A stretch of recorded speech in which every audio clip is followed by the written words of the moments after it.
and there he was buried. And his son Eleazar ministered as priest in his place. From there they journeyed to Gudgodah, and from Gudgodah to Jotbathah, a land with brooks of water. At that time the Lord set apart the tribe of Levi to carry the ark of the covenant of the Lord, to stand before the Lord, to minister to him, and to bless his name to this day. Therefore Levi has no portion nor inheritance with his brothers. The Lord is his inheritance, as the Lord your God said to him. I myself stayed on the mountain, as at the first time, 40 days and 40 nights, and the Lord listened to me that time also. The Lord was unwilling to destroy you, and the Lord said to me, Arise, go on your journey at the head of the people, so that they may go in and possess the land which I swore to their fathers to give them.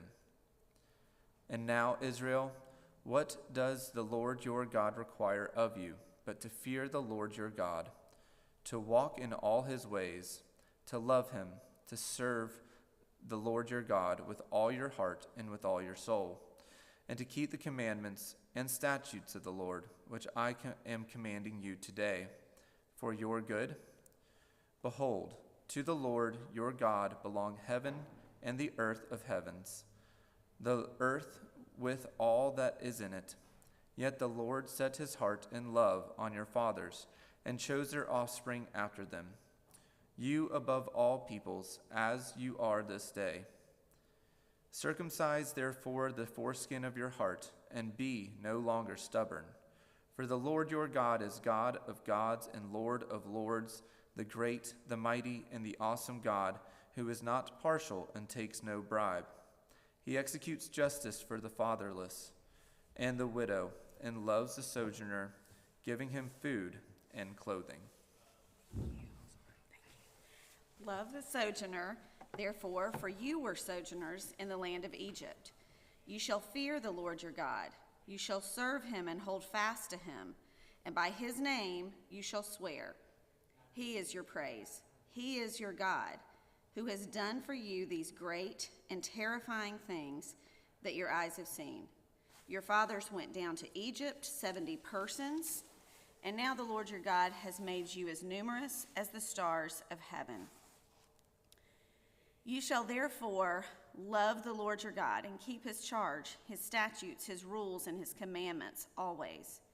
And consider today, since I am not speaking to your children who have not known or seen it, consider the discipline of the Lord your God, his greatness, his mighty hand, and his outstretched arm, his signs and his deeds that he did in Egypt, to Pharaoh the king of Egypt, and to all his land, and what he did to the army of Egypt, and to their horses, and to their chariots, how he made the water of the Red Sea flow over them as they pursued after you, and how the Lord has destroyed them to this day, and what he did to you in the wilderness until you came to this place, and what he did to Dathan and Abiram, the sons of Eliab, son of Reuben, how the earth opened its mouth and swallowed them up, with their households, their tents, and every living thing that followed them, in the midst of all of Israel.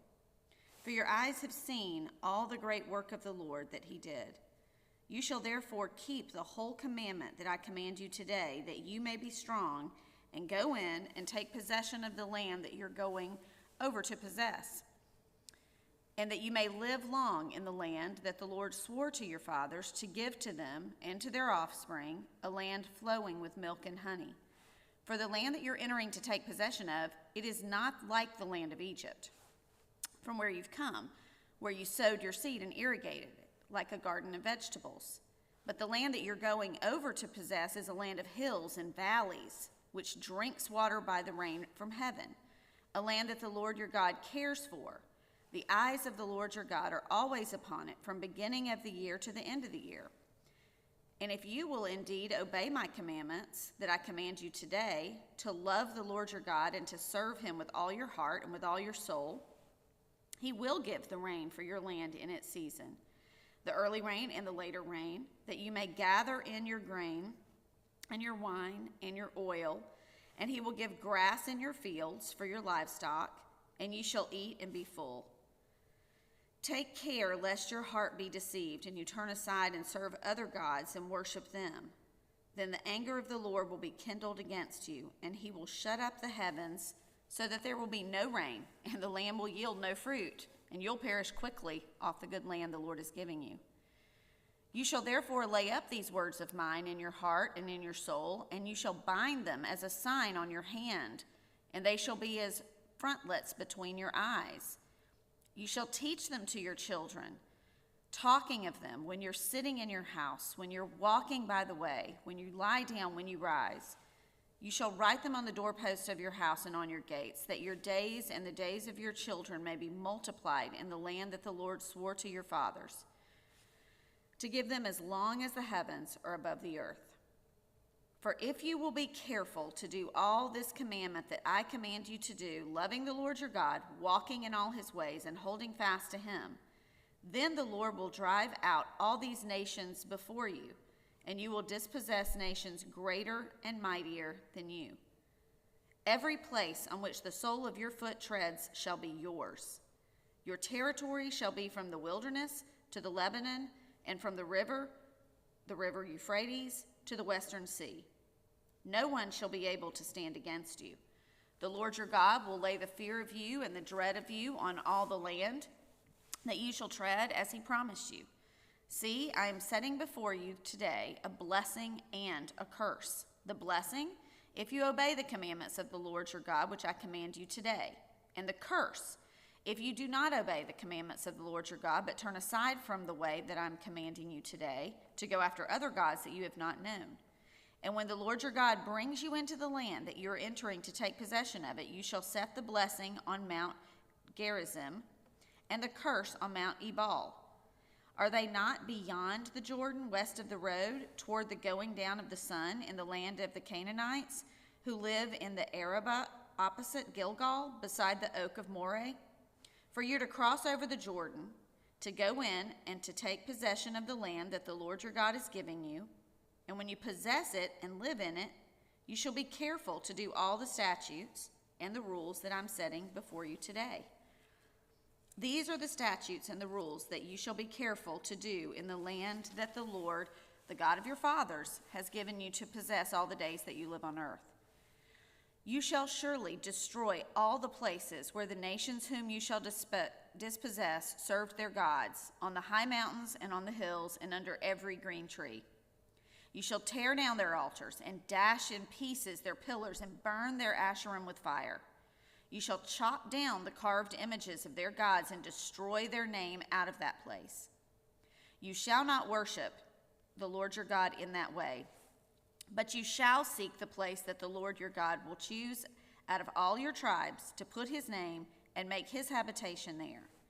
There you shall go, and there you shall bring your burnt offerings and your sacrifices, your tithes, and the contribution that you present, your vow offerings, your free will offerings, and the firstborn of your herd and of your flock. And there you shall eat before the Lord your God, and you shall rejoice, you and your households, in all that you undertake, in which the Lord your God has blessed you. You shall not do according to all that we are doing here today, everyone doing whatever is right in his own eyes, for you have not as yet come to the rest and to the inheritance that the Lord your God is giving you.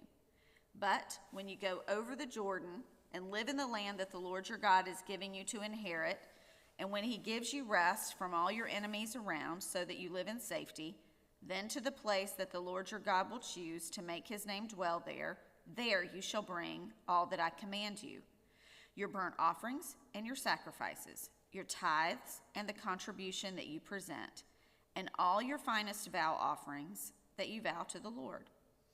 And you shall rejoice before the Lord your God, you and your sons and your daughters, your male servants and your female servants, and the Levite that is within your towns, since he has no portion or inheritance with you.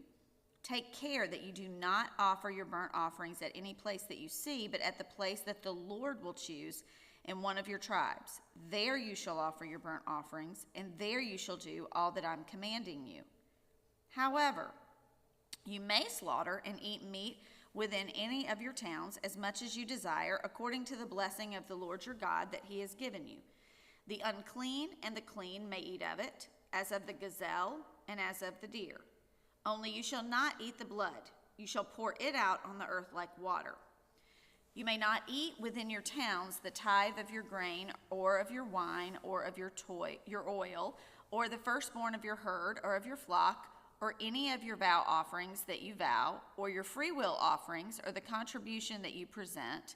But you shall eat them before the Lord your God in the place that the Lord your God will choose, you and your son and your daughter, your male servant and your female servant, and the Levite who is within your towns.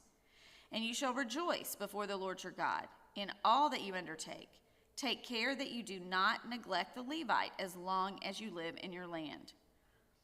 When the Lord your God enlarges your territory as he has promised you, and you say, I will eat meat because you crave meat, you may eat meat whenever you desire.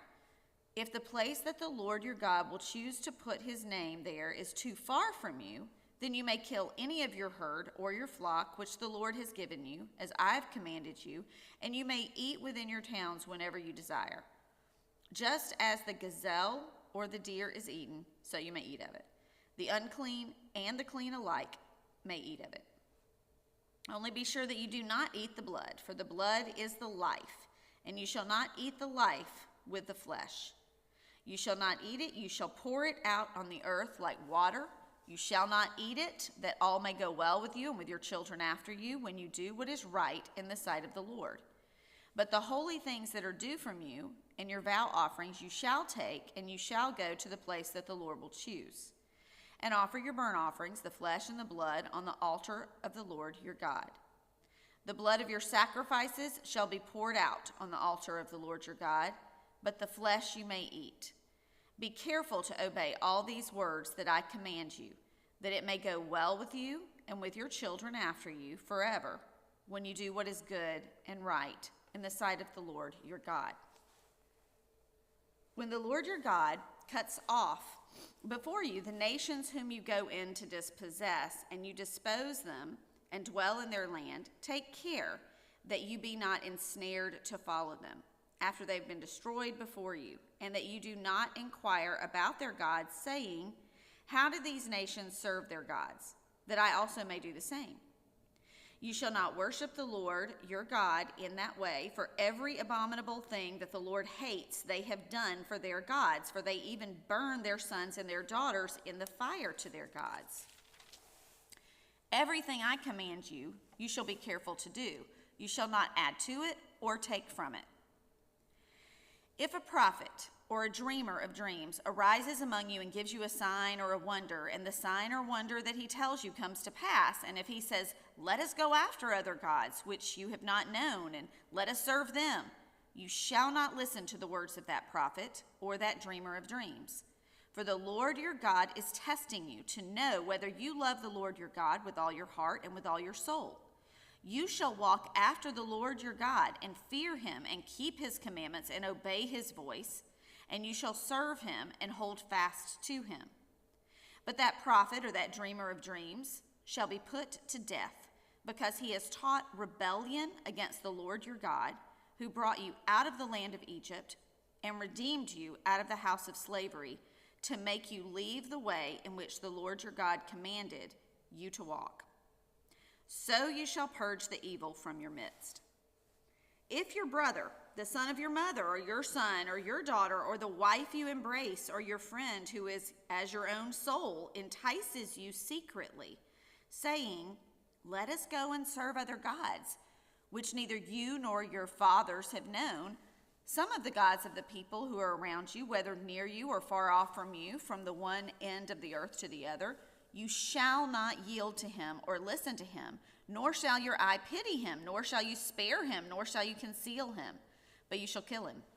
Your hand shall be first against him to put him to death, and afterward the hand of all the people. You shall stone him to death with stones, because he sought to draw you away from the Lord your God, who brought you out of the land of Egypt, out of the house of slavery. And all Israel shall hear and fear, and never again do such wickedness as this among you. If you hear in one of your cities, which the Lord your God is giving you to dwell there, that certain worthless fellows have gone out among you and have drawn away the inhabitants of their city, saying, "Let us go and serve other gods, which you have not known." Then you shall inquire and make a search and ask diligently. And behold, if it be true and certain that such an abomination has been done among you, you shall surely put the inhabitants of that city to the sword, devoting it to destruction, all who are in it, and its cattle with the edge of the sword. You shall gather all its spoil into the midst of its open square, and burn the city and all its spoil with fire, as a whole burnt offering to the Lord your God. It shall be a heap forever. It shall not be built again.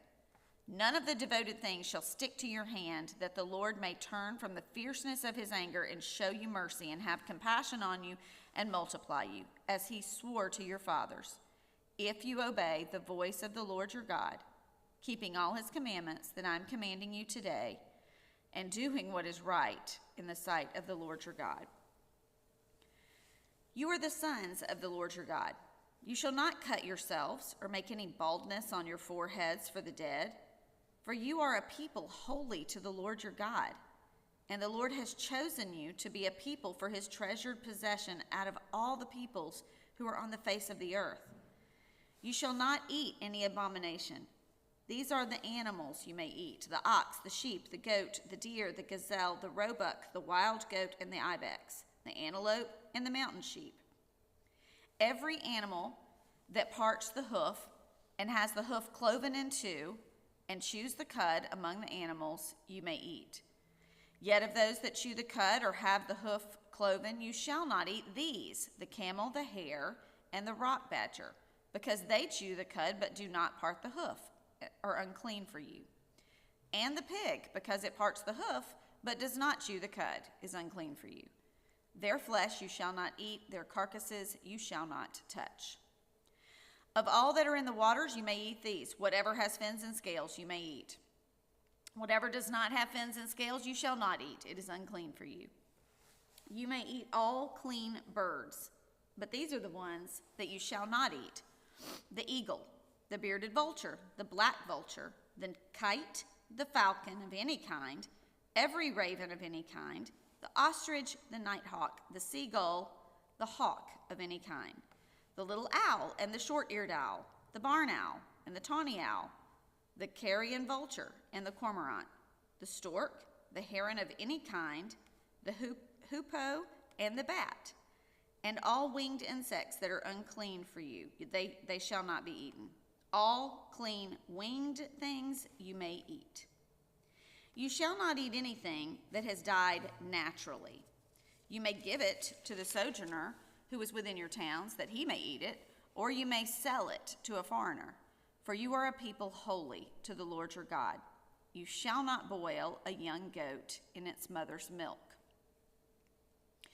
You shall tithe all the yield of your seed that comes from the field year by year. And before the Lord your God, in the place that he will choose to make his name dwell there, you shall eat the tithe of your grain, of your wine, and of your oil, and the firstborn of your herd and flock, that you may learn to fear the Lord your God always. And if the way is too long for you, so that you're not able to carry the tithe, when the Lord your God blesses you because the place is too far from you, which the Lord your God chooses to set his name there, then you shall turn it into money and bind up the money in your hand and go to the place that the Lord your God chooses and spend the money for whatever you desire: oxen or sheep or wine or strong drink, whatever your appetite craves. And you shall eat there before the Lord your God and rejoice, you and your household. And you shall not neglect the Levite who is within your towns, for he has no portion or inheritance with you. At the end of every 3 years you shall bring out all the tithe of your produce in the same year and lay it up within your towns. And the Levite, because he has no portion or inheritance with you, and the sojourner, the fatherless, and the widow who are within your towns shall come and eat and be filled, that the Lord your God may bless you in all the work that your hands do. At the end of every 7 years, you shall grant a release, and this is the manner of the release. Every creditor shall release what he has lent to his neighbor. He shall not exact it of his neighbor, his brother, because the Lord's release has been proclaimed. Of a foreigner you may exact it, but whatever of yours is with your brother, your hand shall release. But there will be no poor among you, for the Lord will bless you in the land that the Lord your God is giving you for an inheritance to possess. If only you will strictly obey the voice of the Lord your God, being careful to do all this commandment that I command you today. For the Lord your God will bless you, as he promised you, and you shall lend to many nations, but you shall not borrow, and you shall rule over many nations, but they shall not rule over you. If among you one of your brothers should become poor in any of your towns within your land that the Lord your God is giving you, you shall not harden your heart or shut your hand against your poor brother, but you shall open your hand to him and lend him sufficient for his need, whatever it may be. Take care lest there be an unworthy thought in your heart, and you say, the 7th year, the year of release is near, and your eye look grudgingly on your poor brother, and you give him nothing, and he cry to the Lord against you, and you be guilty of sin.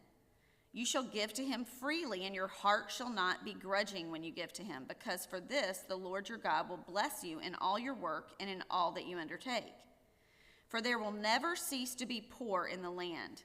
Therefore I command you, you shall open wide your hand to your brother, to the needy, and to the poor in your land.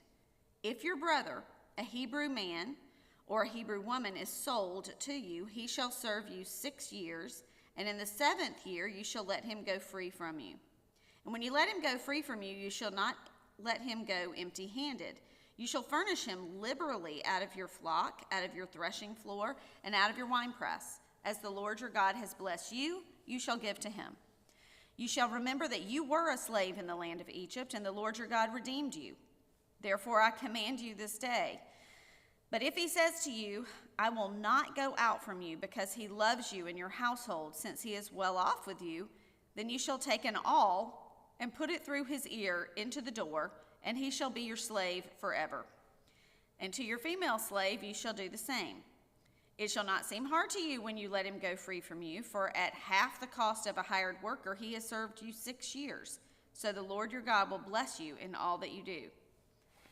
All the firstborn males that are born of your herd and flock you shall dedicate to the Lord your God. You shall do no work with the firstborn of your herd, nor shear the firstborn of your flock.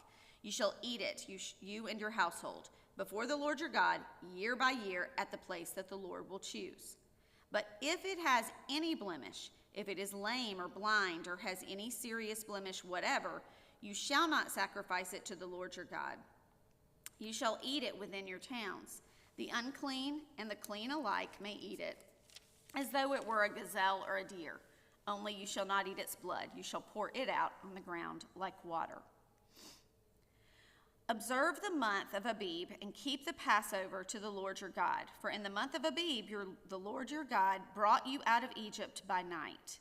And you shall offer the Passover sacrifice to the Lord your God from the flock or the herd at the place that the Lord will choose, to make his name dwell there. You shall eat no leavened bread with it. 7 days you shall eat it with the unleavened bread, the bread of affliction, for you came out of the land of Egypt in haste, that all the days of your life you may remember the day when you came out of the land of Egypt. No leaven shall be seen with you in all your territory for 7 days, nor shall any of the flesh that you sacrifice on the evenings of the first day remain all night until morning. You may not offer the Passover sacrifice within any of your towns that the Lord your God is giving you, but at the place that the Lord your God will choose to make his name dwell in it, there you shall offer the Passover sacrifice in the evening at sunset, at the time you came out of Egypt. And you shall cook it and eat it at the place the Lord your God will choose. And in the morning you shall turn and go to your tents. For 6 days you shall eat unleavened bread, and on the 7th day there shall be a solemn assembly to the Lord your God. You shall do no work on it. You shall count 7 weeks. Begin to count the 7 weeks from the time the sickle is first put to the standing grain.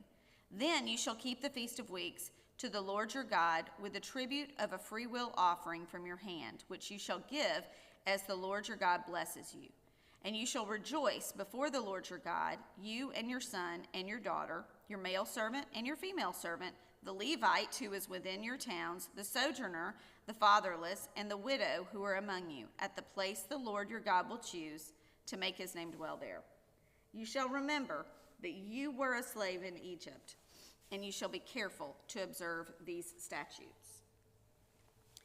You shall keep the Feast of Booths 7 days. When you have gathered in the produce from your threshing floor and your winepress, you shall rejoice in your feast, you and your son and your daughter, your male servant and your female servant, the Levite, the sojourner, the fatherless, and the widow who are within your towns.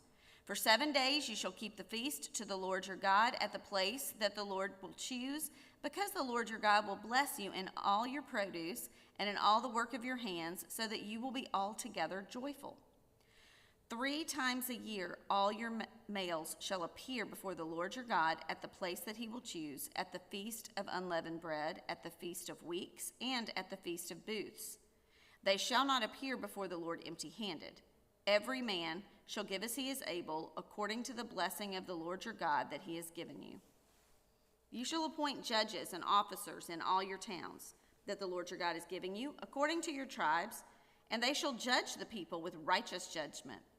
You shall not pervert justice. You shall not show partiality, and you shall not accept a bribe. For a bribe blinds the eyes of the wise and subverts the cause of the righteous.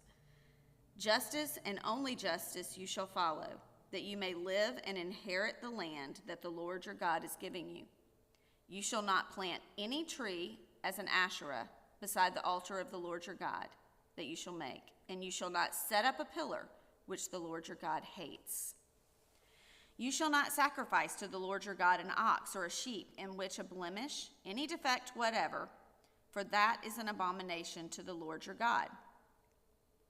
If there is found among you within any of your towns that the Lord your God is giving you, a man or a woman who does what is evil in the sight of the Lord your God, in transgressing his covenant, and has gone and served other gods and worshipped them, or the sun, or the moon, or any of the host of heaven, which I have forbidden, and it is told you and you hear of it, then you shall inquire diligently, and if it is true and certain that such an abomination has been done in Israel, then you shall bring out to your gates that man or woman who has done this evil thing, and you shall stone that man or woman to death with stones. On the evidence of 2 witnesses or of 3 witnesses, the one who is to die shall be put to death. A person shall not be put to death on the evidence of 1 witness. The hand of the witnesses shall be first against him to put him to death, and afterward the hand of all the people. So you shall purge the evil from your midst. If any cases arise requiring decision between one kind of homicide and another, one kind of legal right and another, or one kind of assault and another, any case within your towns that is too difficult for you, then you shall arise and go up to the place that the Lord your God will choose. And you shall come to the Levitical priest and to the judge who is in office in those days, and you shall consult them, and they shall declare to you the decision. Then you shall do according to what they declare to you from that place that the Lord will choose. And you shall be careful to do according to all that they direct you, according to the instructions that they give you, and according to the decision which they pronounce to you, you shall do. You shall not turn aside from the verdict that they declare to you, either to the right hand or to the left. The man who acts presumptuously by not obeying the priest who stands to minister there before the Lord your God, or the judge, that man shall die. So you shall purge the evil from Israel. And all the people shall hear and fear, and not act presumptuously again. When you come to the land that the Lord your God is giving you, and you possess it and dwell in it, and then say, I will set a king over me like all the nations that are around me, then you may indeed set a king over you, whom the Lord your God will choose. One from among your brothers you shall set as king over you. You may not put a foreigner over you who is not your brother. Only he must not acquire many horses for himself, or cause the people to return to Egypt in order to acquire many horses, since the Lord has said to you, you shall never return that way again. And he shall not acquire many wives for himself, lest his heart turn away, nor shall he acquire for himself excessive silver and gold. When he sits on the throne of his kingdom, he shall write for himself a book in a book a copy of this law approved by the Levitical priest.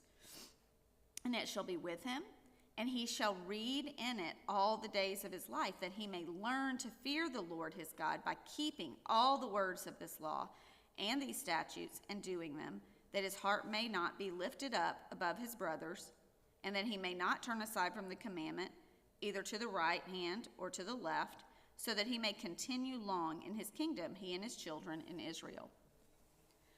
The Levitical priest, all the tribe of Levi, shall have no portion or inheritance with Israel. They shall eat the Lord's food offerings as their inheritance. They shall have no inheritance among their brothers. The Lord is their inheritance, as he promised them. And this shall be the priest's due from the people, from those offering a sacrifice, whether an ox or a sheep. They shall give to the priest the shoulder and the 2 cheeks and the stomach, the first fruits of your grain, of your wine, and of your oil, and the first fleece of your sheep you shall give him. For the Lord your God has chosen him out of all your tribes to stand and minister in the name of the Lord, him and his sons for all time. And if a Levite comes away or comes from any of your towns out of all Israel where he lives, and he may come when he desires to the place that the Lord will choose and ministers in the name of the Lord his God, like all his fellow Levites who stand to minister there before the Lord, then he may have equal portions to eat, besides what he receives from the sale of his patrimony. When you come into the land that the Lord your God is giving you, you shall not learn to follow the abominable practices of those nations. There shall not be found among you anyone who burns his son or his daughter as an offering, anyone who practices divination or tells fortunes or interprets omens, or a sorcerer or a charmer or a medium or a necromancer, or anyone who inquires of the dead. For whoever does these things is an abomination to the Lord. And because of these abominations, the Lord your God is driving them out before you. You shall be blameless before the Lord your God, for these nations which you are about to dispossess listen to fortune tellers and to diviners. But as for you, the Lord your God has not allowed you to do this. The Lord your God will raise up for you a prophet like me from among you, from your brothers. It is to him you shall listen, just as you desired of the Lord your God at Horeb on the day of the assembly, when you said, "Let me not hear again the voice of the Lord my God, or see this great fire any more, lest I die." And the Lord said to me, "They are right in what they have spoken. I will raise up for them a prophet like you from among their brothers, and I will put my words in his mouth, and he shall speak to them all that I command him. And whoever will not listen to my words that he shall speak in my name, I myself will require it of him. But the prophet who presumes to speak a word in my name that I have not commanded him to speak, or who speaks in the name of other gods, that same prophet shall die. And if you say in your heart, 'How may we know that the Lord has not spoken?' When the prophet speaks in the name of the Lord, if the word does not come to pass or come true, that is a word that the Lord has not spoken. The prophet has spoken it presumptuously. You need not be afraid of him. When the Lord your God cuts off the nations whose land the Lord your God is giving you, and you dispossess them and dwell in their cities and in their houses, you shall set apart 3 cities for yourselves in the land that the Lord your God is giving you to possess. You shall measure the distances and divide into 3 parts the area of the land that the Lord your God gives you as a possession, so that any manslayer can flee to them. This is the provision for the manslayer, who by fleeing there may save his life. If anyone kills his neighbor unintentionally, without having hated him in the past, as when someone goes into the forest with his neighbor to cut wood, and his hand swings the axe to cut down a tree, and the head slips from the handle and strikes his neighbor so that he dies, he may flee to one of these cities and live, lest the avenger of blood in hot anger pursue the manslayer and overtake him, because the way is long, and strike him fatally, though the man did not deserve to die, since he had not hated his neighbor in the past. Therefore I command you, you shall set apart 3 cities. And if the Lord your God enlarges your territory as he has sworn to your fathers, and gives you all the land that he promised to give to your fathers, provided you are careful to keep all this commandment, which I command you today, by loving the Lord your God and by walking ever in his ways, then you shall add 3 other cities to these 3, lest innocent blood be shed in your land that the Lord your God is giving you for an inheritance, and so the guilt of bloodshed be upon you. But if anyone hates his neighbor and lies in wait for him and attacks him and strikes him fatally so that he dies, and he flees into one of these cities, then the elder of his city shall send and take him from there and hand him over to the avenger of blood so that he may die. Your eyes shall not pity him, but you shall purge the guilt of innocent blood from Israel, so that it may be well with you. You shall not move your neighbor's landmark, which the men of old have set, in the inheritance that you will hold in the land that the Lord your God is giving you to possess. A single witness shall not suffice against a person for any crime or for any wrong in connection with any offense that he has committed. Only on the evidence of 2 witnesses or of 3 witnesses shall a charge be established. If a malicious witness arises to accuse a person of wrongdoing, then both parties to the dispute shall appear before the Lord, before the priests and the judges who were in office in those days.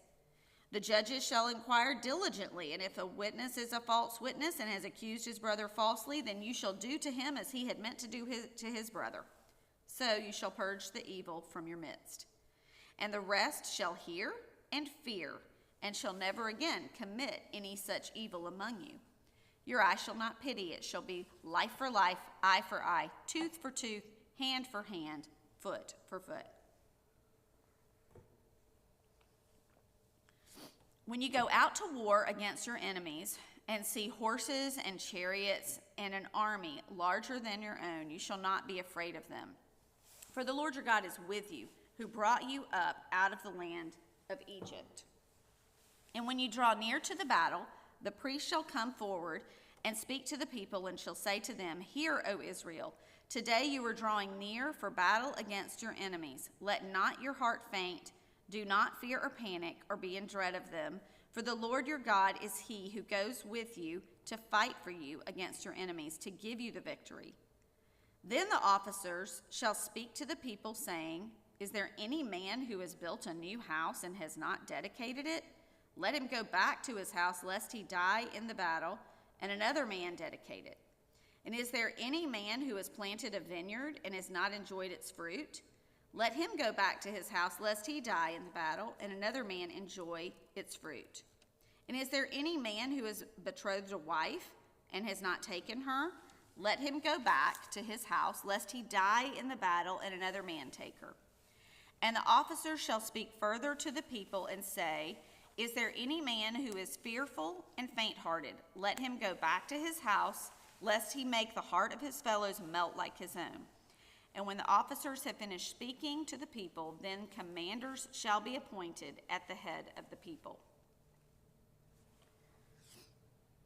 When you draw near to a city to fight against it, offer terms of peace to it. And if it responds to you peaceably, and it opens to you, then all the people who are found in it shall do forced labor for you and shall serve you.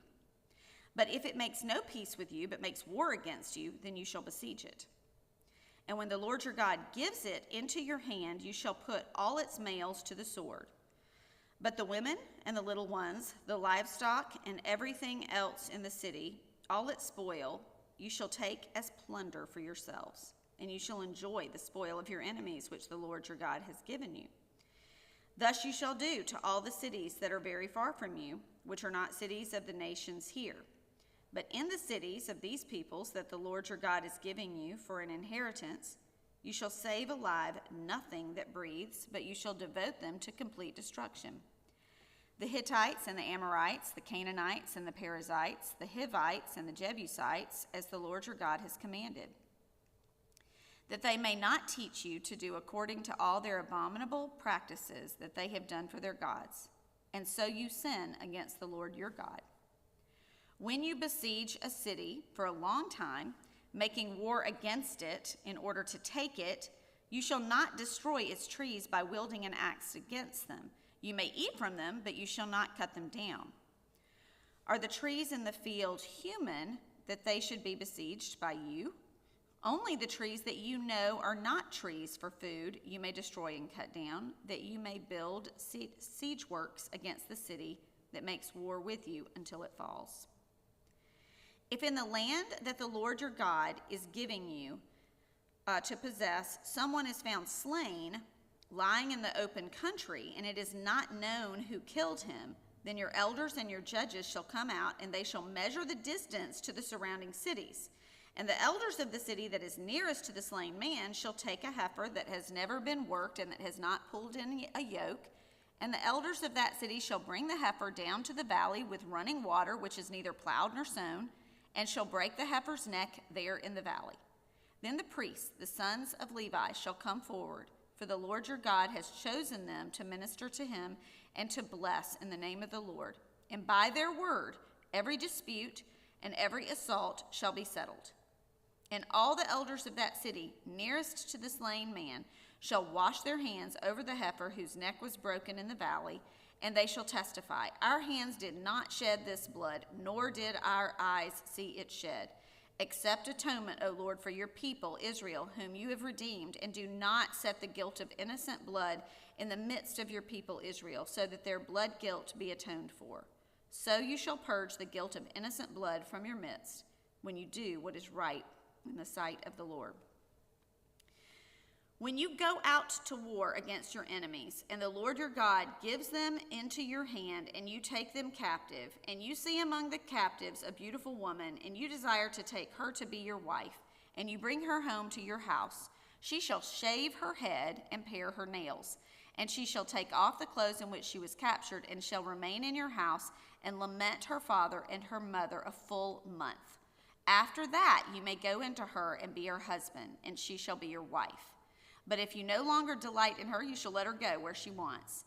But you shall not sell her for money, nor shall you treat her as a slave, since you have humiliated her. If a man has two wives, the one loved and the other unloved, and both the loved and the unloved have borne him children, and if the firstborn son belongs to the unloved, then on the day when he assigns his possessions as an inheritance to his sons, he may not treat the son of the loved as the firstborn in preference to the son of the unloved, who is the firstborn. But he shall acknowledge the firstborn, the son of the unloved, by giving him a double portion of all that he has. For he is the firstfruits of his strength. The right of the firstborn is his. If a man has a stubborn and rebellious son who will not obey the voice of his father or the voice of his mother, and though they discipline him, he will not listen to them, then his father and mother shall take hold of him and bring him out to the elders of his city at the gate of the place where he lives, and they shall say to the elders of his city, this our son is stubborn and rebellious. He will not obey our voice. He is a glutton and a drunkard. Then all the men of the city shall stone him to death with stones. So you shall purge the evil from your midst, and all Israel shall hear and fear. And if a man has committed a crime punishable by death, and he is put to death, and you hang him on a tree, his body shall not remain all night on the tree, but you shall bury him the same day. For a hanged man is cursed by God. You shall not defile your land that the Lord your God is giving you for an inheritance. You shall not see your brother's ox or sheep going astray and ignore them. You shall take them back to your brother. And if he does not live near you, and you do not know who he is, you shall bring it home to your house, and it shall stay with you until your brother seeks it. Then you shall restore it to him. And you shall do the same with his donkey, or with his garment, or with any lost thing of your brother's, which he loses and you find. You may not ignore it. You shall not see your brother's donkey, or his ox fallen down by the way, and ignore them. You shall help him to lift them up again. A woman shall not wear a man's garment, nor shall a man put on a woman's cloak, for whoever does these things is an abomination to the Lord your God. If you come across a bird's nest in any tree or on the ground with young ones or eggs, and the mother sitting on the young or on the eggs, you shall not take the mother with the young. You shall let the mother go, but the young you may take for yourself, that it may go well with you, and that you may live long. When you build a new house, you shall make a parapet for your roof, that you may not bring the guilt of blood upon your house, if anyone should fall from it. You shall not sow your vineyard with two kinds of seed, lest the whole yield be forfeited. The crop that you have sown and the yield of the vineyard You shall not plow with an ox and a donkey together. You shall not wear cloth of wool and linen mixed together. You shall make yourselves tassels on the four corners of the garment with which you cover yourself. If any man takes a wife and goes into her, then hates her and accuses her of misconduct and brings a bad name upon her, saying, I took this woman, and when I came near her, I did not find in her evidence of virginity, then the father of the young woman and her mother shall take and bring out the evidence of her virginity to the elders of the city in the gate. And the father of the young woman shall say to the elders, I gave my daughter to this man to marry, and he hates her. And behold, he has accused her of misconduct, saying, I did not find in your daughter evidence of virginity. And yet this is the evidence of my daughter's virginity. And they shall spread the cloak before the elders of the city. Then the elders of that city shall take the man and whip him, and they shall fine him 100 shekels of silver and give them to the father of the young woman, because he has brought a bad name upon a virgin of Israel. And she shall be his wife. He may not divorce her all his days. But if the thing is true, that evidence of virginity was not found in the young woman, then they shall bring out the young woman to the door of her father's house, and the men of her city shall stone her to death with stones, because she has done an outrageous thing in Israel by whoring in her father's house. So you shall purge the evil from your midst. If a man is found lying with the wife of another man, both of them shall die, the man who lay with the woman and the woman. So you shall purge the evil from Israel. If there is a betrothed virgin, and a man meets her in the city and lies with her, then you shall bring them both out to the gate of that city, and you shall stone them to death with stones, the young woman because she did not cry for help, though she was in the city, and the man because he violated his neighbor's wife. So you shall purge the evil from your midst. But if in the open country a man meets a young woman who is betrothed, and the man seizes her and lies with her, then only the man who lay with her shall die. But you shall do nothing to the young woman. She has committed no offense, punishable by death. For this case is like that of a man attacking and murdering his neighbor, because he met her in the open country, and though the betrothed young woman cried for help, there was no one to rescue her. If a man meets a virgin who is not betrothed and seizes her and lies with her, and they are found, then the man who lay with her shall give to the father of the young woman 50 shekels of silver, and she shall be his wife, because he has violated her. He may not divorce her in all his days. A man shall not take the father's wife, so that he does not uncover his father's nakedness. No one whose testicles are crushed or whose male organ is cut off shall enter the assembly of the Lord. No one born of a forbidden union may enter the assembly of the Lord. Even to the 10th generation, none of his descendants may enter the assembly of the Lord. No Ammonite or Moabite may enter the assembly of the Lord. Even to the 10th generation, none of them may enter the assembly of the Lord forever, because they did not meet you with bread and with water on the way when you came out of Egypt, and because they hired against you Balaam, the son of Beor, from Pethor of Mesopotamia, to curse you. But the Lord your God would not listen to Balaam. Instead, the Lord your God turned the curse into a blessing for you, because the Lord your God loved you. You shall not seek their peace or their prosperity all your days forever. You shall not abhor an Edomite, for he is your brother. You shall not abhor an Egyptian, because you were a sojourner in his land. Children born to them in the 3rd generation may enter the assembly of the Lord. When you are encamped against your enemies, then you shall keep yourself from every evil thing. If any man among you becomes unclean because of a nocturnal emission, then he shall go outside the camp. He shall not come inside the camp. But when evening comes, he shall bathe himself in water, and as the sun sets, he may come inside the camp. You shall have a place outside the camp, and you shall go out to it. And you shall have a trowel with your tools, and when you sit down outside, you shall dig a hole with it, and turn back and cover up your excrement.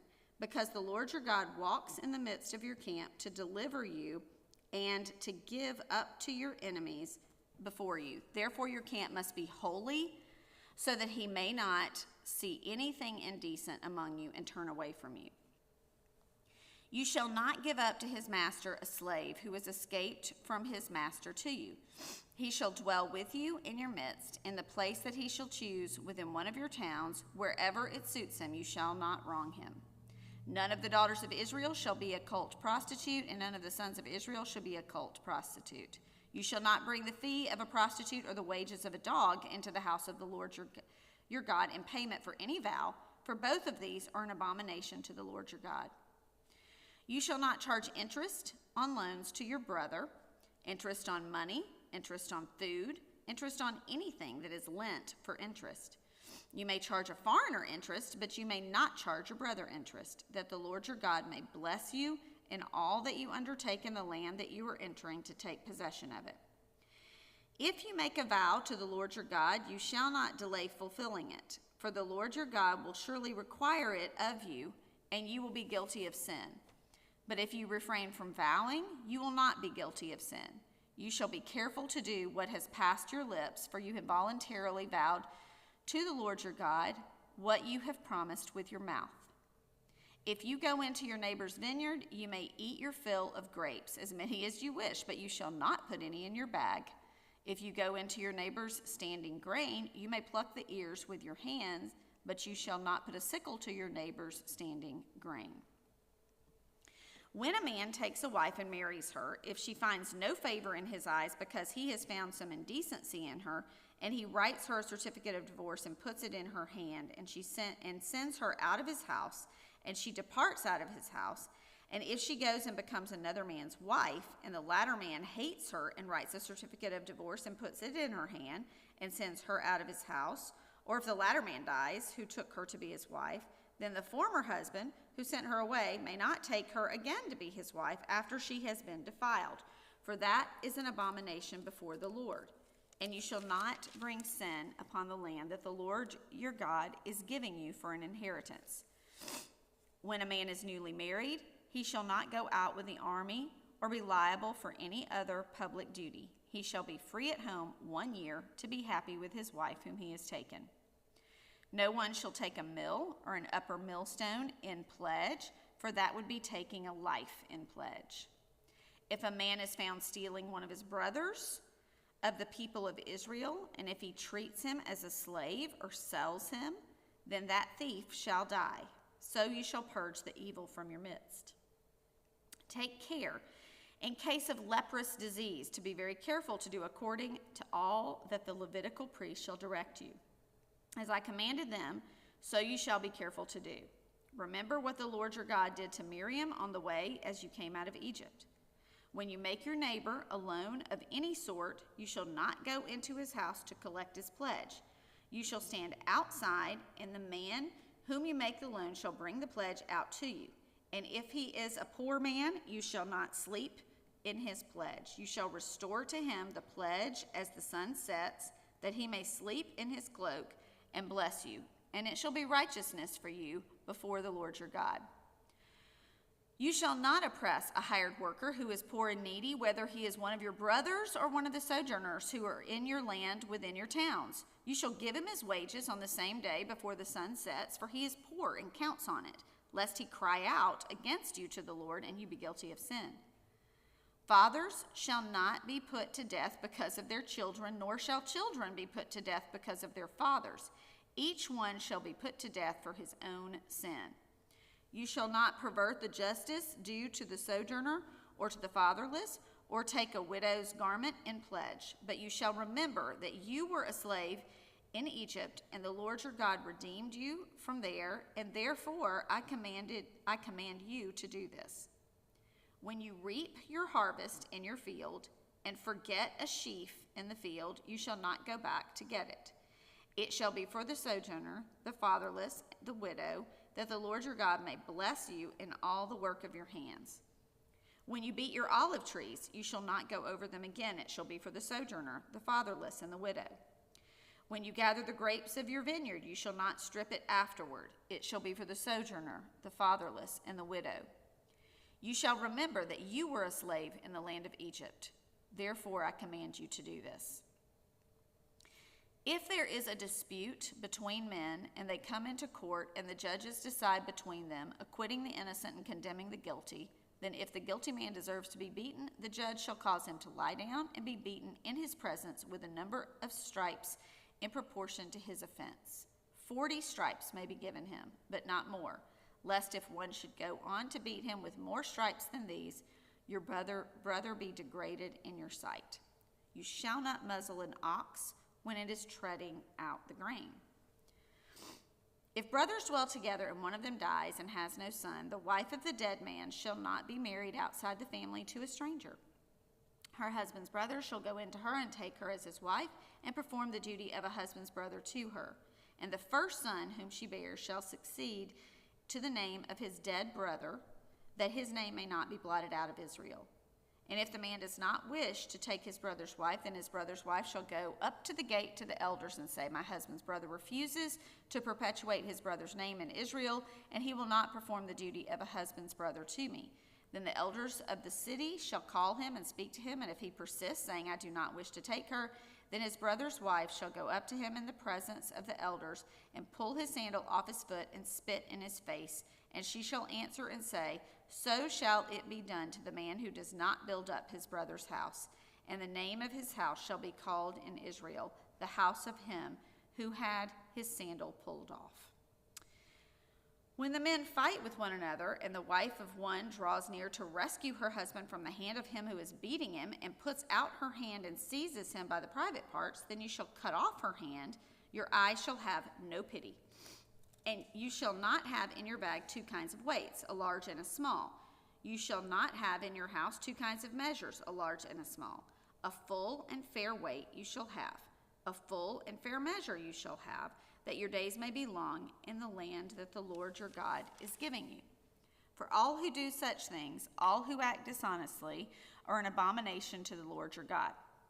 Remember what Amalek did to you on the way as you came out of Egypt, how he attacked you on the way when you were faint and weary and cut off your tail, those who were lagging behind you, and he did not fear God. Therefore, when the Lord your God has given you rest from all your enemies around you in the land that the Lord your God is giving you for an inheritance to possess, you shall blot out the memory of Amalek from under heaven. You shall not forget. When you come into the land that the Lord your God is giving you for an inheritance and have taken possession of it and live in it, you shall take some of the first of all the fruit of the ground which you harvest from your land that the Lord your God is giving you. And you shall put it in a basket, and you shall go to the place that the Lord your God will choose to make his name to dwell there. And you shall go to the priest who is in office at that time and say to him, I declare today to the Lord your God that I have come into the land that the Lord swore to our fathers to give us. Then the priest shall take the basket from your hand and set it down before the altar of the Lord your God. And you shall make response before the Lord your God, A wandering Aramean was my father, and he went down into Egypt and sojourned there, a few in number, and there he became a nation, great, mighty, and populous. And the Egyptians treated us harshly and humiliated us and laid on us hard labor. Then we cried to the Lord, the God of our fathers, and the Lord heard our voice and saw our affliction, our toil, and our oppression. And the Lord brought us out of Egypt with a mighty hand and an outstretched arm, with great deeds of terror, with signs and wonders. And he brought us into this place and gave us this land, a land flowing with milk and honey. And behold, now I bring the first of the fruit of the ground, which you, O Lord, have given me. And you shall set it down before the Lord your God, and worship before the Lord your God. And you shall rejoice in all the good that the Lord your God has given you, and to your house, you and the Levite, and the sojourner who is among you. When you have finished paying all the tithe of your produce in the 3rd year, which is the year of tithing, giving it to the Levite, the sojourner, the fatherless, and the widow, so that they may eat within your towns and be filled, then you shall say before the Lord your God, I have removed the sacred portion out of my house, and moreover I have given it to the Levite, the sojourner, and the fatherless, and the widow, according to all your commandments that you have commanded me. I have not transgressed any of your commandments, nor have I forgotten them. I have not eaten of the tithe while I was mourning, or removed any of it while I was unclean, or offered any of it to the dead. I have obeyed the voice of the Lord my God. I have done according to all that you have commanded me. Look down from your holy habitation from heaven, and bless your people Israel, and the ground that you have given us, as you swore to our fathers, a land flowing with milk and honey. This day the Lord your God commands you to do these statutes and rules. You shall therefore be careful to do them with all your heart and with all your soul. You have declared today that the Lord is your God, and that you will walk in his ways and keep his statutes and his commandments and his rules, and will obey his voice. And the Lord has declared today that you are a people for his treasured possession, as he has promised you, and that you are to keep all his commandments, and that he will set you in praise and in fame and in honor high above all nations that he has made, and that you shall be a people holy to the Lord your God, as he promised. Now Moses and the elders of Israel commanded the people, saying, Keep the whole commandment that I command you today. And on the day you cross over the Jordan to the land that the Lord your God is giving you, you shall set up large stones and plaster them with plaster, and you shall write on them all the words of this law. When you cross over to enter the land that the Lord God is giving you, a land flowing with milk and honey, as the Lord, the God of your fathers, has promised you. And when you've crossed over the Jordan, you shall set up these stones concerning which I command you today on Mount Ebal, and you shall plaster them with plaster. And there you shall build an altar to the Lord your God, an altar of stones. You shall wield no iron tool on them. You shall build an altar to the Lord your God of uncut stones. And you shall offer burnt offerings on it to the Lord your God, and you shall sacrifice peace offerings and shall eat there. And you shall rejoice before the Lord your God. And you shall write on the stones all the words of this law very plainly. Then Moses and the Levitical priests said to all Israel, Keep silence and hear, O Israel. This day you have become the people of the Lord your God. You shall therefore obey the voice of the Lord your God, keeping his commandments and his statutes, which I command you today. That day Moses charged the people, saying, When you have crossed over the Jordan, these shall stand on Mount Gerizim to bless the people, Simeon, Levi, Judah, Issachar, Joseph, and Benjamin. And these shall stand on Mount Ebal for the curse, Reuben, Gad, Asher, Zebulun, Dan, and Naphtali. And the Levites shall declare to all the men of Israel in a loud voice, Cursed be the man who make a carved or cast metal image, an abomination to the Lord, a thing made by the hands of a craftsman, and set it up in secret. And all the people shall answer and say, Amen. Cursed be anyone who dishonors his father or his mother, and all the people shall say, Amen. Cursed be anyone who moves his neighbor's landmark, and all the people shall say, Amen. Cursed be anyone who misleads a blind man on the road, and all the people shall say, Amen. Cursed be anyone who perverts the justice due to the sojourner, the fatherless, and the widow, and all the people shall say, Amen. Cursed be anyone who lies with his father's wife, because he has uncovered his father's nakedness, and all the people shall say, Amen. Cursed be anyone who lies with any kind of animal, and all the people shall say, Amen. Cursed be anyone who lies with his sister, whether the daughter of his father or the daughter of his mother, and all the people shall say, Amen. Cursed be anyone who lies with his mother-in-law, and all the people shall say, Amen. Cursed be anyone who strikes down his neighbor in secret, and all the people shall say, Amen. Cursed be anyone who takes a bribe to shed innocent blood, and all the people shall say, Amen. Cursed be anyone who does not confirm the words of this law by doing them, and all the people shall say, Amen.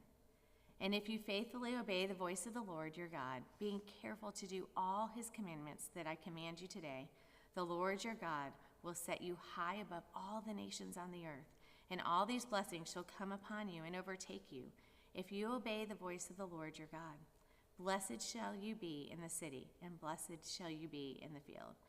Blessed shall be the fruit of your womb, and the fruit of your ground, and the fruit of your cattle, the increase of your herds, and the young of your flock. Blessed shall be your basket and your kneading bowl. Blessed shall be when you come in, and blessed shall you be when you go out. The Lord will cause your enemies who rise against you to be defeated before you. They shall come out against you one way and flee before you 7 ways. The Lord will command the blessing on you in your barns and in all that you undertake, and he will bless you in the land, and the Lord your God is giving you. The Lord will establish you as a people holy to himself, as he has sworn to you. if you keep the commandments of the Lord your God and walk in his ways. And all the peoples of the earth shall see that you are called by the name of the Lord, and they shall be afraid of you. And the Lord will make you abound in prosperity in the fruit of your womb, and in the fruit of your livestock, and in the fruit of your ground, within the land that the Lord swore to your fathers to give you. The Lord will open to you his good treasury, the heavens, to give the rain to your land in its season, and to bless all the work of your hands. And you shall lend to many nations, but you shall not borrow. And the Lord will make you the head and not the tail, and you shall only go up and not down. If you obey the commandments of the Lord your God, which I command you today, being careful to do them, and if you do not turn aside from any of the words that I command you today, to the right hand or to the left, to go after other gods to serve them. But if you will not obey the voice of the Lord your God, or be careful to do all his commandments and his statutes that I command you today, then all these curses shall come upon you and overtake you. Cursed shall you be in the city, and cursed shall you be in the field. Cursed shall be your basket and your kneading bowl. Cursed shall be the fruit of your womb and the fruit of your ground, the increase of your herds and the young of your flock. Cursed shall you be when you come in, and cursed shall you be when you go out. The Lord will send on you curses, confusion, and frustration in all that you undertake to do, until you are destroyed and perish quickly on account of the evil of your deeds, because you have forsaken me. The Lord will make the pestilence stick to you until he's consumed you off the land that you are entering to take possession of. The Lord will strike you with wasting disease and with fever, inflammation and fiery heat, and with drought, and with blight, and with mildew. They shall pursue you until you perish. And the heavens over your head shall be bronze, and the earth under your feet shall be iron. The Lord will make the rain of your land powder. From heaven dust shall come down on you until you are destroyed. The Lord will cause you to be defeated before your enemies. You shall go out one way against them, and flee 7 ways before them. And you shall be a horror to all the kingdoms of the earth. And your dead body shall be food for all the birds of the air and for the beasts of the earth.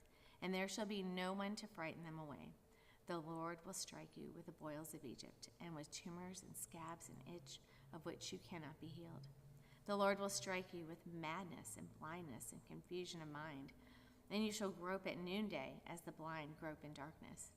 And you shall not prosper in your ways. And you shall be only oppressed and robbed continually, and there shall be no one to help you. You shall betroth a wife, but another man shall ravish her. You shall build a house, but you shall not dwell in it. You shall plant a vineyard, but you shall not enjoy its fruit. Your ox shall be slaughtered before your eyes, but you shall not eat any of it. Your donkey shall be seized before your face, but shall not be restored to you. Your sheep shall be given to your enemies, but there shall be no one to help you. Your sons and your daughters shall be given to another people, while your eyes look on and fail with longing for them all day long, but you shall be helpless. A nation that you have not known shall eat up the fruit of your ground and of all your labors, and you shall be only oppressed and crushed continually, so that you are driven mad by the sight that your eyes see. The Lord will strike you on the knees and on the legs with grievous boils, of which you cannot be healed, from the sole of your foot to the crown of your head. The Lord will bring you and your king, whom you set over you, to a nation that neither you nor your fathers have known. And there you shall serve other gods of wood and stone. And you shall become a horror, a proverb, and a byword among all the peoples, where the Lord will lead you away. You shall carry much seed into the field, and shall gather in little, for the locust shall consume it. You shall plant vineyards and dress them, but you shall neither drink of the wine nor gather the grapes, for the worm shall eat them. You shall have olive trees throughout all your territory, but you shall not anoint yourself with the oil, for your olives shall drop off. You shall father sons and daughters, but they shall not be yours, for they shall go into captivity. The cricket shall possess all your trees and the fruit of your ground. The sojourner who's among you shall rise higher and higher above you, and you shall come down lower and lower. He shall lend to you, and you shall not lend to him. He shall be the head, and you shall be the tail. All these curses shall come upon you and pursue you and overtake you till you are destroyed, because you did not obey the voice of the Lord your God to keep his commandments and his statutes that he commanded you. They shall be a sign and a wonder against you and your offspring forever, because you did not serve the Lord your God with joyfulness and gladness of heart, because of the abundance of all things. Therefore you shall serve your enemies, whom the Lord will send against you, in hunger and thirst, in nakedness and lacking everything. And he will put a yoke of iron on your neck until he has destroyed you. The Lord will bring a nation against you from far away, from the end of the earth, swooping down like an eagle, a nation whose language you do not understand, a hard-faced nation who shall not respect the old or show mercy to the young. It shall eat the offspring of your cattle and the fruit of your ground until you are destroyed. It also shall not leave you grain, wine, or oil, the increase of your herds, or the young of your flock, until they have caused you to perish. They shall besiege you in all your towns until your high and fortified walls in which you trusted come down throughout all your land. And they shall besiege you in all your towns and throughout all your land, which the Lord your God has given you. And you shall eat the fruit of your womb, the flesh of your sons and daughters, whom the Lord your God has given you, in the siege and in the distress with which your enemies shall distress you. The man who is the most tender and refined among you will begrudge food to his brother, to the wife he embraces, and to the last of the children whom he has left, so that he will not give to any of them any of the flesh of his children, whom he is eating, because he has nothing else left, in the siege and in the distress with which your enemies shall distress you in all your towns. The most tender and refined woman among you, who would not venture to set the sole of her foot on the ground because she is so delicate and tender, will begrudge to the husband she embraces, to her son and to her daughter, her afterbirth that comes out from between her feet and her children whom she bears, because lacking everything she will eat them secretly, in the siege and in the distress with which your enemies shall distress you in your towns. If you are not careful to do all the words of this law that are written in this book, that you may fear this glorious and awesome name, the Lord your God, then the Lord will bring on you and your offspring extraordinary afflictions, afflictions severe and lasting, and sickness grievous and lasting. And he will bring upon you again in all the disease of Egypt, of which you were afraid, and they shall cling to you, every sickness also and every affliction that is not recorded in this book of the law. The Lord will bring upon you until you are destroyed. Whereas you were as numerous as the stars of heaven, you shall be left few in number, because you did not obey the voice of the Lord your God. And as the Lord took delight in doing you good and multiplying you, so the Lord will take delight in bringing ruin upon you and destroying you. And you shall be plucked off the land that you are entering to take possession of it. And the Lord will scatter you among all peoples from one end of the earth to the other. And there you shall serve other gods of wood and stone, which neither you nor your fathers have known. And among these nations you shall find no respite, and there shall be no resting place for the sole of your foot. But the Lord will give you there a trembling heart, and failing eyes, and a languishing soul. Your life shall hang in doubt before you. Night and day you shall be in dread, and have no assurance of your life. In the morning you shall say, if only it were evening, and at evening you shall say, if only it were morning, because of the dread that your heart shall feel, and the sights that your eyes shall see. And the Lord will bring you back in ships to Egypt, a journey that I promised that you should never make again. And there you shall offer yourselves for sale to your enemies as male and female slaves, but there will be no buyer.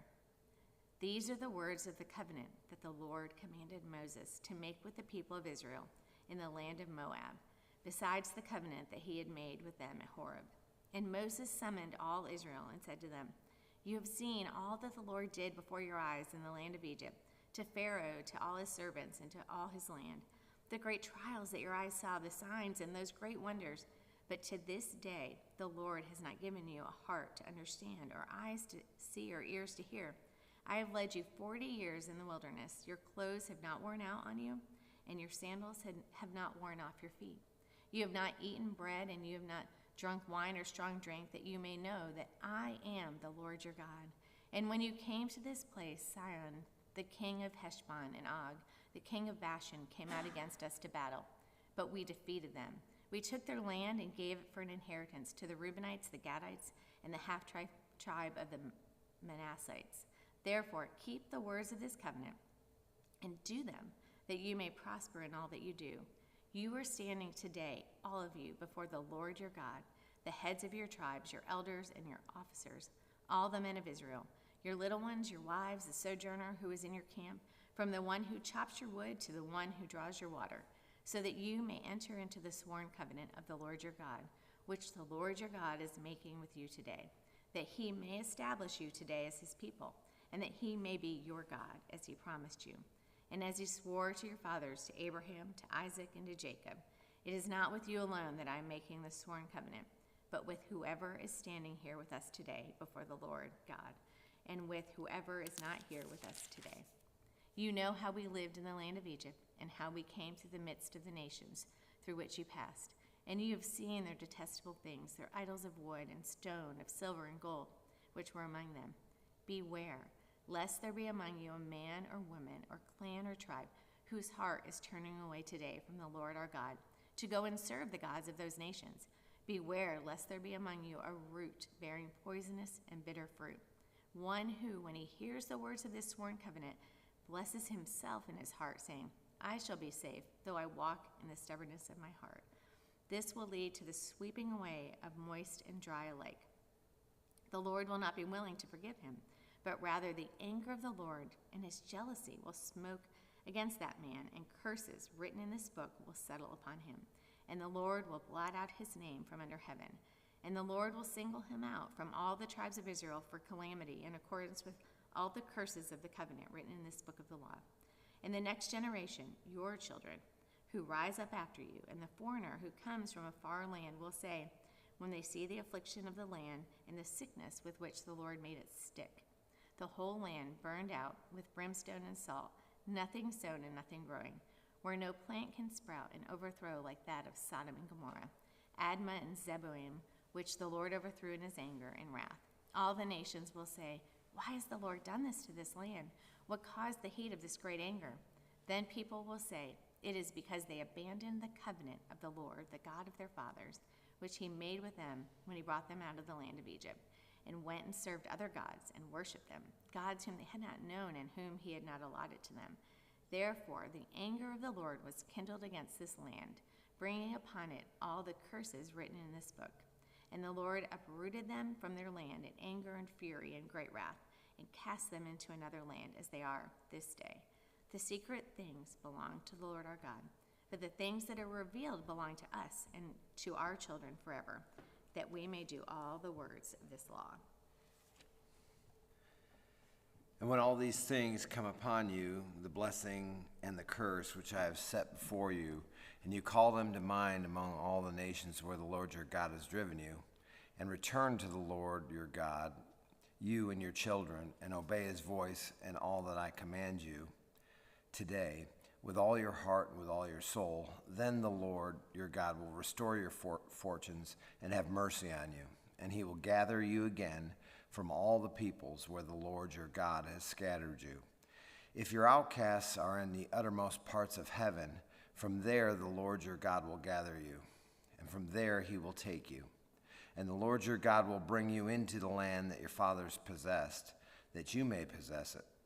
And he will make you more prosperous and numerous than your fathers. And the Lord your God will circumcise your heart and the heart of your offspring, so that you will love the Lord your God with all your heart and with all your soul, that you may live. And the Lord your God will put all these curses on your foes and enemies who persecuted you. And you shall again obey the voice of the Lord and keep all his commandments that I command you today. The Lord your God will make you abundantly prosperous in all the work of your hand, in the fruit of your womb, and in the fruit of your cattle, and in the fruit of your ground. For the Lord will again take delight in prospering you, as he took delight in your fathers. When you obey the voice of the Lord your God to keep his commandments and his statutes that are written in this book of the law, when you turn to the Lord your God with all your heart and with all your soul. For this commandment that I command you today is not too hard for you, neither is it far off. It is not in heaven that you should say, who will ascend to heaven for us and bring it to us, that we may hear it and do it? Neither is it beyond the sea that you should say, who will go over the sea for us and bring it to us, that we may hear it and do it? But the word is very near you. It is in your mouth and in your heart, so that you can do it. See, I have set before you today life and good, death and evil. If you obey the commandments of the Lord your God that I command you today, by loving the Lord your God, by walking in his ways, and by keeping his commandments and his statutes and his rules, then you shall live and multiply, and the Lord your God will bless you in the land that you are entering to take possession of it.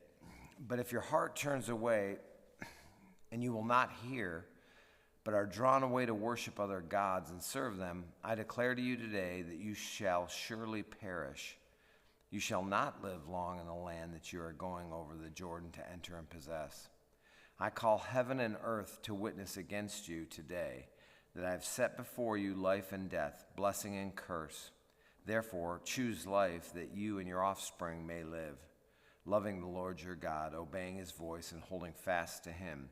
For he is your life and length of days, that you may dwell in the land that the Lord swore to your fathers, to Abraham, to Isaac, and to Jacob, to give them. So Moses continued to speak these words to all of Israel. And he said to them, I am 120 years old today. I am no longer able to go out and come in. The Lord has said to me, you shall not go over this Jordan. The Lord your God himself will go over before you. He will destroy these nations before you, so that you shall dispossess them, and Joshua will go over at your head, as the Lord has spoken. And the Lord will do to them as he did to Sihon and Og, the kings of the Amorites, and to their land when he destroyed them.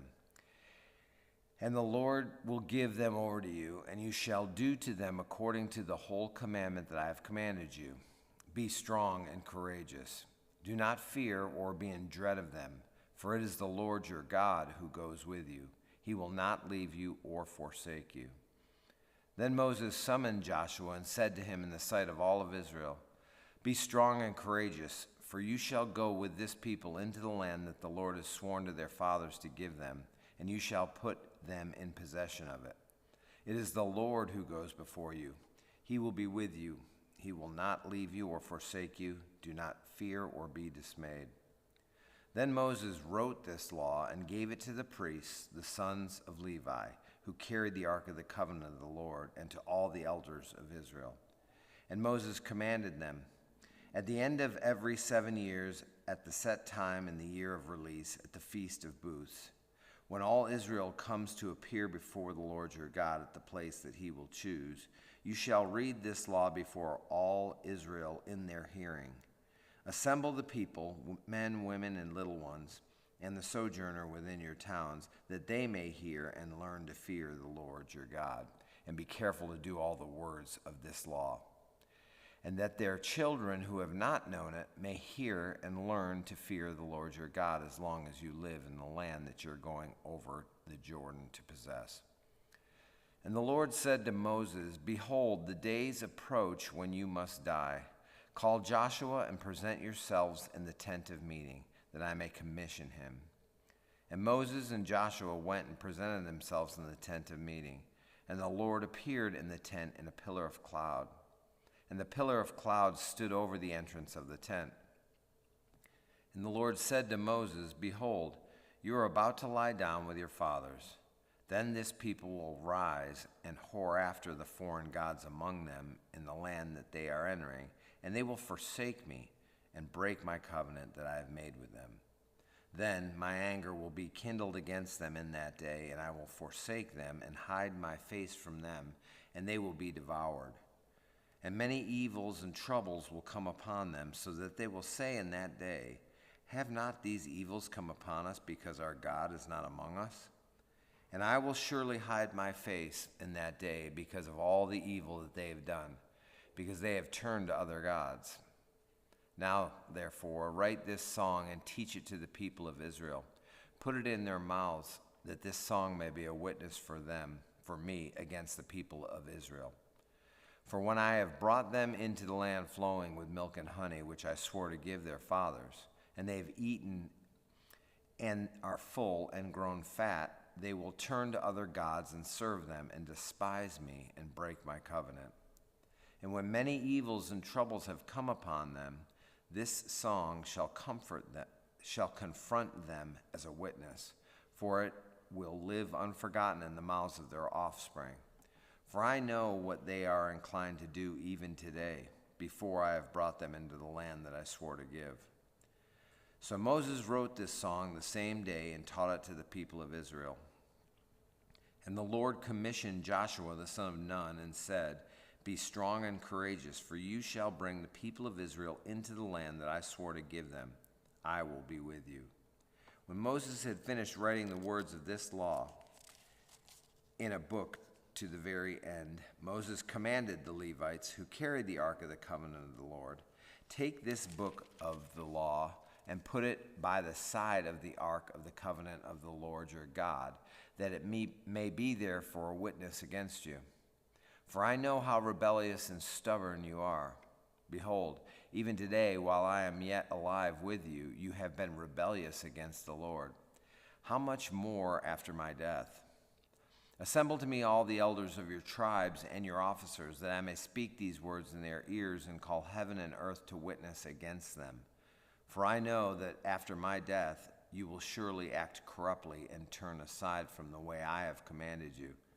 And in the days to come evil will befall you, because you will do what is evil in the sight of the Lord, provoking him to anger through the works of your hands." Then Moses spoke the words of this song until they were finished in the ears of all the assembly of Israel. "Give ear, O heavens, and I will speak, and let the earth hear the words of my mouth. May my teaching drop as the rain, my speech distill as the dew, like gentle rain upon the tender grass, and like showers upon the herb. For I will proclaim the name of the Lord, ascribe greatness to our God. The rock, his work, is perfect, for all his ways are justice. A God of faithfulness and without iniquity, just and upright is he. They have dealt corruptly with him. They are no longer his children because they are blemished. They are a crooked and twisted generation. Do you thus repay the Lord, you foolish and senseless people? Is not he your father who created you, who made you, and established you? Remember the days of old. Consider the years of many generations. Ask your father, and he will show you, your elders, and they will tell you. When the Most High gave to the nations their inheritance, when he divided mankind, he fixed the borders of the peoples according to the number of the sons of God. But the Lord's portion is his people, Jacob, his allotted heritage. He found him in a desert land and in the howling waste of the wilderness. He encircled him. He cared for him. He kept him as the apple of his eye. Like an eagle that stirs up its nest, that flutters over its young, spreading out its wings, catching them, bearing them on its pinions. The Lord alone guided him. No foreign god was with him. He made him ride on the high places of the land, and he ate the produce of the field. And he suckled him with the honey out of the rock, and oil out of the flinty rock, curds from the herd and milk from the flock, with fat of lambs, rams of Bashan, and goats, with the very finest of wheat. And you drank foaming wine made from the blood of the grape. But Jeshurun grew fat and kicked. You grew fat, stout, and sleek. Then he forsook God who made him and scoffed at the rock of his salvation. They stirred him to jealousy with strange gods. With abominations they provoked him to anger. They sacrificed to demons that were no gods, to gods they had never known, to new gods that had come recently, whom your fathers had never dreaded. You were unmindful of the rock that bore you, and you forgot the God who gave you birth. The Lord saw it and spurned them because of the provocation of his sons and his daughters. And he said, I will hide my face from them. I will see what their end will be. For they are a perverse generation, children in whom is no faithfulness. They have made me jealous with what is no God. They have provoked me to anger with their idols. So I will make them jealous with those who are no people. I will provoke them to anger with a foolish nation. For a fire is kindled by my anger, and it burns to the depths of Sheol, devours the earth and its increase, and sets on fire the foundations of the mountains. And I will heap disasters upon them. I will spend my arrows on them. They shall be wasted with hunger and devoured by plague and poisonous pestilence. I will send the teeth of beasts against them with the venom of things that crawl in the dust. Outdoors the sword shall bereave, and indoors terror for young man and woman alike. The nursing child with a man of gray hairs. I would have said, I will cut them to pieces. I will wipe them from human memory, had I not feared provocation by the enemy, lest their adversaries should misunderstand, lest they should say, our hand is triumphant. It was not the Lord who did all this. For they are a nation void of counsel, and there is no understanding in them. If they were wise, they would understand this. They would discern their latter end. How could one have chased 1,000 and two have put 10,000 to flight, unless their rock had sold them, and the Lord had given them up? For their rock is not as our rock. Our enemies are by themselves. For their vine comes from the vine of Sodom, and from the fields of Gomorrah. Their grapes are grapes of poison. Their clusters are bitter. Their wine is the poison of serpents and the cruel venom of asps. Is not this laid up in store with me, sealed up in my treasuries? Vengeance is mine, and I recompense for the time when their foot shall slip. For the day of their calamity is at hand, and their doom comes swiftly. For the Lord will vindicate his people and have compassion on his servants when he sees that their power is gone and there is none remaining, bond or free. Then he will say, where are their gods, the rock in which they took refuge, who ate the fat of their sacrifices and drank the wine of their drink offering? Let them rise up and help you. Let them be your protection. See now that I, even I, am he, and there is no God beside me. I kill and I make alive. I wound and I heal, and there is none that can deliver out of my hand. For I lift up my hand to heaven and swear, as I live forever, if I sharpen my flashing sword and my hand takes hold on judgment, I will take vengeance on my adversaries. I will repay those who hate me. I will make my arrows drunk with blood, and my sword shall devour flesh, with the blood of the slain and the captives from the long-haired heads of the enemy. Rejoice with him, O heavens. Bow down to him, all gods. For he avenges the blood of his children and takes vengeance on his adversaries. He repays those who hate him and cleanses his people's land. Moses came and recited all the words of this song in the hearing of the people, he and Joshua the son of Nun. And when Moses had finished speaking all these words to Israel, he said to them, take to heart all the words by which I am warning you today, that you may command them to your children, that they may be careful to do all the words of this law. For it is no empty word for you, but your very life. And by this word you shall live long in the land that you are going over the Jordan to possess. That very day the Lord spoke to Moses, go up this mountain of Abarim, Mount Nebo, which is in the land of Moab, opposite Jericho, and view the land of Canaan, which I am giving to the people of Israel for possession, and die on the mountain which you go up, and be gathered to your people, as Aaron your brother died in Mount Hor, and was gathered to his people, because you broke faith with me in the midst of the people of Israel, in the waters of Meribah, Kadesh, in the wilderness of Zin. And because you did not treat me as holy in the midst of the people of Israel. For you shall see the land before you, but you shall not go there into the land that I am giving to the people of Israel. This is the blessing with which Moses, the man of God, blessed the people of Israel before his death. He said, the Lord came from Sinai and dawned from Seir upon us. He shone forth from Mount Paran. He came from the 10,000s of holy ones with flaming fire at his right hand. Yes, he loved his people. All his holy ones were in his hand. So they followed in your steps, receiving direction from you. When Moses commanded us the law as a possession for the assembly of Jacob, thus the Lord became king in Jeshurun, when the heads of the people were gathered, all the tribes of Israel together. Let Reuben live and not die, but let his men be few. And this he said of Judah, Hear, O Lord, the voice of Judah, and bring him into his people.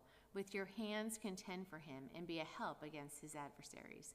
And of Levi he said, Give to Levi your Thummim and your Urim, to your godly one, whom you tested at Massah, with whom you quarreled at the waters of Meribah, who said of his father and mother, I regard them not. He disowned his brothers and ignored his children, for they observed your word and kept your covenant. They shall teach Jacob your rules, and Israel your law. They shall put incense before you and whole burnt offerings on your altar. Bless, O Lord, his substance, and accept his work of his hands. Crush the loins of his adversaries, of those who hate him, that they rise not again. Of Benjamin he said, The beloved of the Lord dwells in safety. The high God surrounds him all day long, and dwells between his shoulders.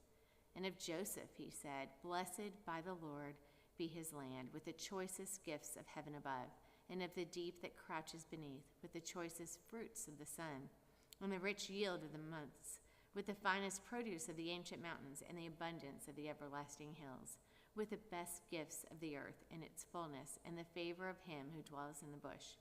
May these rest on the head of Joseph, on the pate of him who is prince among his brothers. A firstborn bull he is majesty, and his horns are the horns of a wild ox. With them he shall gore the peoples, all of them, to the ends of the earth. They are the 10,000s of Ephraim, and they are the thousands of Manasseh. And of Zebulun he said, Rejoice, Zebulun, in your going out, and Issachar in your tents. They shall call peoples to their mountain. There they offer right sacrifices. For they draw from the abundance of the seas and the hidden treasures of the sand. And of Gad he said, Blessed be he who enlarges Gad.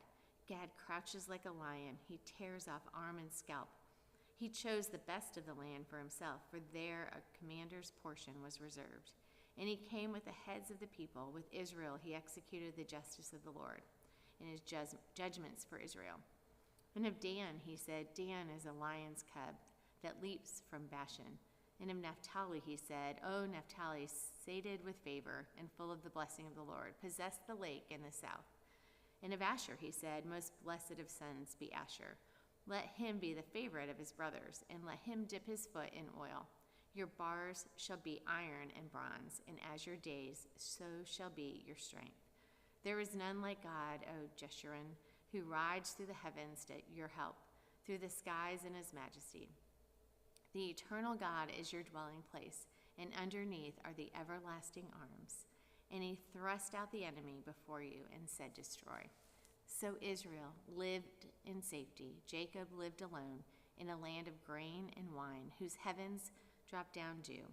Happy are you, O Israel, who is like you, a people saved by the Lord, the shield of your help and the sword of your triumph.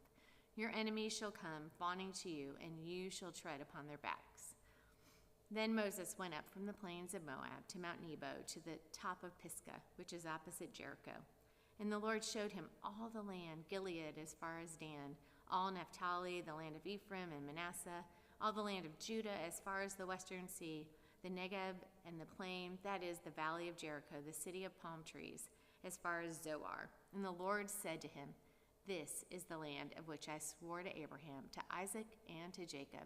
I will give it to your offspring. I have let you see it with your eyes, but you shall not go over there. So Moses, the servant of the Lord, died there in the land of Moab, according to the word of the Lord, and he buried him in the valley in the land of Moab, opposite Beth Peor. But no one knows the place of his burial to this day. Moses was 120 years old when he died. His eye was undimmed and his vigor unabated. And the people of Israel wept for Moses in the plains of Moab 30 days. Then the days of weeping and mourning for Moses were ended. And Joshua, the son of Nun, was full of the spirit of wisdom, for Moses had laid his hands on him. So the people of Israel obeyed him and did as the Lord had commanded Moses. And there has not arisen a prophet since in Israel like Moses, whom the Lord knew face to face. none like him for all the signs and the wonders that the Lord sent him to do in the land of Egypt, to Pharaoh and to all his servants and to all the land, and for all the mighty power and all the great deeds of terror that Moses did in the sight of all Israel. The book of Joshua. After the death of Moses, the servant of the Lord said to Joshua the son of Nun, Moses' assistant, Moses, my servant, is dead. Now, therefore, arise, go over this Jordan, you and all this people, into the land that I am giving to them, to the people of Israel. Every place that the sole of your foot will tread upon, I have given to you, just as I promised to Moses. From the wilderness in this Lebanon, as far as the great river, the river Euphrates, all the land of the Hittites, to the great sea, toward the going down of the sun, shall be your territory. No man shall be able to stand before you all the days of your life. Just as I was with Moses, so I will be with you. I will not leave you or forsake you. Be strong and courageous, for you shall cause this people to inherit the land that I swore to their fathers to give them. Only be strong and very courageous, being careful to do according to all the law that Moses my servant commanded you. Do not turn from it to the right hand or to the left, that you may have good success wherever you go. This book of the law shall not depart from your mouth, but you shall meditate on it day and night, so that you may be careful to do according to all that is written in it. For then you will make your way prosperous, and then you will have good success. Have I not commanded you? Be strong and courageous. Do not be frightened, and do not be dismayed, for the Lord your God is with you wherever you go. And Joshua commanded the officers of the people, pass through the midst of the camp and command the people, prepare your provisions, for within 3 days you are to pass over this Jordan, to go in to take possession of the land that the Lord your God is giving you to possess. And the Reubenites, the Gadites, and the half-tribe of Manasseh, Joshua said, remember the word that Moses, the servant of the Lord, commanded you, saying, the Lord your God is providing you a place of rest and will give you this land. Your wives, your little ones, and your livestock shall remain in the land that Moses gave you beyond the Jordan. But all the men of valor among you shall pass over armed before your brothers, and shall help them, until the Lord gives rest to your brothers as he has to you. And they shall also take possession of the land that the Lord your God is giving them.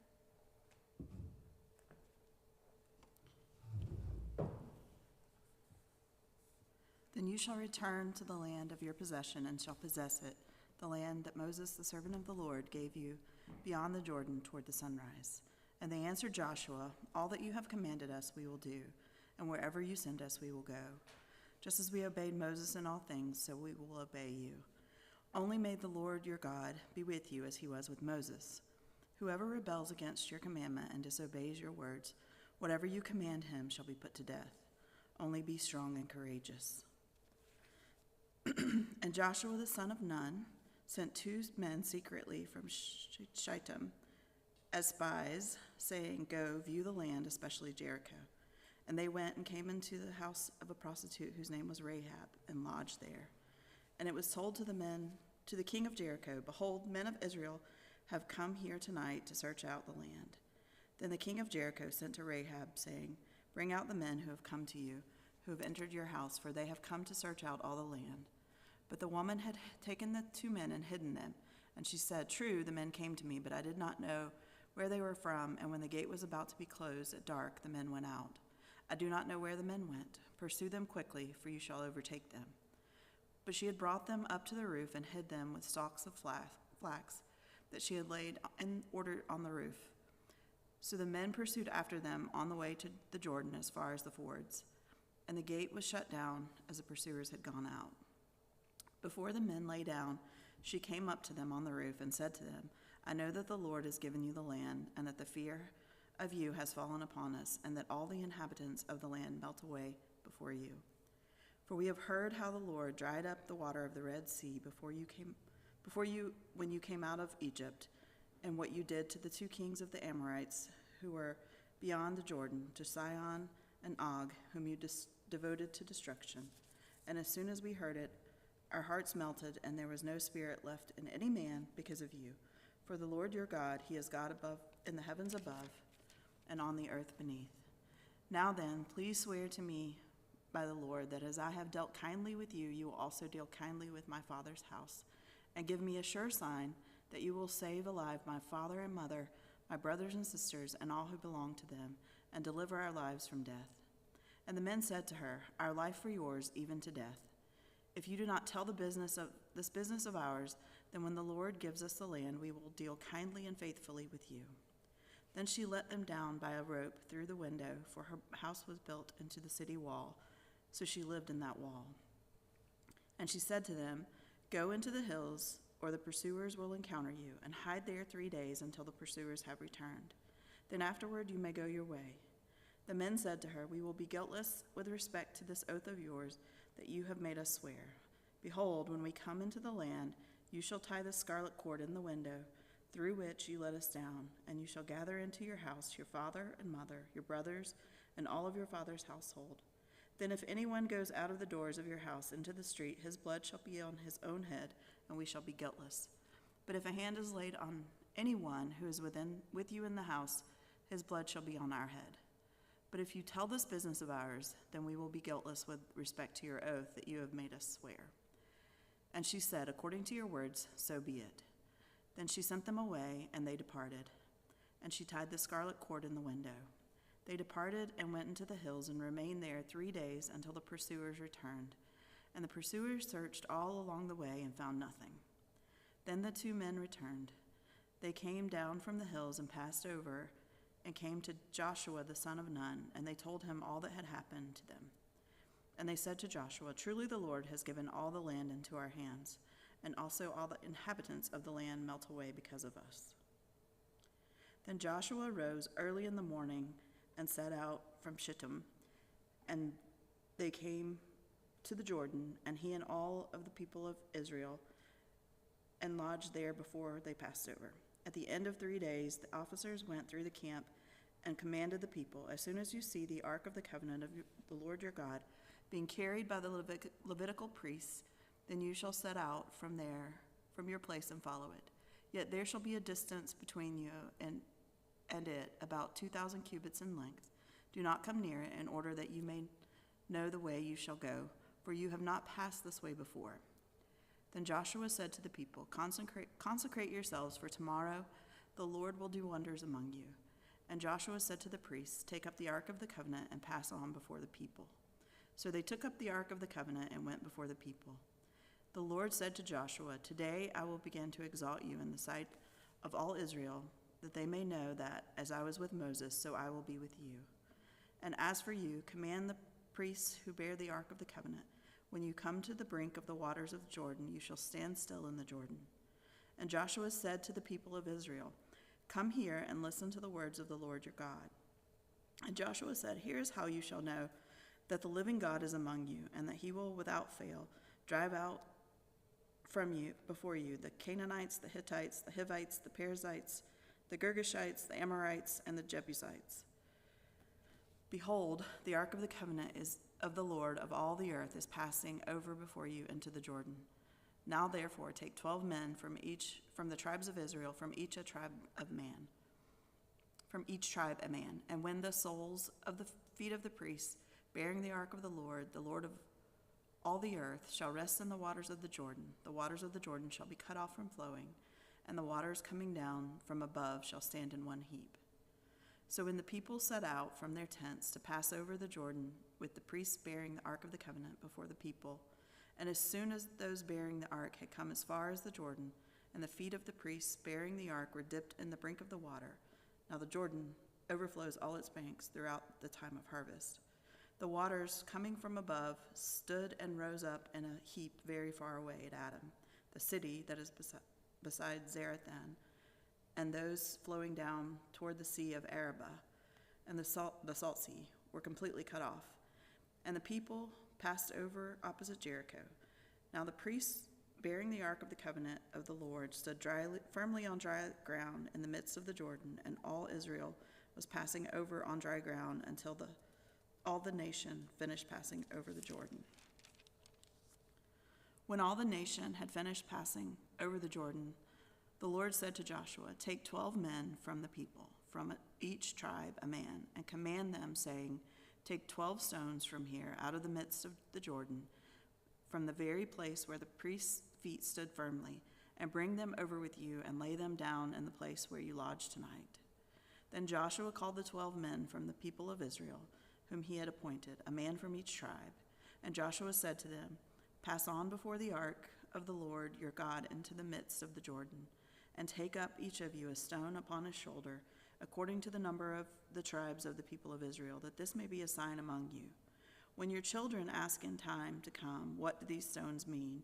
then you shall tell them that the waters of the Jordan were cut off before the ark of the covenant of the Lord. When it passed over the Jordan, the waters of the Jordan were cut off. So these stones shall be to the people of Israel a memorial forever." And the people of Israel did just as Joshua commanded, and took up 12 stones out of the midst of the Jordan, according to the number of the tribes of the people of Israel, just as the Lord told Joshua. And they carried them over with them to the place where they lodged, and laid them down there. And Joshua set up 12 stones in the midst of the Jordan, in the place where the feet of the priests bearing the ark of the covenant had stood, and they are there to this day. For the priests bearing the ark stood in the midst of the Jordan until everything was finished that the Lord commanded Joshua to tell the people, according to all that Moses had commanded Joshua. The people passed over in haste, and when all of the people had finished passing over, the ark of the covenant, the ark of the Lord, and the priests passed over before the people. The sons of Reuben and the sons of Gad and the half-tribe of Manasseh passed over armed before the people of Israel as Moses had told them. About 40,000 ready for war passed over before the Lord for battle to the plains of Jericho. On that day the Lord exalted Joshua in the sight of all Israel, and they stood in awe of him just as they had stood in awe of Moses all the days of his life. And the Lord said to Joshua, "Command the priests bearing the ark of the testimony to come up out of the Jordan." So Joshua commanded the priests, "Come up out of the Jordan." And when the priests bearing the ark of the covenant of the Lord came up from the midst of the Jordan, and the soles of the priests' feet were lifted upon dry ground, the waters of the Jordan returned to their place and overflowed all its banks as before. The people came up out of the Jordan on the 10th day of the first month, and they encamped at Gilgal on the east border of Jericho. And those 12 stones which they took out of the Jordan, Joshua set up at Gilgal. And he said to the people of Israel, "When your children ask their fathers in times to come, 'What do these stones mean?' then you shall let your children know Israel passed over this Jordan on dry ground. For the Lord your God dried up the waters of the Jordan for you until you passed over, as the Lord your God did to the Red Sea, which he dried up for us until we passed over, so that all the peoples of the earth may know that the hand of the Lord is mighty, that you may fear the Lord your God forever." As soon as all the kings of the Amorites who were beyond the Jordan to the west, and all the kings of the Canaanites who were by the sea, heard that the Lord had dried up the waters of the Jordan for the people of Israel until they crossed over, their hearts melted, and there was no longer any spirit in them because of the people of Israel. At that time the Lord said to Joshua, "Make flint knives and circumcise the sons of Israel a second time." So Joshua made flint knives and circumcised the sons of Israel at Gibeath Haraloth. And this is the reason why Joshua circumcised them. All the males of the people who came out of Egypt, all the men of war, had died in the wilderness on the way after they had come out of Egypt. Though all the people who came out had been circumcised, yet all the people who were born on the way in the wilderness after they had come out of Egypt had not been circumcised. For the people of Israel walked 40 years in the wilderness until all the nation, the men of war who came out of Egypt, perished because they did not obey the voice of the Lord. The Lord swore to them that he would not let them see the land that the Lord had sworn to their fathers to give us, a land flowing with milk and honey. So it was their children, whom he raised up in their place, that Joshua circumcised. For they were uncircumcised because they had not been circumcised on the way. When the circumcising of the whole nation was finished, they remained in their places in the camp until they were healed. And the Lord said to Joshua, "Today I have rolled away the reproach of Egypt from you." And so the name of that place is called Gilgal to this day. While the people of Israel were encamped at Gilgal, they kept the Passover on the 14th day of the month in the evening on the plains of Jericho. And the day after the Passover, on that very day, they ate of the produce of the land, unleavened cakes and parched grain. And the manna ceased the day after they ate of the produce of the land. And there was no longer manna for the people of Israel, but they ate the fruit of the land of Canaan that year. When Joshua was by Jericho, he lifted up his eyes and looked, and behold, a man was standing before him with his drawn sword in his hand. And Joshua went to him and said, "Are you for us or for our adversaries?" And he said, "No, but I am a commander of the army of the Lord. Now I have come."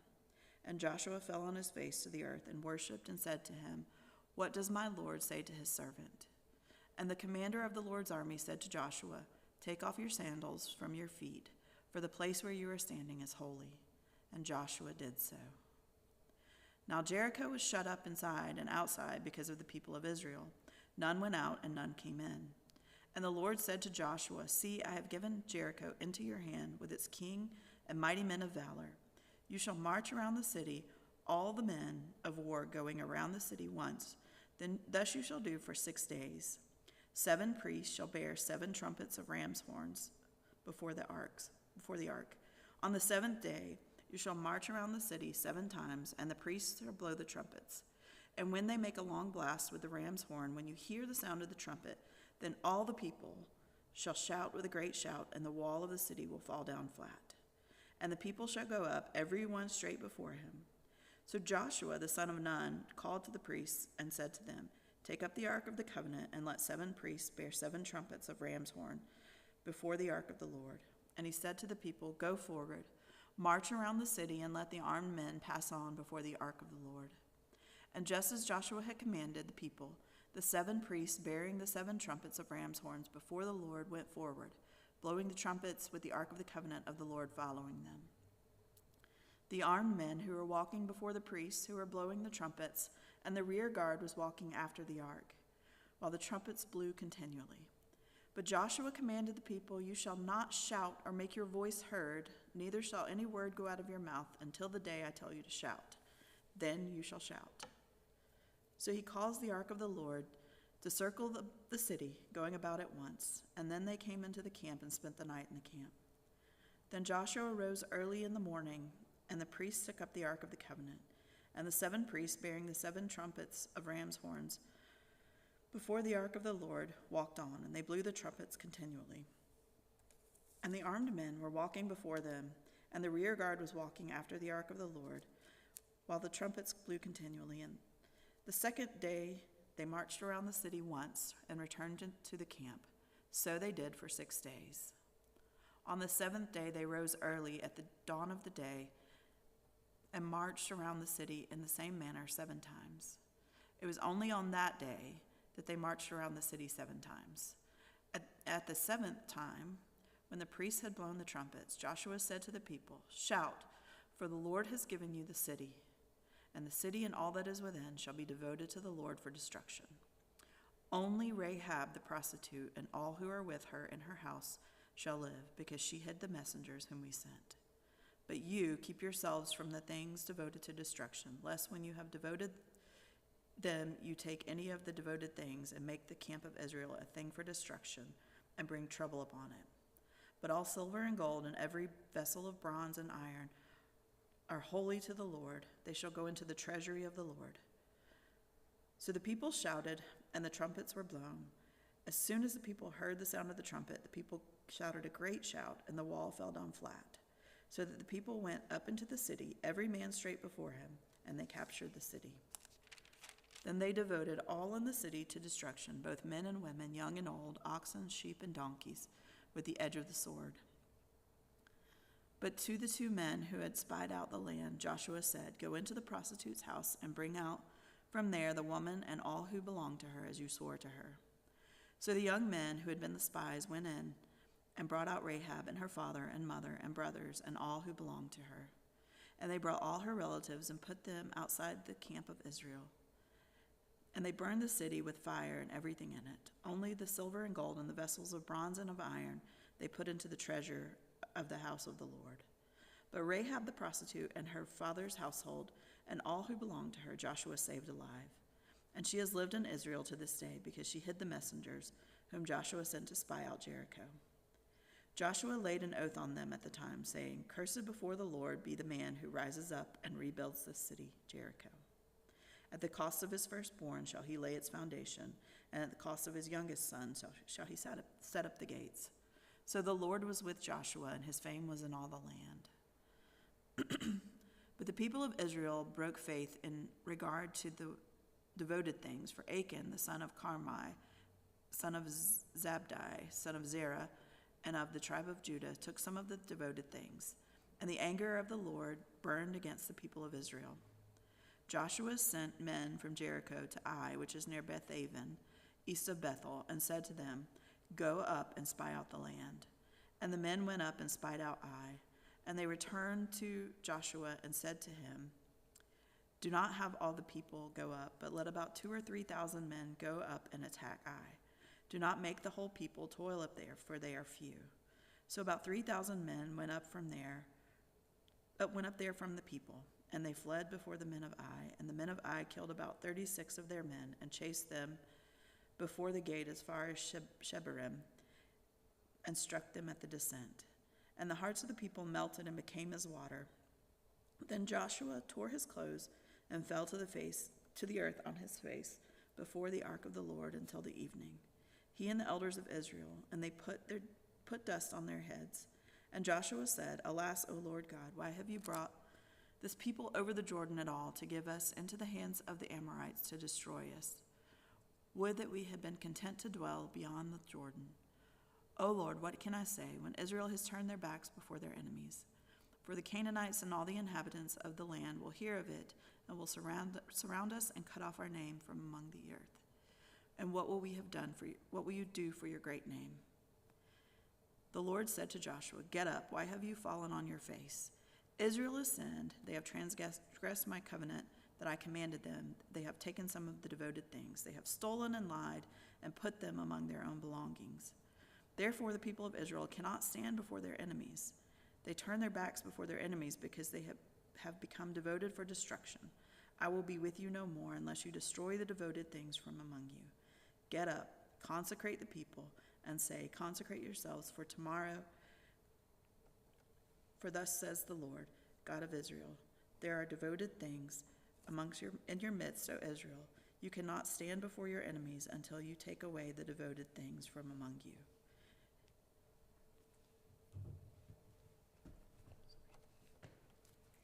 In the morning, therefore, you shall be brought near by your tribes, and the tribe that the Lord takes by lot shall come near by clans. And the clan that the Lord takes shall come near by households, and the household that the Lord takes shall come near man by man. And he who is taken with the devoted things shall be burned with fire, he and all he has, because he has transgressed the covenant of the Lord, and because he has done an outrageous thing in Israel.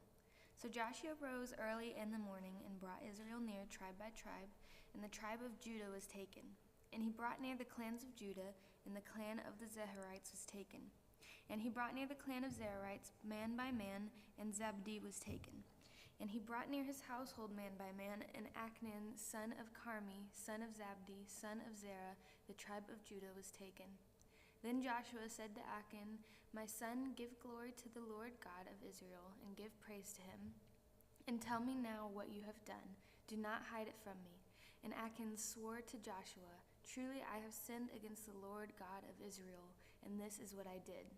When I saw among the spoil a beautiful cloak from Shinar, and 200 shekels of silver, and a bar of gold weighing 50 shekels, then I coveted them and took them. And see, they are hidden in the earth inside my tent, with the silver underneath." So Joshua sent messengers, and they ran to the tent, and behold, it was hidden in his tent with the silver underneath. And they took him out of the tent and brought him to Joshua and to the people of Israel. And they laid him down before the Lord. And Joshua and all of Israel with him took Achan the son of Zerah, and the silver, and the cloak, and the bar of gold, and his sons and daughters, and his oxen, and donkeys, and sheep, and his tent, and all that he had. And they brought them up the valley of Achor. And Joshua said, "Why did you bring trouble on us? The Lord brings trouble on you today." And all of Israel stoned him with stones. They burned them with the fire, and stoned them with the stones. And they raised over him a great heap of stones that remains to this day. Then the Lord turned from his burning anger. Therefore, to this day, the name of that place is called the Valley of Achor. And the Lord said to Joshua, "Do not fear and do not be dismayed. Take all of the fighting men with you, and arise, go up to Ai. See, I have given into your hand the king of Ai and his people, his city and his land. And you shall do to Ai and its king as you did to Jericho and its king. Only its spoil and its livestock you shall take as plunder for yourselves. Lay an ambush against the city behind it. So Joshua and all the fighting men arose to go up to Ai, and Joshua chose 30,000 men of valor and sent them out by night. And he commanded them, Behold, you shall lie in ambush against the city behind it. Do not go very far from the city, but all of you remain ready. And I and all the people who are with me will approach the city. And when they come out against us, just as before, we shall flee before them. And they will come out after us until we have drawn them away from the city. For they will say, They are fleeing from us just as before. So we will flee before them. Then you shall rise up from the ambush and seize the city, for the Lord your God will give it into your hand. And as soon as you have taken the city, you shall set the city on fire. You shall do according to the word of the Lord. See, I have commanded you. So Joshua sent them out. And they went to the place of ambush and lay between Bethel and Ai, to the west of Ai. But Joshua spent that night among the people.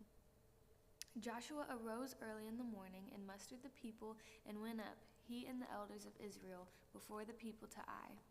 And all the fighting men who were with him went up and drew near before the city and encamped on the north side of Ai, with a ravine between them and Ai. He took about 5,000 men and set them in ambush between Bethel and Ai to the west of the city.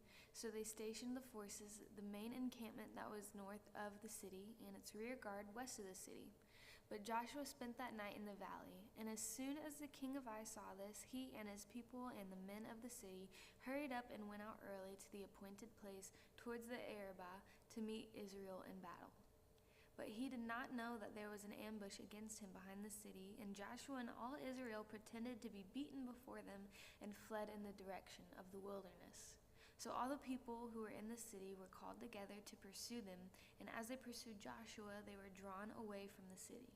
Not a man was left in Ai, nor Bethel, who did not go out after Israel.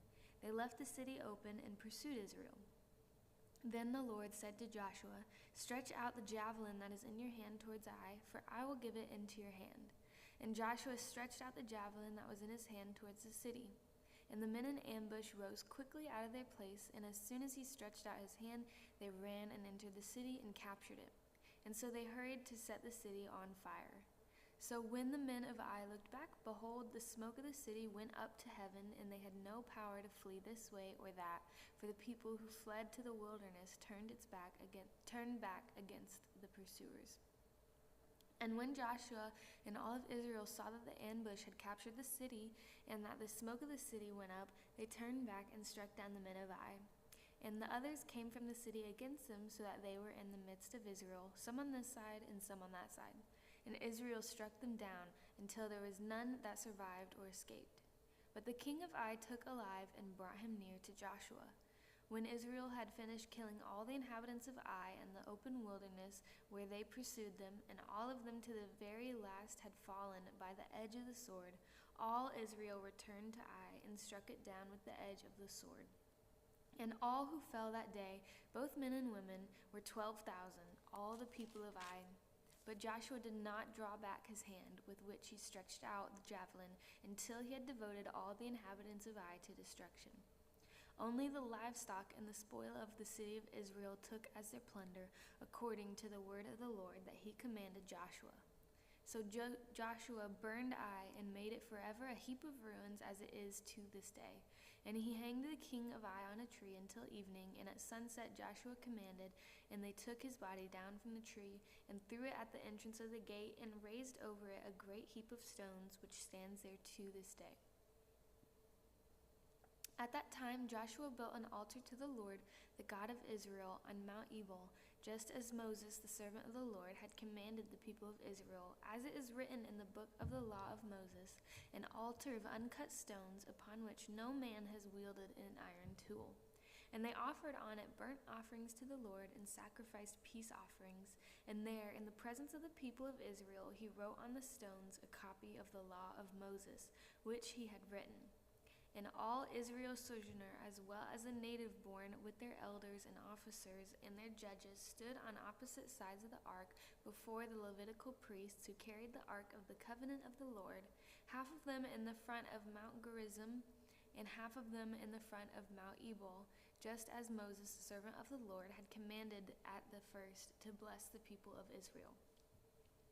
And afterward he read all the words of the law, the blessing and the curse, according to all that is written in the book of the law. There was not a word of all that Moses commanded that Joshua did not read before the assembly of Israel, and the women and the little ones and the sojourners who lived among them.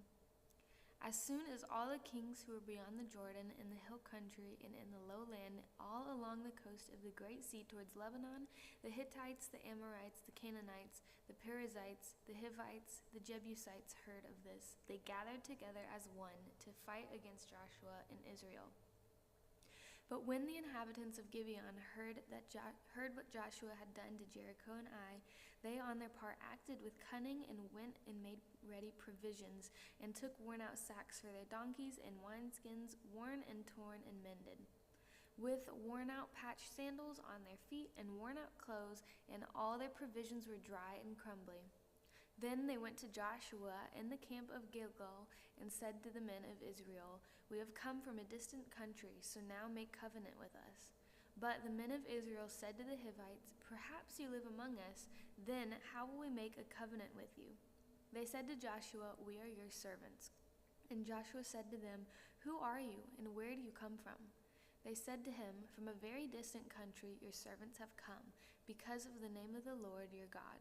For we have heard the report of him, and all that he did in Egypt, and all that he did to the 2 kings of the Amorites who were beyond the Jordan, and to Sihon the king of Heshbon, and to Og the king of Bashan, who lived in Ashtaroth.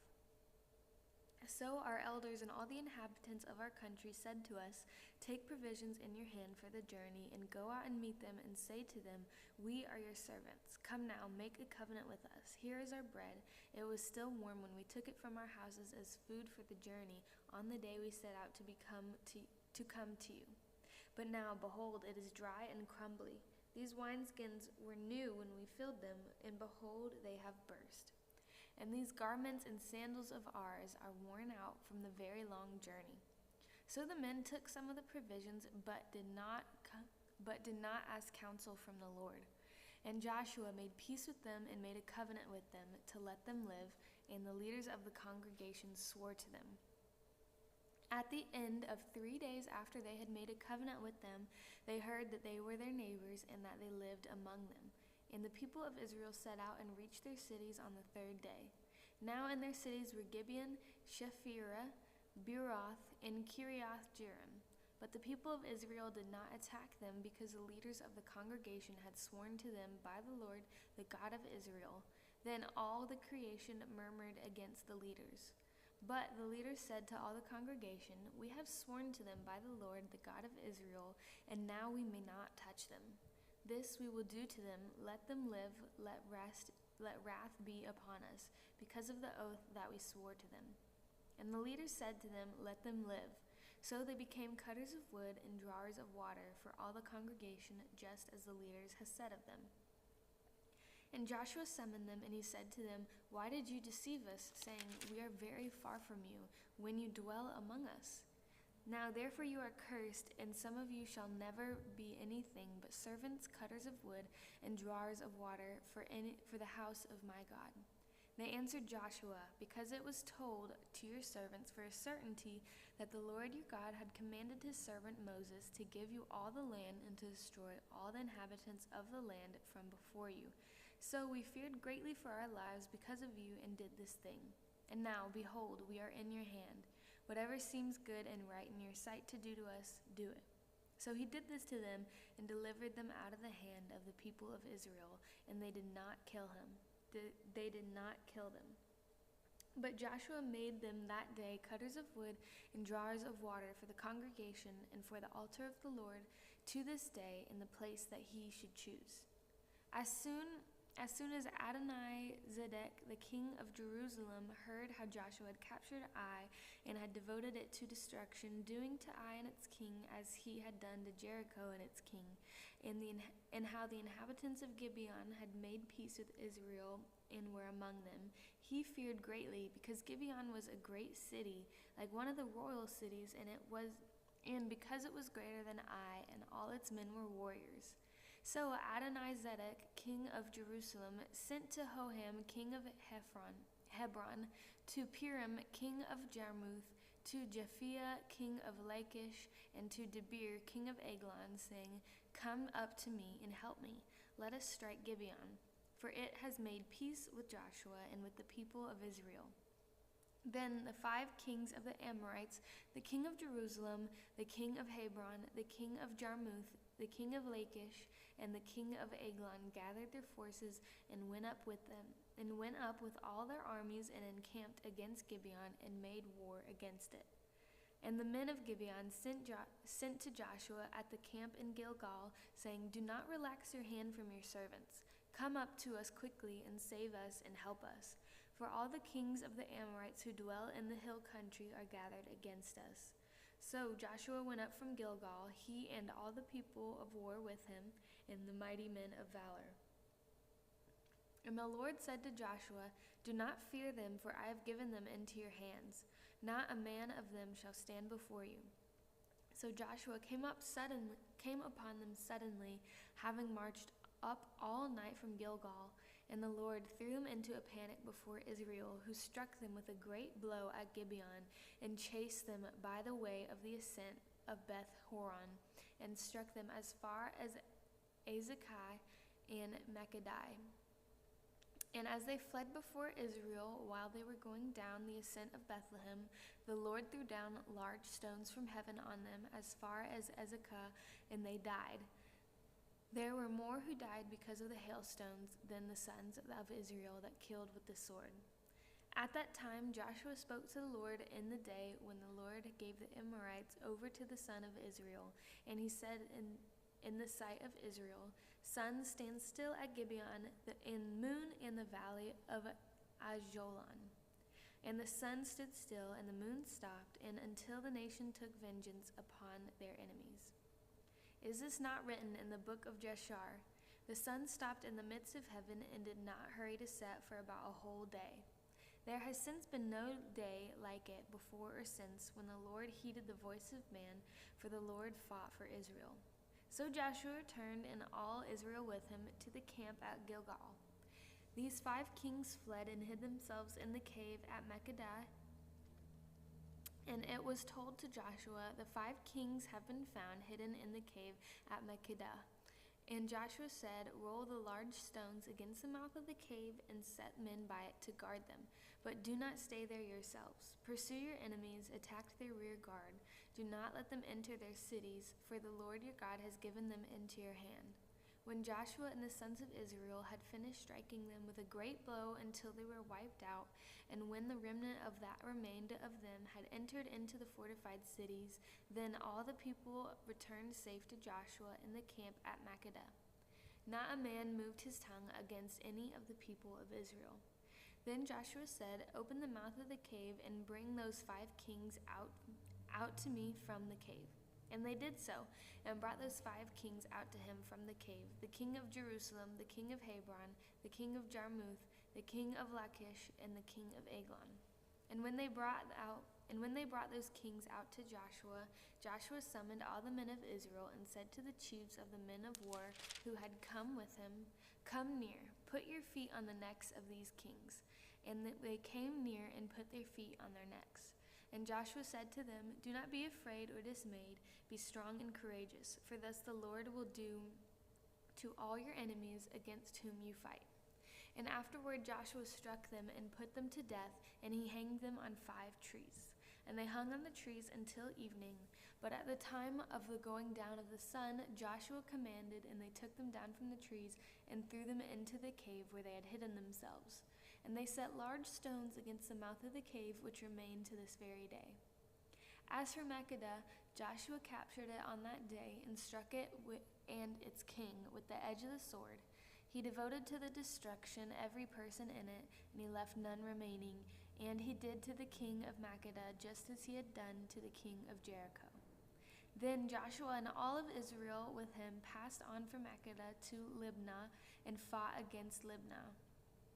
And the Lord gave it also its king into the hand of Israel, and he struck it with the edge of the sword and every person in it. He left none remaining in it. And he did to its king as he had done to the king of Jericho. Then Joshua and all of Israel with him passed on from Libnah to Lachish and laid siege on it and fought against it. And the Lord gave Lachish into the hand of Israel, and he captured it on the second day and struck it with the edge of the sword and every person in it, just as he had done to Libnah. Then Horam, king of Gezer, came up to help Lachish, and Joshua struck him and its people until he left none remaining. Then Joshua and all of Israel with him passed on from Lachish to Eglon, and they laid siege to it and fought against it. And they captured it on that day and struck it with the edge of the sword, and he devoted every person in it to destruction that day, as he had done with Lachish. Then Joshua and all of Israel with him went up from Eglon to Hebron, and they fought against it. And they captured it and struck it with the edge of the sword, and its kings and its towns, and every person in it.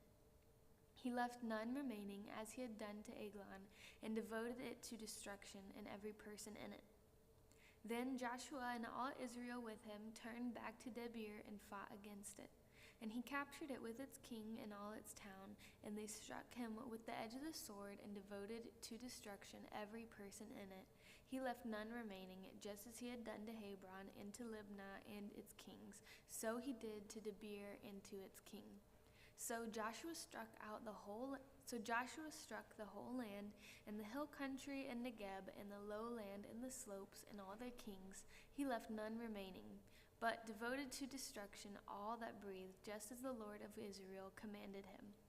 And Joshua struck them from Kadesh Barnea as far as Gaza, and all the country of Goshen as far as Gibeon. And Joshua captured all these kings in their land at one time, because the Lord God of Israel fought for Israel. Then Joshua turned, and all Israel with him, to the camp at Gilgal.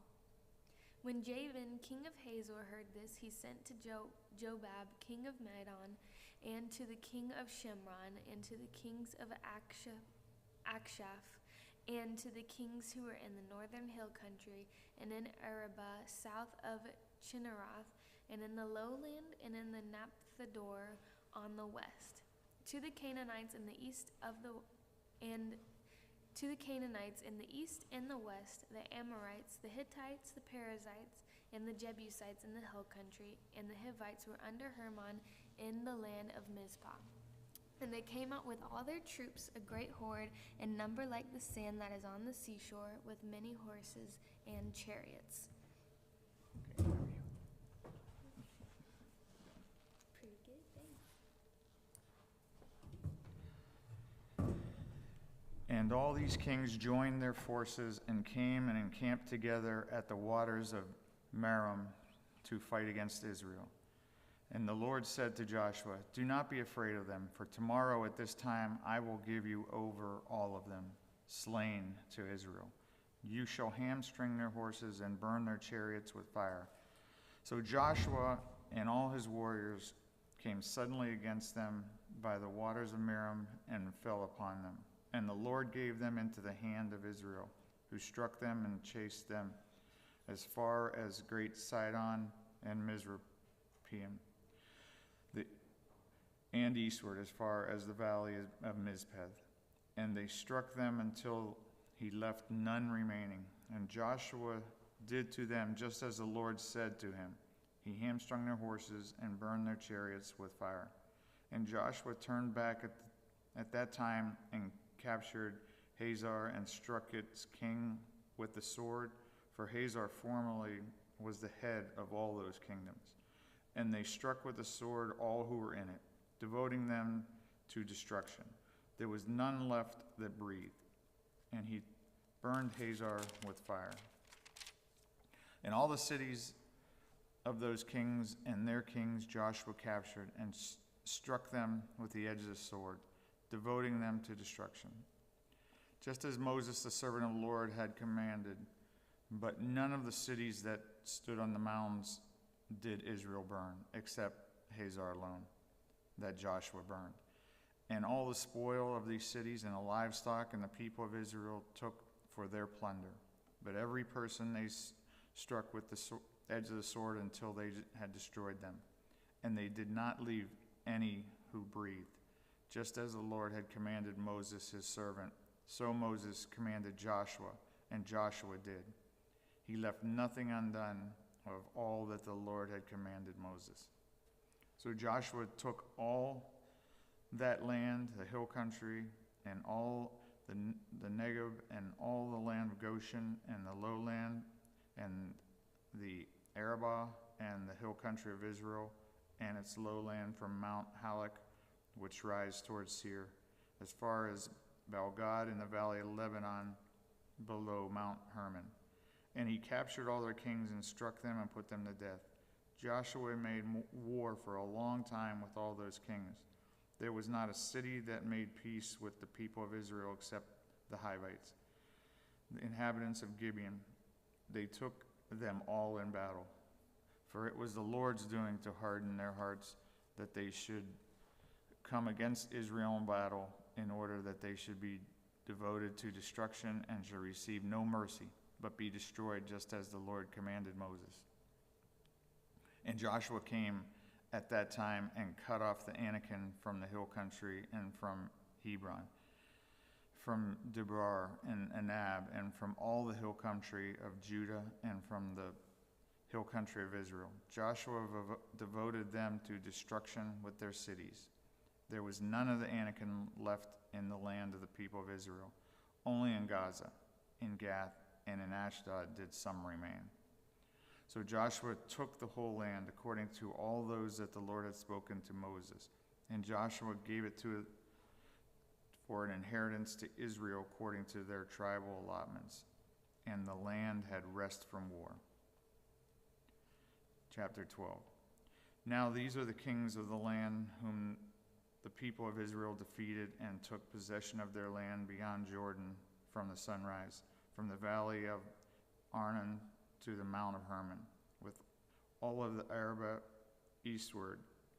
Sihon, king of the Amorites, who lived in Heshbon and ruled from Aroer, which is on the edge of the valley of Arnon, and from the middle of the valley as far as the river Jabbok, the boundaries of the Ammonites.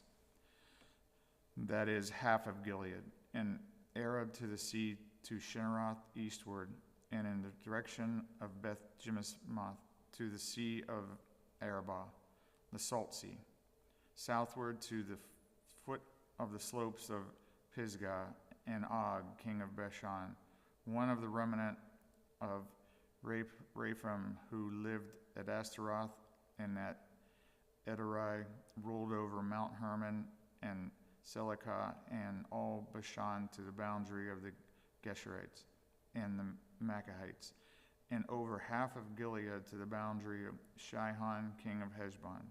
Moses, the servant of the Lord, and the people of Israel defeated them. And Moses, the servant of the Lord, gave their land for a possession to the Reubenites and the Gadites and the half-tribe of Manasseh. These were the kings of the land whom Joshua and the people of Israel defeated on the west side of Jordan, from Balgad to the valley of Lebanon to Mount Halak that rises towards Seir. And Joshua gave their lands to the tribe of Israel as a possession according to their allotments, in the hill country, and the lowland, in Arabah, and the slopes of the wilderness, and in Negeb, and the land of the Hittites, the Amorites, the Canaanites, and the Perizzites, the Hivites, and the Jebusites. The king of Jericho won. The king of Ai, which is beside Bethel, won. The king of Jerusalem won. The king of Hebron won. The king of Jarmuth won. The king of Lachish won. The king of Eglon won. The king of Gezer won. The king of Debir won. The king of Geder won. The king of Hormath won. The king of Arad won. The king of Libnah won. The king of Abdullam won.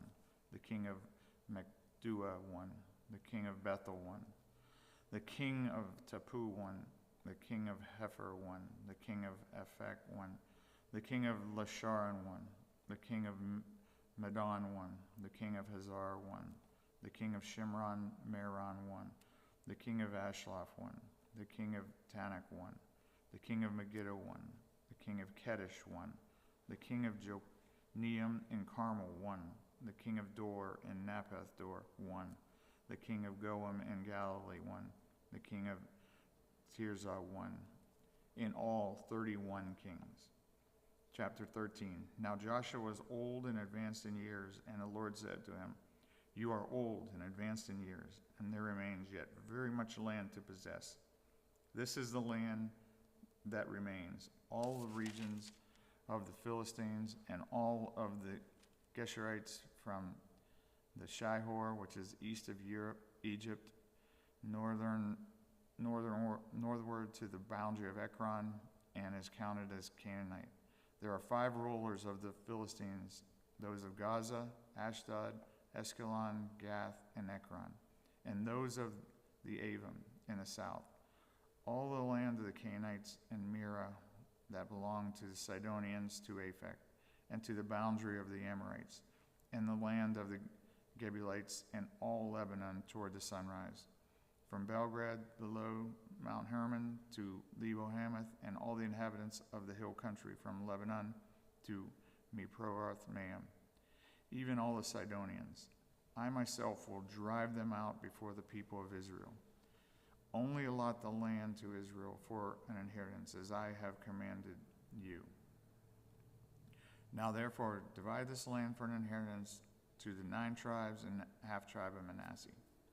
With the other half-tribe of Manasseh, the Reubenites and the Gadites received their inheritance which Moses gave them beyond the Jordan eastward, as Moses, the servant of the Lord, gave them, from Aroer, which is on the edge of the valley of Arnon, and the city that is in the middle of the valley, and all the tableland of Medeba as far as Dibon, and all the cities of Sihon, king of the Amorites, who reigned in Heshbon, as far as the boundary of the Ammonites and Gilead, in the region of the Geshurites and the Maccathites, and all Mount Hermon, and all Bashan to Sika, all the kingdom of Og and Bashan, who reigned in Ashtaroth and in Edrei. He alone was left of the remnant of Rephaim. These Moses had struck out and driven out. Yet the people of Israel did not drive out the Geshurites or the Maccathites, but Geshur and Maacath dwell in the midst of Israel to this day.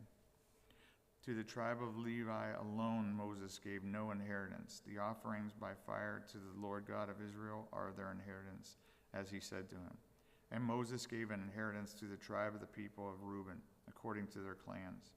So their territory was from Aroer, which is on the edge of the valley of Arnon, and the city that is in the middle of the valley, and all the tableland by Medeba and Heshbon, and all its cities that are in the tableland, Dibon and Bamoth Baal and Beth Baal, and Jahaz and Kendermoth and Mephaz and Kedartham and Sibmah, and Zareth Shahar on the hill of the valley, and Beth Peor, and the slopes of Pisgah and Beth Jezmoth. That is, all the cities of the tableland, and all the kingdom of Sihon, king of the Amorites, who reigned in Heshbon, whom Moses defeated with the leaders of Midian, Evi, and Rechem, and Zur, and Hur, and Reba, the princes of Sihon, who lived in the land. Balaam also, the son of Beor, the one who practiced divination, was killed with the sword by the people of Israel amongst the rest of their slain. And the border of the people of Reuben was the Jordan as a boundary. This was the inheritance of the people of Reuben according to their clans with their cities and villages. Moses gave an inheritance also to the tribe of Gad, to the people of Gad, according to their clans. Their territory was Jazar and all the cities of Gilead, and half the land of the Amorites to Aroer, which is east of Rabbah, and from Hezbon to Ramoth Mizpeh and Betoam, and from Methaim to the territory of Debur, and in the valley of Beth-haram, Beth-mirah, Succoth, and Zephon. The rest of the kingdom of Sihon, king of Heshbon, having the Jordan as a boundary to the lower end of the Sea of Chinnereth, eastward beyond the Jordan. This is the inheritance of the people of Gad according to their clans, with their cities and villages. And Moses gave an inheritance to the half-tribe of Manasseh. It was allotted to the half-tribe of the people of Manasseh according to their clans. Their region extended from Mehamam through all of Bashan and the whole kingdom of Og, king of Bashan, and all the towns of Jahar, which are in Bashan, 60 cities, and half Gilead and Ashtaroth, and Edrei, and the cities of the kingdom of Og and Bashan. These were allotted to the people of Machir, the son of Manasseh, for the half of the people of Machir according to their clans. These are the inheritance that Moses distributed to the plains of Moab, beyond the Jordan, east of Jericho. But to the tribe of Levi, Moses gave no inheritance. The Lord God of Israel is their inheritance, just as he said to them. Chapter 14. These are the inheritance that the people of Israel received in the land of Canaan, and Eleazar, the priest of, and Joshua, the son of Nun, and the heads of the fathers' houses of the tribes of the people of Israel gave them to inherit.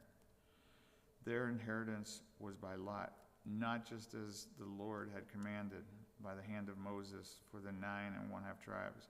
For Moses had given an inheritance to the 2 1/2 tribes beyond Jordan. But to the Levites he gave no inheritance among them. For the people of Joseph were 2 tribes, Manasseh and Ephraim. And no portion was given to the Levites in that land, but only cities to dwell in, with their pasture lands and their livestock and their substance. The people of Israel did as the Lord commanded Moses. They allotted the land. Then the people of Judah came to Joshua at Gilgal, and Caleb, the son of Jephunneh, the Kenizzite, said to him, "You know what the Lord said to Moses, the man of God, in Kadesh Barnea, concerning you and me. I was 40 years old when Moses, the servant of the Lord, sent me from Kadesh Barnea to spy out the land, and I brought him word again as it was in my heart. But my brothers who went up with me made the heart of the people melt. Yet I wholly followed the Lord my God. And Moses swore on that day, saying, Surely the land on which your foot has trodden shall be an inheritance for you and your children forever, because you have wholly followed the Lord my God. And now, behold, the Lord has kept me alive, just as he said these 45 years since the time that the Lord spoke this word to Moses while Israel walked in the wilderness. And now, behold, I am this day 85 years old. I am still as strong today as I was in the day that Moses sent me. My strength now is as my strength was then, for war and for going and coming. So now give me this hill country of which the Lord spoke on that day. For you heard on that day how the Anakim were there, with great fortified cities. It may be that the Lord will be with me, and I shall drive them out, just as the Lord said. Then Joshua blessed him, and he gave Hebron to Caleb, the son of Jephunneh, for an inheritance.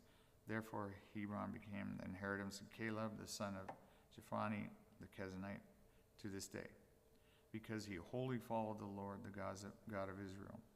Now the name of Hebron formerly was Kiriath Arba. Arba was the greatest man among the Anakim, and the land had rest from war. Chapter 15. The allotment for the tribe of the people of Judah, according to their clans, reached southward to the boundary of Edom, to the wilderness of Zin, and the farthest south. And their southern boundary ran from the end of the Salt Sea, from the bay that faces southward. It goes out southward to the ascent of Akrabim, passes to Zin, and goes up south of Kadesh Barnea along Hezron, up to Adar, turns about to Karka and passes to Asmon, goes out by the brook of Egypt and comes to its end at the sea. This shall be your south boundary, and the east boundary is the Salt Sea, to the north of Jordan. And the boundary on the north side runs from the bay of the sea at the mouth of the Jordan, and the boundary goes up to Beth-Hogah and passes along the north of Beth-Araba. And the boundary goes up from the stone of Bohan and the son of Reuben. And the boundary goes up to Debir from the valley of Angkor, and so northward, turning toward Gilgal, which is opposite the ascent of Adulam, which is on the south side of the valley. And the boundary passes along to the waters of En-Shemesh and ends at En-Rogel. Then the boundary goes up by the valley of the son of Hinnom and the southern border of the Jebusite, that is Jerusalem. And the boundary goes up to the top of the mountain that lies over against the valley of Hinnom on the west and the northern end of the valley of Rephaim. Then the boundary extends from the top of the mountain to the spring of the waters of Nephoah, and from there to the cities of Mount Ephraim. Then the boundary bends around to Bela and to Kiriath-Jearim, to the boundary circles west of Bela to Mount Seir, passes along to the northern shoulder of Mount Jearim, that is Sisalon, and goes down to Beth-Shemesh and passes along by Timnah. The boundary goes out to the shoulder of the hill of Ekron, and the boundary bends around to Shikharon and passes to Mount Bala, and goes out to Jabneel. Then the boundary comes to an end at the sea, and the west boundary was the Great Sea with its coastline. This is the boundary around the people of Judah according to their clans.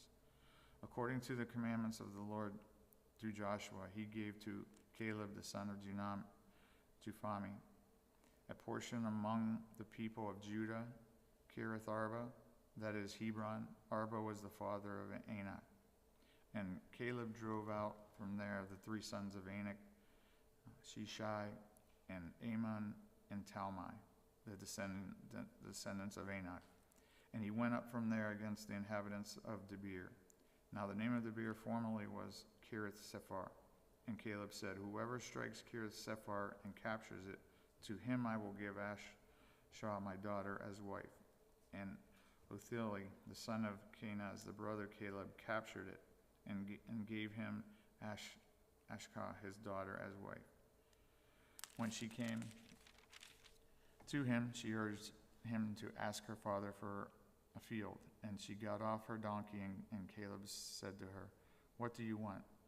She said to him, give me a blessing, since you have given me the land of Negeb, and then given me also springs of water, and kept her upper springs and the lower springs.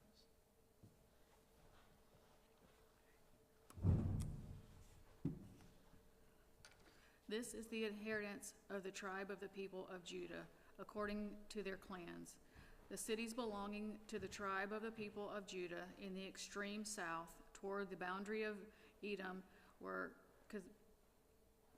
Kabzeel, Eder, Jagar, Kenai, Dimnah, Adaiah, Kadesh, Hazor, Ithanan, Ziph, Telem, Baloth, Hazar Hadath, Kirath Hazon, that is Hazar, Ammon, Shema, Malada, Hazardagah, Heshmon, Bethpelet, Hajar Shusah, Beersheba, Bitzaloth, Bala, Azim, Elatalad, Shazal, Harmon, Ziklag, Medaman, Sanhazah, Labadoth, Shohem, Anin, and Ramon, in all 29 cities with their villages, and in the lowland, Eshtaol, Zerah, Hanan, Zehanah, Enegam, Tabah, Enam, Jermuth, Adullam, Shush, Azekah, Aram, Adithamim, Gedariah, Gederatham, 14 cities with their villages, Zanan, Hadashah, Megalad, Daleen, Mizpeth, Jokathiel, Lashish, Bezgath, Eglon, Kaban, Lamam, Shalish, Gederath, Beth-Dawn, Namah, Bekidah, 16 cities with their villages, Benan, Ether, Asham, Ithpath, Ashah, Nezeb, Kilah, Ashzib, and Marshah, 9 cities with their villages, Ekron with its towns and its villages, from Ekron to the sea, all that were by the side of Hashad with their villages, Ashad, its towns and its villages, Gaza, its towns and its villages, and the brook of Egypt and the great sea with its coastline. And then the hill country, Shamir, Shatir, Sho, Daha,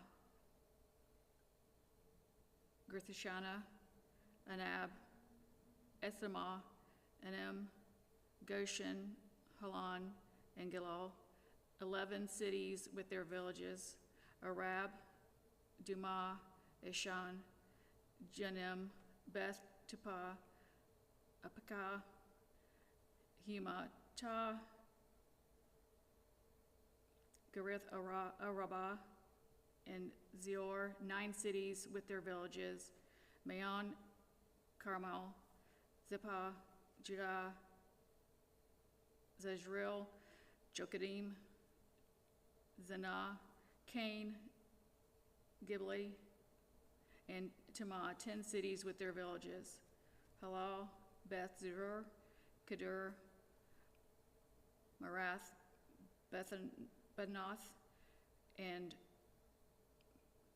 Ezekon, 6 cities, their villages, Kara Bara, that is Karan-Zerim, and Rabbah, 2 cities with their villages. In the wilderness, Beth, Ara-Medin,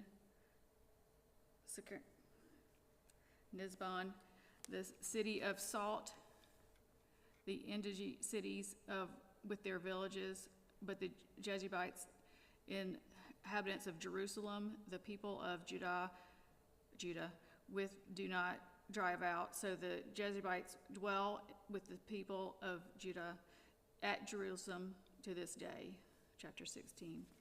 The allotment of the people of Joseph went from the Jordan by Jericho, east of the waters of Jericho, into the wilderness, going up from Jericho into the hill country to Bethel, then going from Bethel to Luz.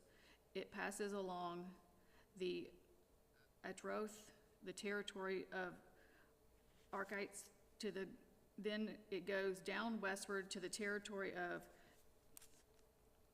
Jabusites, as far as the territory lower Beth Horon, to the Gezer, to its ends at the sea. The people of Joseph, Manzeth, and Ephraim received their inheritance. The territory of the people of Ephraim by their clans was as follows. The boundary of their inheritance on the east of the Athradar, as far as the upper Beth Horon, and the boundary goes from there to the sea.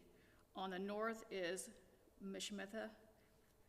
Then on the east, the boundary turns toward Tamath Shalah and passes along beyond it on the east of Genoa.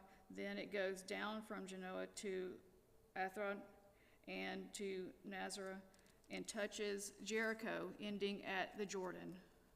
From the Tippah, the boundary goes westward to the brook Kanah and ends at the sea. Such is the inheritance of the tribe of the people of Ephraim by their clans, together with the towns that were set apart from the people of Ephraim within the inheritance of the Mazanites, all those towns with their villages. However, they did not drive out the Canaanites who lived in Gezer, so the Canaanites have lived in the midst of Ephraim to this day, but have been made to do forced labor. Chapter 17. Then allotment was made to the people of Manasseh, for he was the firstborn of Joseph, to Machir, the firstborn of Menziah, the father of Gilead, were allotted Gilead and Bashan, because he was a man of war. And allotments were made to the rest of the people of Manasseh by their clans: Abiezer, Helek, Israel, Shishim, Hefer, and Shemitah. These were the male descendants of Messiah, the son of Joseph, by their clans. Now Zelophehad, the son of Hefer, was son of Gilead, son of Machir, son of Messiah, had no sons, but only daughters, and these are the names of his daughters: Machlah, Noah, Haglah, Malachi, and Tizur. They approached Eleazar, the priest of Joshua, the son of Nun, and the leaders, and said, "The Lord commanded Moses to give us an inheritance along with our brothers. So according to the mouth of the Lord, he gave them an inheritance among the brothers of their fathers. Thus there fell to Manasseh 10 portions beside the land of Gilead and Bashan, which is on the other side of the Jordan, because the daughters of Manasseh received an inheritance along with his sons. The land of Gilead was allotted to the rest of the people of Manasseh. The territory of Manasseh reached from Asher to Mathan, which is the east of Shishim. Then the boundary goes along southward to the inhabitants of Intapah. The land of Tapah belonged to Manasseh, but the town of Tapah on the boundary of Manasseh belonged to the people of Ephraim. Then the boundary went down to the brook Kanah. These cities to the south of the brook, among the cities of Manasseh, belonged to Ephraim. Then the boundary of Manasseh go on the north side of the brook and ends at the sea. The land to the south being Ephraim's, and that to the north being Manasseh's, with the sea forming its boundary. On the north, Asher is reached, and the east, Ishar. Also in Ishar and in Asher, Manasseh had Beshin and its villages, and Iblim and its villages, and the inhabitants of Dor and its villages, and the inhabitants of Endor and its villages, and its inhabitants of Tanah and its villages, inhabitants of Medigo and its villages. The third is Nepath. Yet the people of Manasseh could not take possession of those cities, but the Canaanites persisted in dwelling in that land.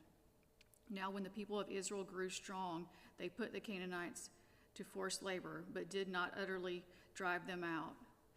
Then the people of Joseph spoke to Joshua, saying, "Why have you given me but one lot and one portion as an inheritance, although I am a numerous people, since all along the Lord has blessed me?"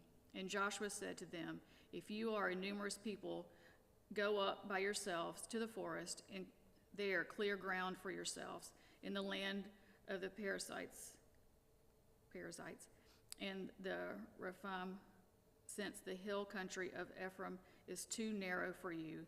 The people of Joseph said, "The hill country is not enough for us, yet all the Canaanites who dwell in the plain have chariots and iron, both those Bethshean and its villages, and those in the valley of Jezreel." Then Joshua said to the house of Joseph, to Ephraim and the Manasseh, You are numerous people and have great power. You shall not have one allotment only, but the hill country shall be yours. For though it is a forest, you shall clear it and possess it to its farthest borders. You shall drive out the Canaanites, though they have chariots and iron, and though they are strong. Chapter 18. Then the whole congregation of the people of Israel assembled in Shiloh and set up the tent of meeting there. The land lay subdued before them. There remained among the people of Israel 7 tribes whose inheritance had not yet been appointed. So Joshua said to the people of Israel, "How long will you put off going in to take possession of the land which the Lord, the God of your fathers, has given you?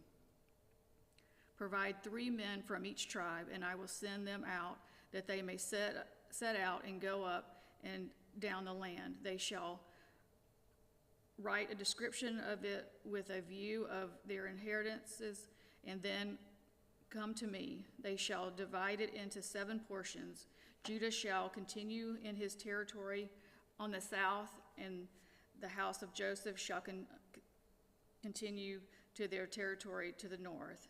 And you shall describe the land in 7 divisions and bring the descriptions here to me, and I will cast lots for you here before the Lord our God. The Levites have no portion among you, for the priesthood of the Lord is their heritage, and Gad and Reuben and half the tribe of Manasseh have received their inheritance beyond the Jordan eastward, which Moses, the servant of the Lord, gave them." So the men arose and went, and Joshua charged those who went to write the description of the land, saying, "Go up and down in the land and write a description and return to me. I will cast lots for you here before the Lord in Shiloh." So the men went and passed up and down in the land and wrote in a book a description of it by towns and 7 divisions. Then they came to Joshua to Camp Shiloh, and Joshua cast lots for them in Shiloh before the Lord. And there Joshua apportioned the land to the people of Israel, to each his portion. The lot of the tribe of the people of Benjamin according to its clans came up, and the territory allotted to it fell between the people of Judah and the people of Joseph. On the north side, their boundary began at Jordan, then the boundary goes up to the shoulder north of Jericho, then up through the hill country westward, and it ends at the wilderness of Bethaven. From there, the boundary passes along southward in the direction of Luz to the shoulder of Luz. Then the boundary goes down to Atroth Adir on the mountain that lies south of lower Beth Horon. Then the boundary goes in another direction, turning on the western side, southward from the mountain that lies to the south. Opposite Beth Horon, it ends at Kirthbaal, a city belonging to the people of Judah. This forms the western side, and the southern side begins at the outskirts of Kiriath Jearim, and the boundary goes from there to Ephron, to the spring of the waters of Nifproth. The boundary goes down to the border of the mountains that overlook the valley of the son of Hinnon, which is at the north end of the valley of Rephaim, and it goes down the valley of Hinnon, south of the shoulder of the Jebusites, and downward to En-Rogel. Then it bends in a northerly direction going on to Ishim, and from there goes to Galoth, which is opposite the ascent of Adumanon. Then it goes down to the stone of Bohanan, the son of Reuben, and passing on to the north of the shoulder of Beth-Rab, it goes down to Arabah. Then the boundary passes on to the north of the shoulder of Beth-Hagla, and the boundary ends at the northern bay of the Salt Sea. At the south end of the Jordan, this is the southern boundary. The Jordan forms its boundary on the eastern side. This is the inheritance of the people of Benjamin according to their clans, boundary by boundary all around. Now the cities of the tribe of the people of Benjamin according to their clan were Jericho, Beth Hoglan, Emekitz, Beth Araba, Zemarium, Bethel, Avim, Parah, Aphar, Sapar, Amani, Aphani, Jeba, 12 cities of their villages, Gibeon, Ramah, Baroth, Mizpeth, Chephariah, Mosiah, Rakim, Erpeel, Terah, Zalah,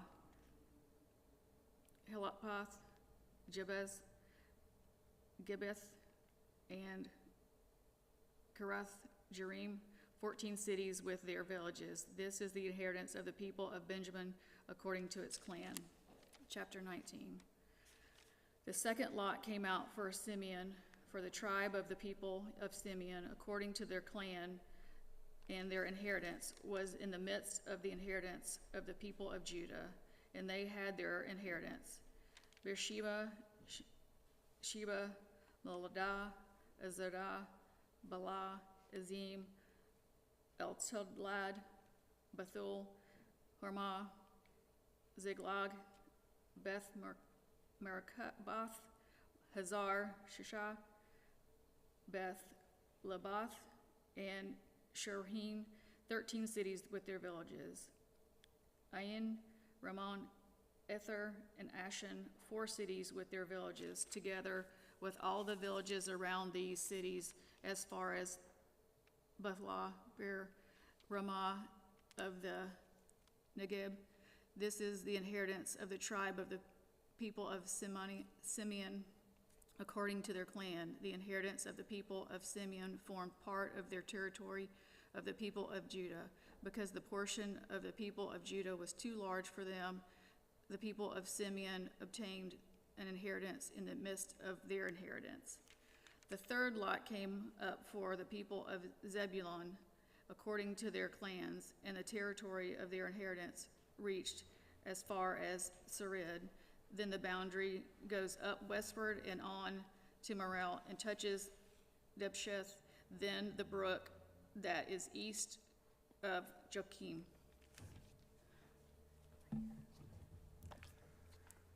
From Sarid, it goes in the other direction, eastward, toward the sunrise of the boundary of Chisloth-Tabor. From there, it goes to Debereth, and then from up to Japhia. And from there, it passes along the eastward towards the sunrise to Gath-Hepher, to Ethkazin, and then going on to Rimmon, it bends toward Neah. Then on the north, the boundary turns about to Hanoth, and it ends in the valley of Iphthael.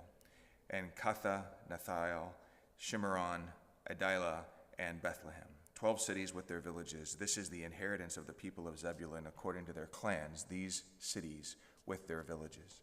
The fourth lot came out for Issachar, the people of Issachar according to their clans.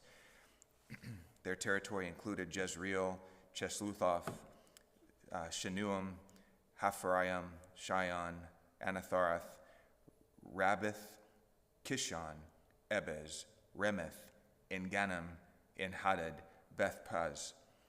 The boundary also touches Tabor, Shaz, Zuma, and Beth Shemesh, and its boundary ends at the Jordan, 16 cities with their villages.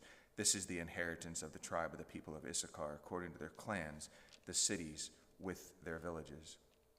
The fifth lot came out for the tribe of the people of Asher, according to their clan. Their territory included Helkath, Hali, Beton, Ask, Shapha, Alamech, Amad, and Mishal. The west it touches Carmel and Shihor, Libnath.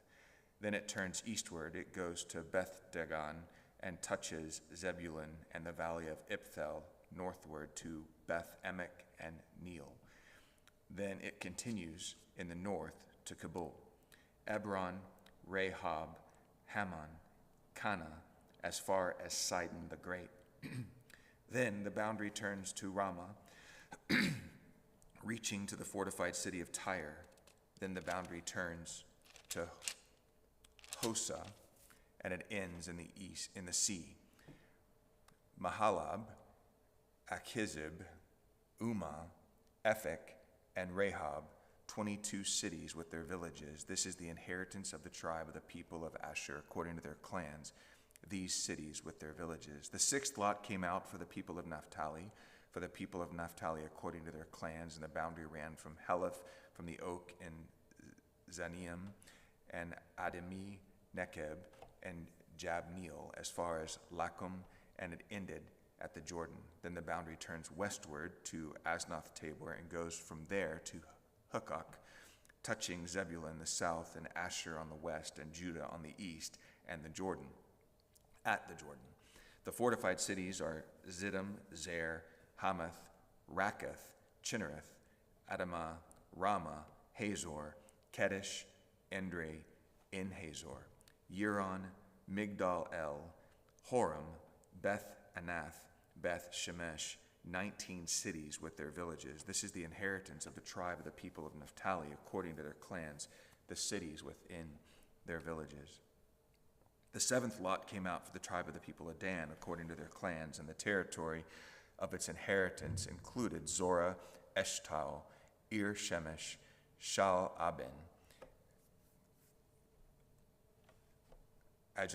Ajalon, Ithla, Elon, Timnah, Ekron, Eltekeh, Gibbethon, Baalath, Jehud, Ben-Barak, Gath-Rimmon, and Me-Jarkon, and Rekon, with the territory over against Joppa. When the territory of the people of Dan was lost to them, the people of Dan went up and fought against Leshem. After capturing it and striking it with the sword, they took possession of it and settled in it, calling Leshem Dan after the name of Dan, their ancestor. This is in the inheritance of the tribe of the people of Dan, according to their clans, these cities with their villages. When they had finished distributing the several territories of the land as inheritance, the people of Israel gave an inheritance among them to Joshua, the son of Nun. By command of the Lord, they gave him the city that he asked, Timnath-Serah, in the hill country of Ephraim. And he rebuilt the city and settled in it. These are the inheritances that Eleazar the priest and Joshua the son of Nun, and the heads of the fathers' houses of the tribes of the people of Israel distributed by lot at Shiloh before the Lord, at the entrance of the tent of meeting. So they finished dividing the land. Then the Lord said to Joshua, say to the people of Israel, appoint the cities of refuge of which I spoke to you through Moses, that the manslayer who strikes any person without intent or unknowingly may flee there. They shall be for you a refuge from the avenger of blood. He shall flee to one of these cities and shall stand at the entrance of the gate of the city and explain his case to the elders of that city. Then they shall take him to the city and into the city and give him a place, and he shall remain with them. And if the avenger of blood pursues him, they shall not give up the manslayer into his hand, because he struck his neighbor unknowingly and did not hate him in the past. And he shall remain in that city until he has stood before the congregation for judgment, until the death of him who is high priest at the time. Then the manslayer may return to his own town and his own home, to the town from which he has fled. So they set apart Kadesh in Galilee, in the hill country of Naphtali, and Shechem in the hill country of Ephraim, and Kirith Abra, which is Hebron, in the hill country of Judah. And beyond the Jordan, east of Jericho, they appointed Bezer in the wilderness on the tableland, from the tribe of Reuben, and Ramoth in Gilead from the tribe of Gad, and Golan in Bashan from the tribe of Manasseh. These were the cities designated for all the people of Israel, and for the stranger sojourning among them, that anyone who killed a person without intent could flee there, that he might not die by the hand of the avenger of blood till he stood before the congregation. Chapter 21. Then the heads of the fathers of the houses of the Levites came to Eleazar the priest and to Joshua the son of Nun, and to the heads of the fathers of houses of the tribes of the people of Israel. And they said to them at Shiloh in the land of Canaan, the Lord commanded through Moses that we be given cities to dwell in. along with their pasture lands for our livestock. So by the command of the Lord, the people of Israel gave to the Levites the following cities and pasture lands out of their own inheritance. The lot came out for the clans of the Kohathites. Those Levites who were descendants of Aaron, the priest, received a lot by the tribes from the tribes of Judah, Simeon, Benjamin, 13 cities. And the rest of the Kohathites received a lot from the clans of the tribe of Ephraim, from the tribe of Dan, the half-tribe of Manasseh, 10 cities. The Gershonites received by lot from the clans of the tribe of Issachar, from the tribe of Asher, from the tribe of Naphtali, and from the half-tribe of Manasseh and Bashan, 13 cities. The Merites, according to their clans, received from the tribe of Reuben, the tribe of Gad, and the tribe of Zebulun, 12 cities. These cities and their pasture lands, the people of Israel gave by lot to the Levites, as the Lord had commanded through Moses. Out of the tribe of the people of Judah, the tribe of the people of Simeon, they gave the following cities mentioned by name, which went out to the descendants of Aaron, one of the clans of the Kohites, who belonged to the people of Levi, since the lot fell to them first. They gave them Kiriath Arba, Arba being the father of Anak, that is Hebron, in the hill country of Judah, along with the pasture lands around it. But in the fields of the city and its villages had been given to Caleb the son of Jephunneh as his possession. And to the descendants of Aaron the priest they gave Hebron, the city of refuge for the manslayer, which with its pasture lands, Libnah with its pasture lands, Jattir with its pasture lands, Eshtemoa with its pasture lands, Holon with its pasture lands, Debir with its pasture lands, Ain with its pasture lands, Judah with its pasture lands, Beth Shemesh with its pasture lands, 9 cities out of these two tribes. Then out of the tribe of Benjamin, Gibeon with its pasture lands, Geba with its pasture lands, Anath with its pasture lands, and Almon with its pasture lands, 4 cities, the cities of descendants of Aaron. The priests were in all 13 cities with their pasture lands. As to the rest of the Kohathites, belonged to the Kohathite clan of Levites. The cities allotted to them were out of the tribe of Ephraim. To them were given Shechem, the city of refuge for the manslayer, with its pasture lands in the hill country of Ephraim, Gezer with its pasture lands, Kibzaim with its pasture lands, Beth Horon with its pasture lands, 4 cities. And out of the tribe of Dan, Eltekeh with its pasture lands, Gibbethon with its pasture lands, Ajalon with its pasture lands, Gath Rimmon with its pasture lands, 4 cities. And out of the half-tribe of Manasseh, Tanakh with its pasture lands, Gath Rimmon with its pasture lands, 2 cities. The cities of the clans of the rest of the Kohathites were 10 in all with their pasture lands.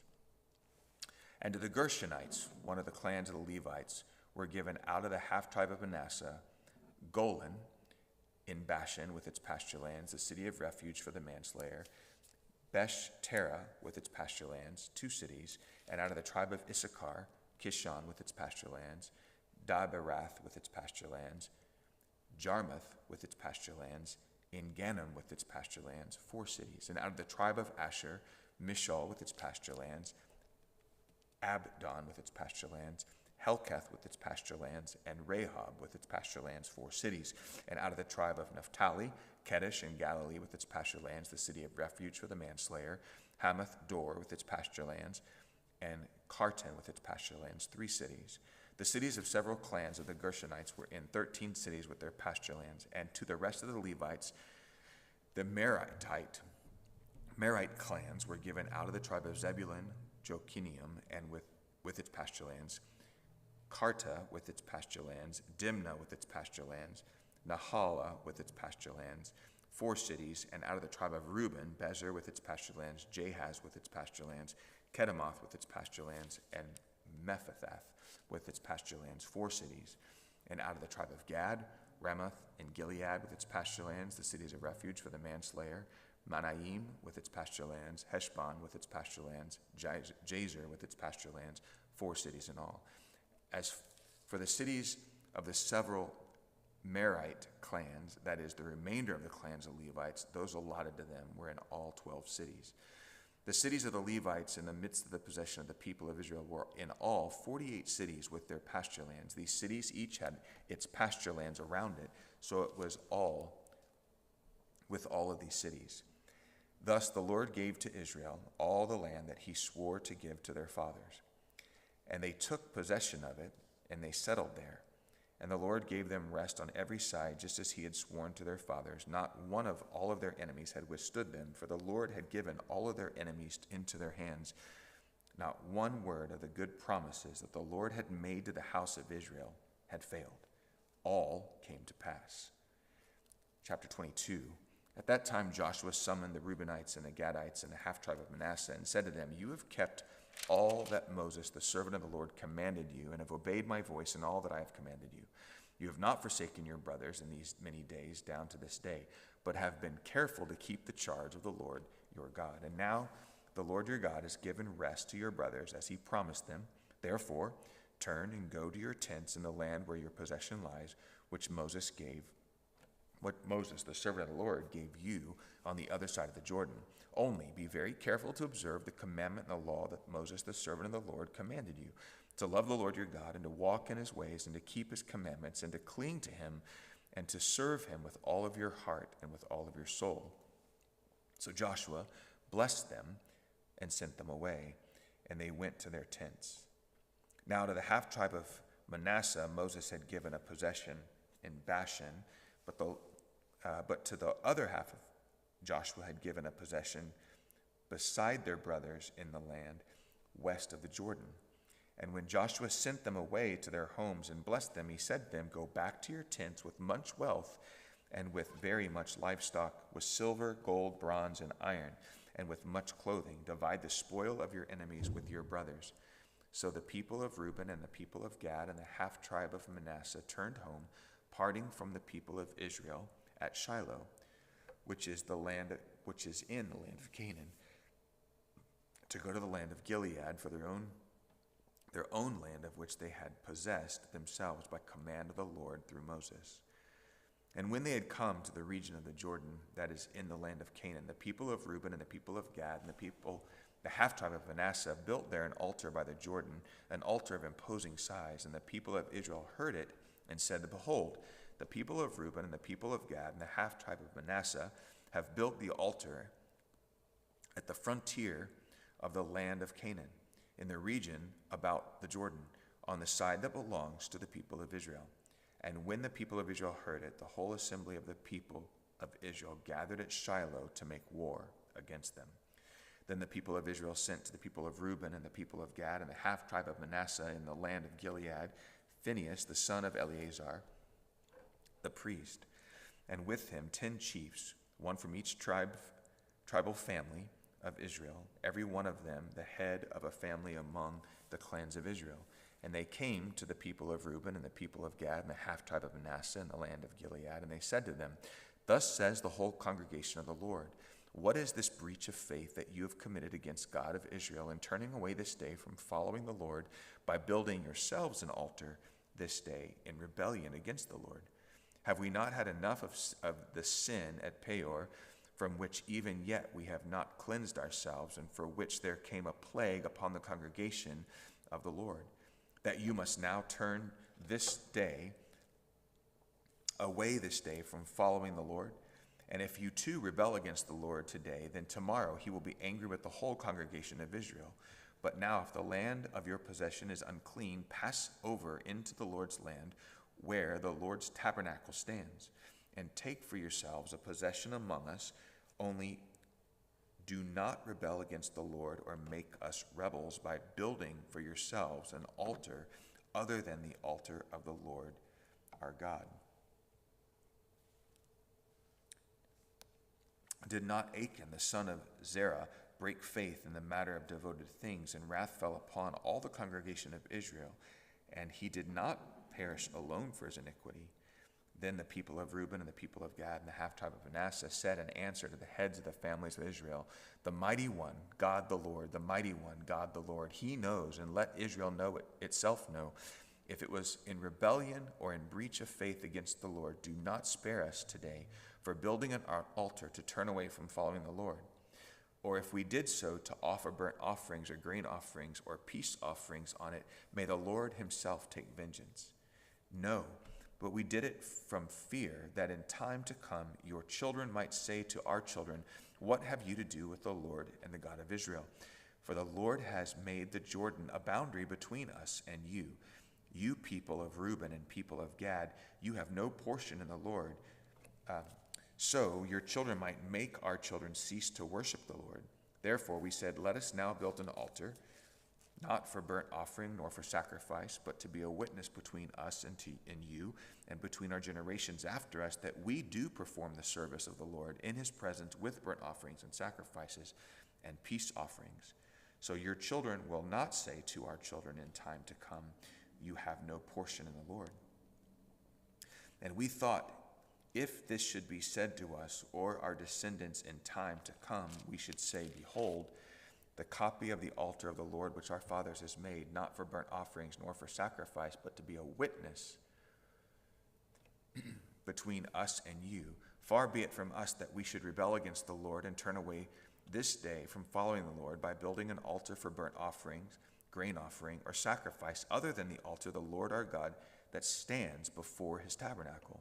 When Phinehas the priest and the chiefs and the congregation and the heads of the families of Israel who were with him heard the words that the people of Reuben and the people of Gad and the people of Manasseh spoke, it was good in their eyes. And Phinehas the son of Eleazar the priest said to the people of Reuben and the people of Gad and the people of Manasseh, today we know that the Lord is in your midst, because you have not committed this breach of faith against the Lord. Now you have delivered the people from the hand of the people of Israel from the hand of the Lord. Then Phinehas, the son of Eleazar the priest, and the chiefs returned from the people of Reuben, the people of Gad, and the land of Gilead, and the land of Canaan, to the people of Israel, and brought back word to them.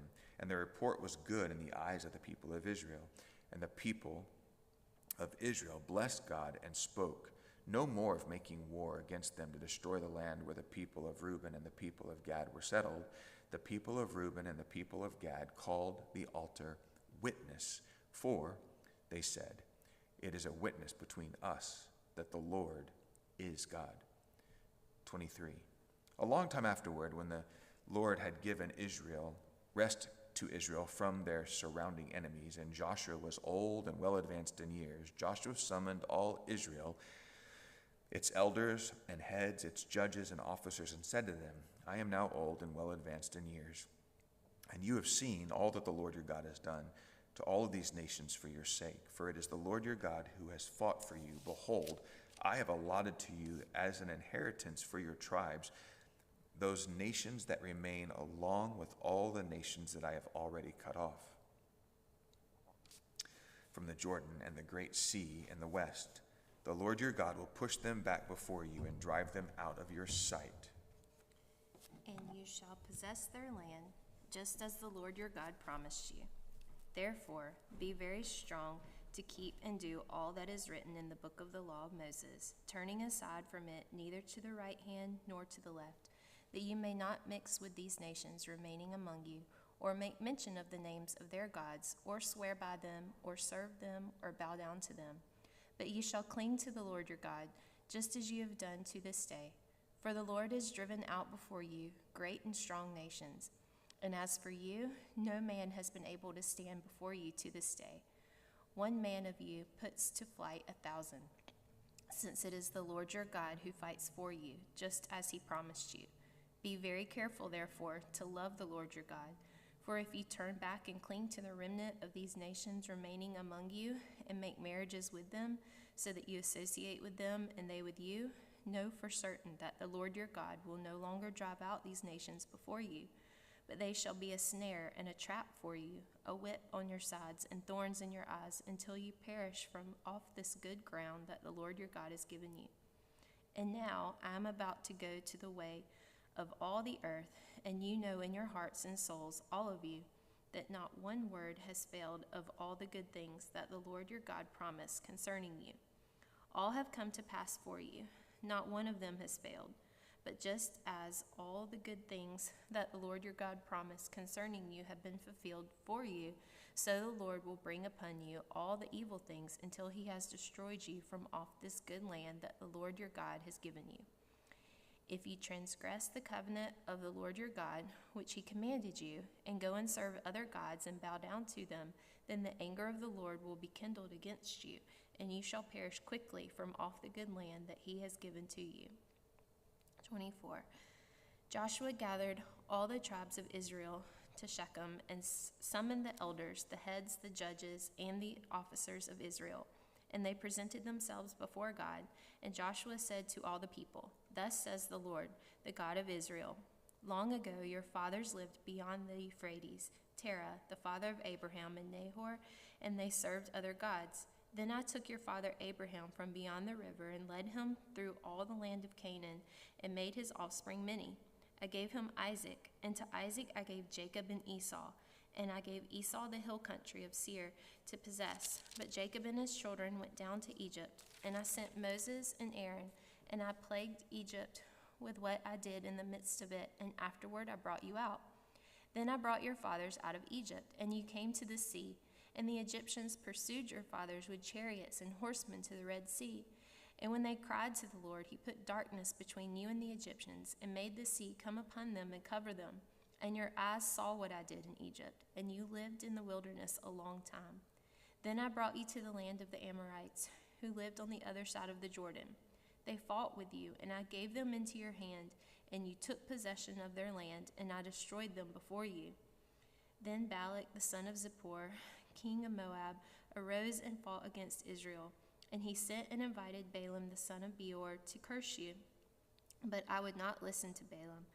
Indeed, he blessed you, so I delivered you out of his hand. And you went over the Jordan and came to Jericho, and the leaders of Jericho fought against you, and also the Amorites, the Perizzites, the Canaanites, the Hittites, the Girgashites, the Hivites, and Jebusites, and I gave them into your hand. And I sent the hornet before you, which drove them out before you. The 2 kings of the Amorites, it was not by your sword or by your bow. I gave you a land on which you had not labored, and cities that you had not built, and you dwell in them. You eat the fruit of vineyards and olive orchards that you did not plant. Now therefore, fear the Lord, and serve him in sincerity and in faithfulness.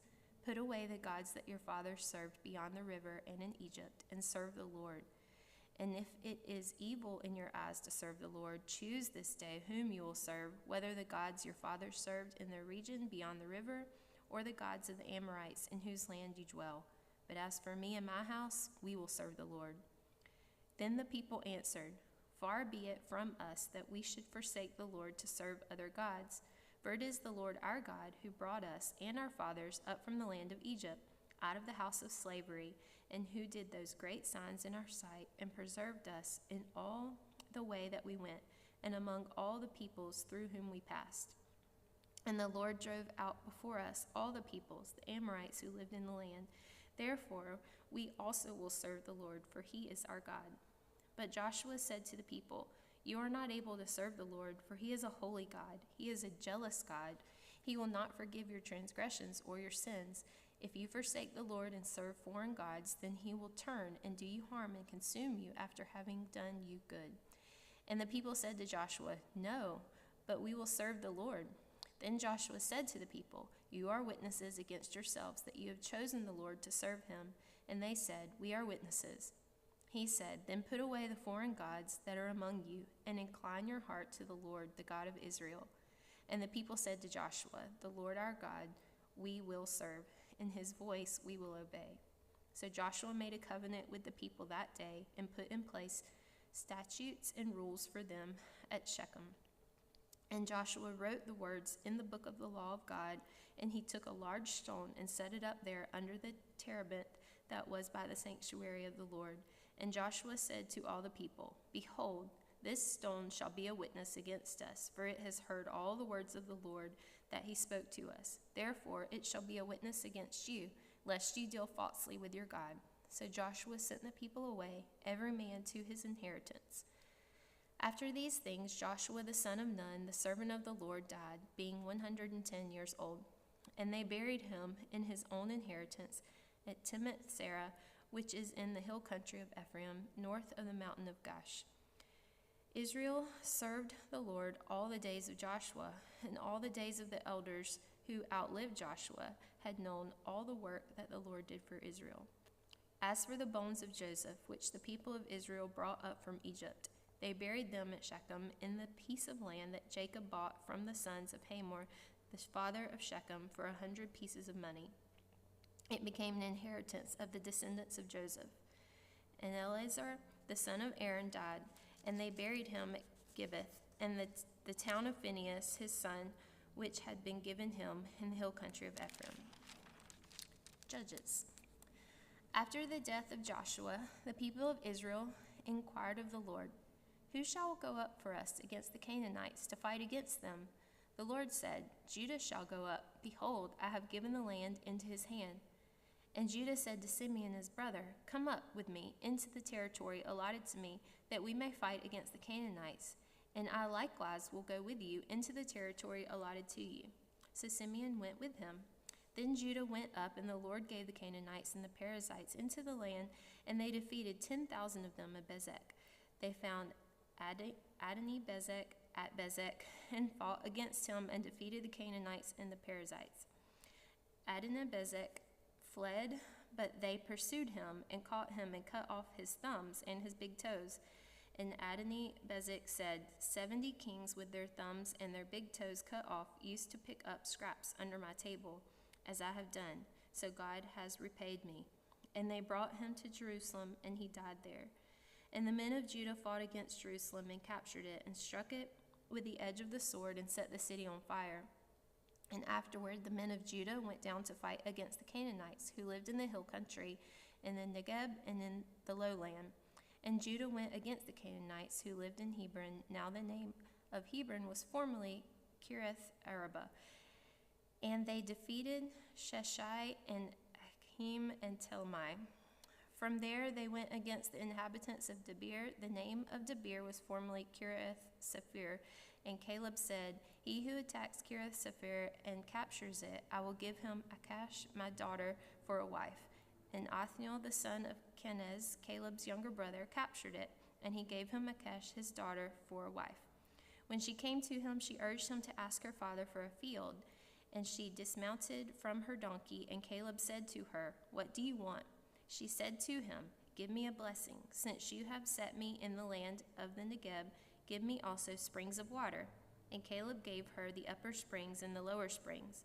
And the descendants of the Kenite, Moses' father-in-law, went up with the people of Judah from the city of palms into the wilderness of Judah, which lies in the Negeb near Arad, and they went and settled with the people. And Judah went with Simeon his brother, and they defeated the Canaanites who inhabited Zapheth and devoted it to destruction. So the name of the city was called Hormah. Judah also captured Gaza with its territory, and Ashkelon with its territory, and Ekron with its territory. And the Lord was with Judah, and he took possession of the hill country. But he could not drive out the inhabitants of the plain, because they had chariots of iron. And Hebron was given to Caleb, as Moses had said, and he drove out from it the 3 sons of Anak. But the people of Benjamin did not drive out the Jebusites, who lived in Jerusalem.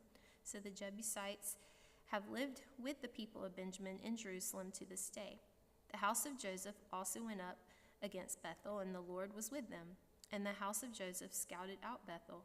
Now the name of the city was formerly Luz. And the spies saw a man coming out of the city, and said to them, "Please show us the way into the city, and we will deal kindly with you." And he showed them the way into the city, and they struck the city with the edge of the sword, but they let the man and all his family go. And the man went to the land of the Hittites and built a city, and called its name Luz. That is its name to this day. Manasseh did not drive out the inhabitants of Bethshean and its villages, or Tanakh and its villages, or the inhabitants of Dor and its villages, or the inhabitants of Ibleam and its villages, or its inhabitants of Megiddo and its villages, for the Canaanites persisted in dwelling in that land. When Israel grew strong, they put the Canaanites to forced labor and did not drive them out completely. And Ephraim did not drive out the Canaanites who lived in Gezer, for the Canaanites lived in Gezer among them. Zebulun did not drive out the inhabitants of Kitron or the inhabitants of Nahal. So the Canaanites lived among them, but became subject to forced labor. Asher did not drive out the inhabitants of Akko or the inhabitants of Sidon or Alab or Akzib or Helba or of Aphik or Rehob, for the Asherites lived among the Canaanites, the inhabitants of the land, for they did not drive them out. Naphtali did not drive out the inhabitants of Beth-Shemesh or the inhabitants of Beth-Anath, so they lived among the Canaanites, the inhabitants of the land. Nevertheless, the inhabitants of Beth-Shemesh and Beth-Anath became subject to forced labor for them. The Amorites pressed the people of Dan back into the hill country, for they did not allow them to come down to the plain. The Amorites persisted in dwelling in Mount Heres, in Ajalon, and in Shaalbim. But the hand of the house of Joseph rested heavily on them, and they became subject to forced labor. And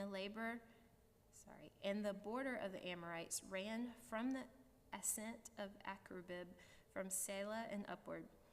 Now the angel of the Lord went up from Gilgal to Bochum and said, I brought you up from Egypt and brought you into the land that I swore to give to your fathers. I said, I will never break my covenant with you, and you shall make no covenant with the inhabitants of this land. You shall break down their altars, but you have not obeyed my voice. What is this you have done? So now I say, I will not drive them out before you, but they shall become thorns in your sides, and their gods shall be a snare to you. As soon as the angel of the Lord spoke these words to all the people of Israel, the people lifted up their voices and wept, and they called the name of that place Bochum, and they sacrificed there to the Lord. When Joshua dismissed the people of Israel went each to his inheritance to take possession of the land. And the people served the Lord all the days of Joshua and all the days of the elders who outlived Joshua, who had seen all the great work that the Lord had done for Israel. And Joshua the son of Nun, the servant of the Lord, died at the age of 110 years. And they buried him within the boundaries of his inheritance in Timnath-Heres, in the hill country of Ephraim, north of the mountain of Gash. And all that generation also were gathered to their fathers, and there arose another generation after them, who did not know the Lord or the work that he had done for Israel. And the people of Israel did what was evil in the sight of the Lord, and served the Baals, and they abandoned the Lord, the God of their fathers, who had brought them out of the land of Egypt. They went after other gods from among the gods of the peoples who were around them, and bowed down to them, and they provoked the Lord to anger. They abandoned the Lord and served the Baals and the Ashtoreth. So the anger of the Lord was kindled against Israel, and he gave them over to plunderers who plundered them, and he sold them into the hand of their surrounding enemies, so that they could no longer withstand their enemies. Whenever they marched out, the hand of the Lord was against them for harm, as the Lord had warned, and as the Lord had sworn to them, and they were in terrible distress. Then the Lord raised up the judges who saved them out of the hand of those who plundered them. Yet they did not listen to their judges, for they whored after other gods and bowed down to them. They soon turned aside from the way in which their fathers had walked, who had obeyed the commandments of the Lord, and they did not do so. Whenever the Lord raised up judges for them, the Lord was with the judge, and he saved them from the hand of their enemies all the days of the judge. For the Lord was moved to pity by their groaning because of those who afflicted and oppressed them. But whenever the judge died, they turned back and were more corrupt than their fathers, going after other gods, serving them and bowing down to them. They did not drop any of their practices or their stubborn ways. So the anger of the Lord was kindled against Israel, and he said, because of this, people have transgressed my covenant that I commanded to their fathers, and have not obeyed my voice. I will no longer drive out before them any of the nations that Joshua left when he died, in order to test Israel by them, whether they will take care to walk in the way of the Lord as their fathers did or not. So the Lord left those nations, not driving them out quickly, and he did not give them into the hand of Joshua. 3. Now these are the nations that the Lord left to test Israel by them, that is, all in Israel who had not experienced all the wars in Canaan. It was only in order that the generations of the people of Israel might know war, to teach war to those who had not known it before. These are the nations, the 5 lords of the Philistines, and all the Canaanites, and the Sidonians, and the Hivites, who lived on Mount Lebanon from Mount Bel-Hermon as far as Lebo-Hamath. They were for the testing of Israel, to know whether Israel would obey the commandments of the Lord, which he commanded to their fathers by the hand of Moses. So the people of Israel lived among the Canaanites, the Hittites, the Amorites, the Perizzites, the Hivites, and the Jebusites, and their daughters they took to themselves for wives, and their own daughters they gave to their sons, and they served their gods. And the people of Israel did what was evil in the sight of the Lord. They forgot the Lord their God and served the Baals and the Asheroth. Therefore the anger of the Lord was kindled against Israel, and he sold them into the hand of Cushan-Rishathaim, king of Mesopotamia. And the people of Israel served Cushan-Rishathaim 8 years. But the people of Israel cried out to the Lord. The Lord raised up a deliverer for the people of Israel, who saved them, Othniel the son of Kenaz, Caleb's younger brother. The Spirit of the Lord was upon him, and he judged Israel. He went out to war, and the Lord gave Cushan-Rishathaim, king of Mesopotamia, into his hand, and his hand prevailed over Cushan-Rishathaim. So the land had rest 40 years. Then Othniel the son of Kenaz died. The people of Israel again did what was evil in the sight of the Lord, and the Lord strengthened Eglon the son of Moab against Israel, because they had done what was evil in the sight of the Lord. He gathered to himself the Ammonites and the Amalekites, and went and defeated Israel. And they took possession of the city of palms. And the people of Israel served Eglon the son of Moab 18 years.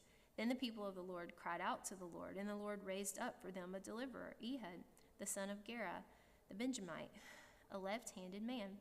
The people of Israel sent tribute by him to Eglon the son of Moab, and Ehud made for himself a sword with 2 edges, a cubit in length, and he bound it on his right thigh under his clothes. And he presented the tribute to Eglon, son of Moab. Now Eglon was a very fat man, and when Ehud had finished presenting the tribute, he sent away the people who carried the tribute. But he himself turned back at the idols near Gilgal and said, I have a secret message for you, O king. And he commanded, silence. And all his attendants went out from his presence. And Ehud came to him.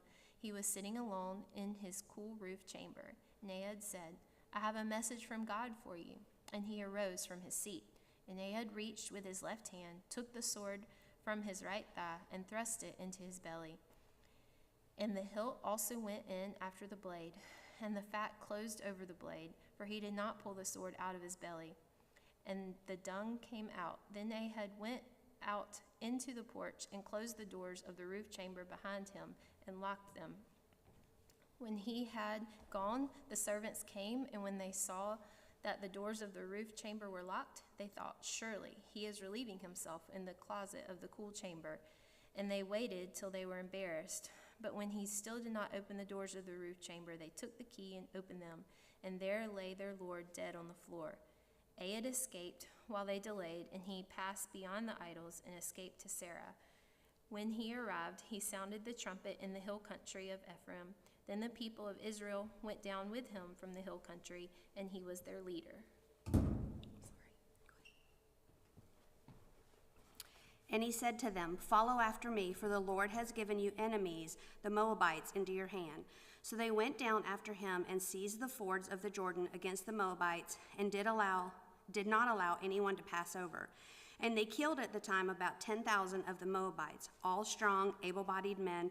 Not a man escaped. So Moab was subdued that day under the hand of Israel, and the land had rest for 80 years. After him was Shamgar, the son of Anath, who killed 600 of the Philistines with an ox goad, and he also saved Israel. Chapter 4. And the people of Israel again did what was evil in the sight of the Lord after Ehud died, and the Lord sold them into the hand of Jabin, king of Canaan, who reigned in Hazor. The commander of his army was Sisera, who lived in Haroseth Hagoyim. Then the people of Israel cried out to the Lord for help, and he had 900 chariots of iron, and he oppressed the people of Israel cruelly for 20 years. Now Deborah, a prophetess, the wife of Lapidoth, was judging Israel at that time. She used to sit under the palm of Deborah between Ramah and Bethel in the hill country of Ephraim, and the people of Israel came up to her for judgment.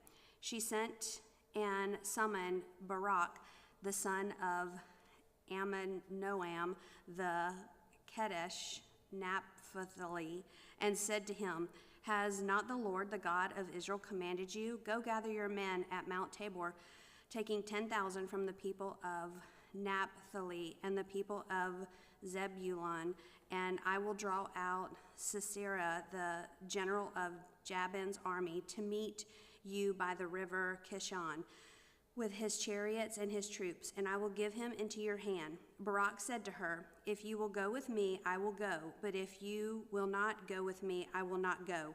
And she said, "I will surely go with you. Nevertheless, the road on which you are going will not lead to the glory, for the Lord will sell Syria into the land of a woman." Then Deborah arose and went with Barak to Kadesh, and Barak called the Zebulun and Naphtali to Kadesh, and 10,000 men went up at his heels, and Deborah went up with him.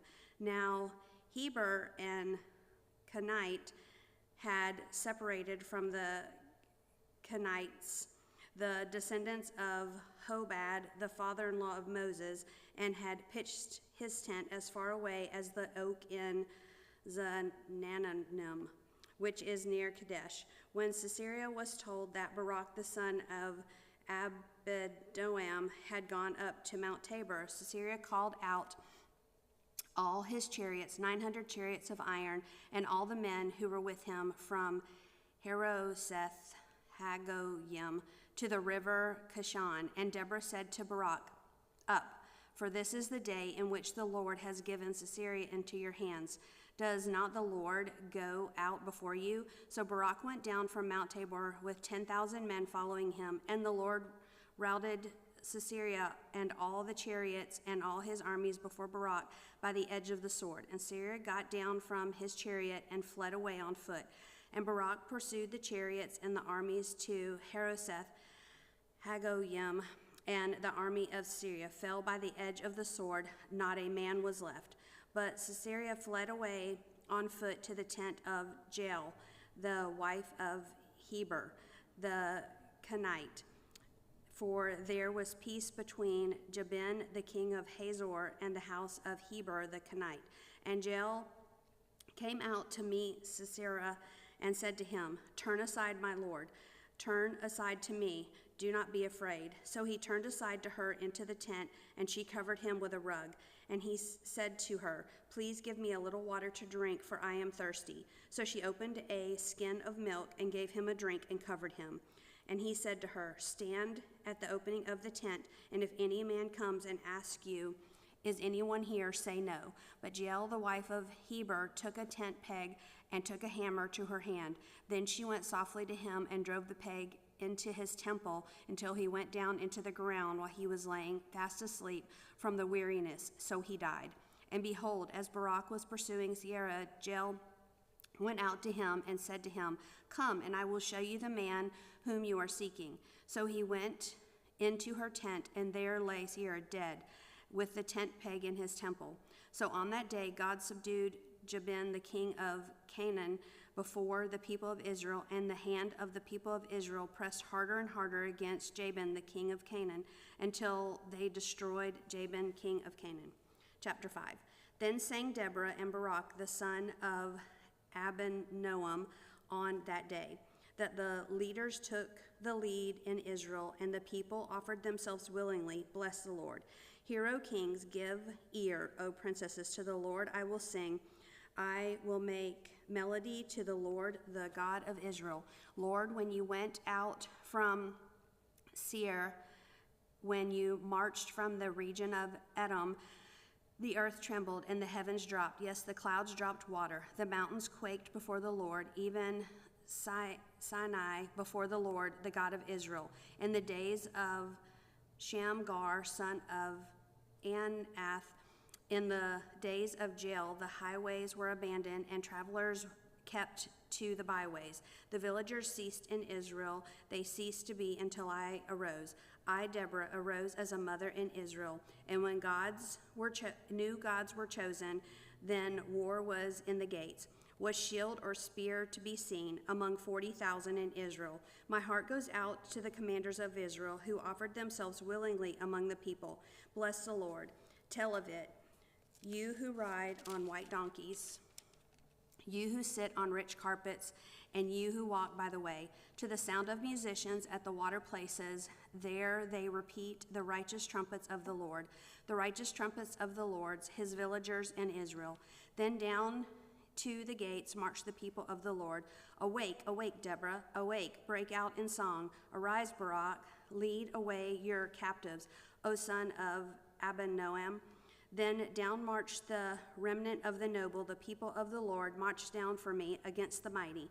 For Ephraim, their root, they marched down into the valley. Following you, Benjamin, with your kinsmen from Machir marched down the commanders, and from Zebulun those who bear the lieutenant's staff.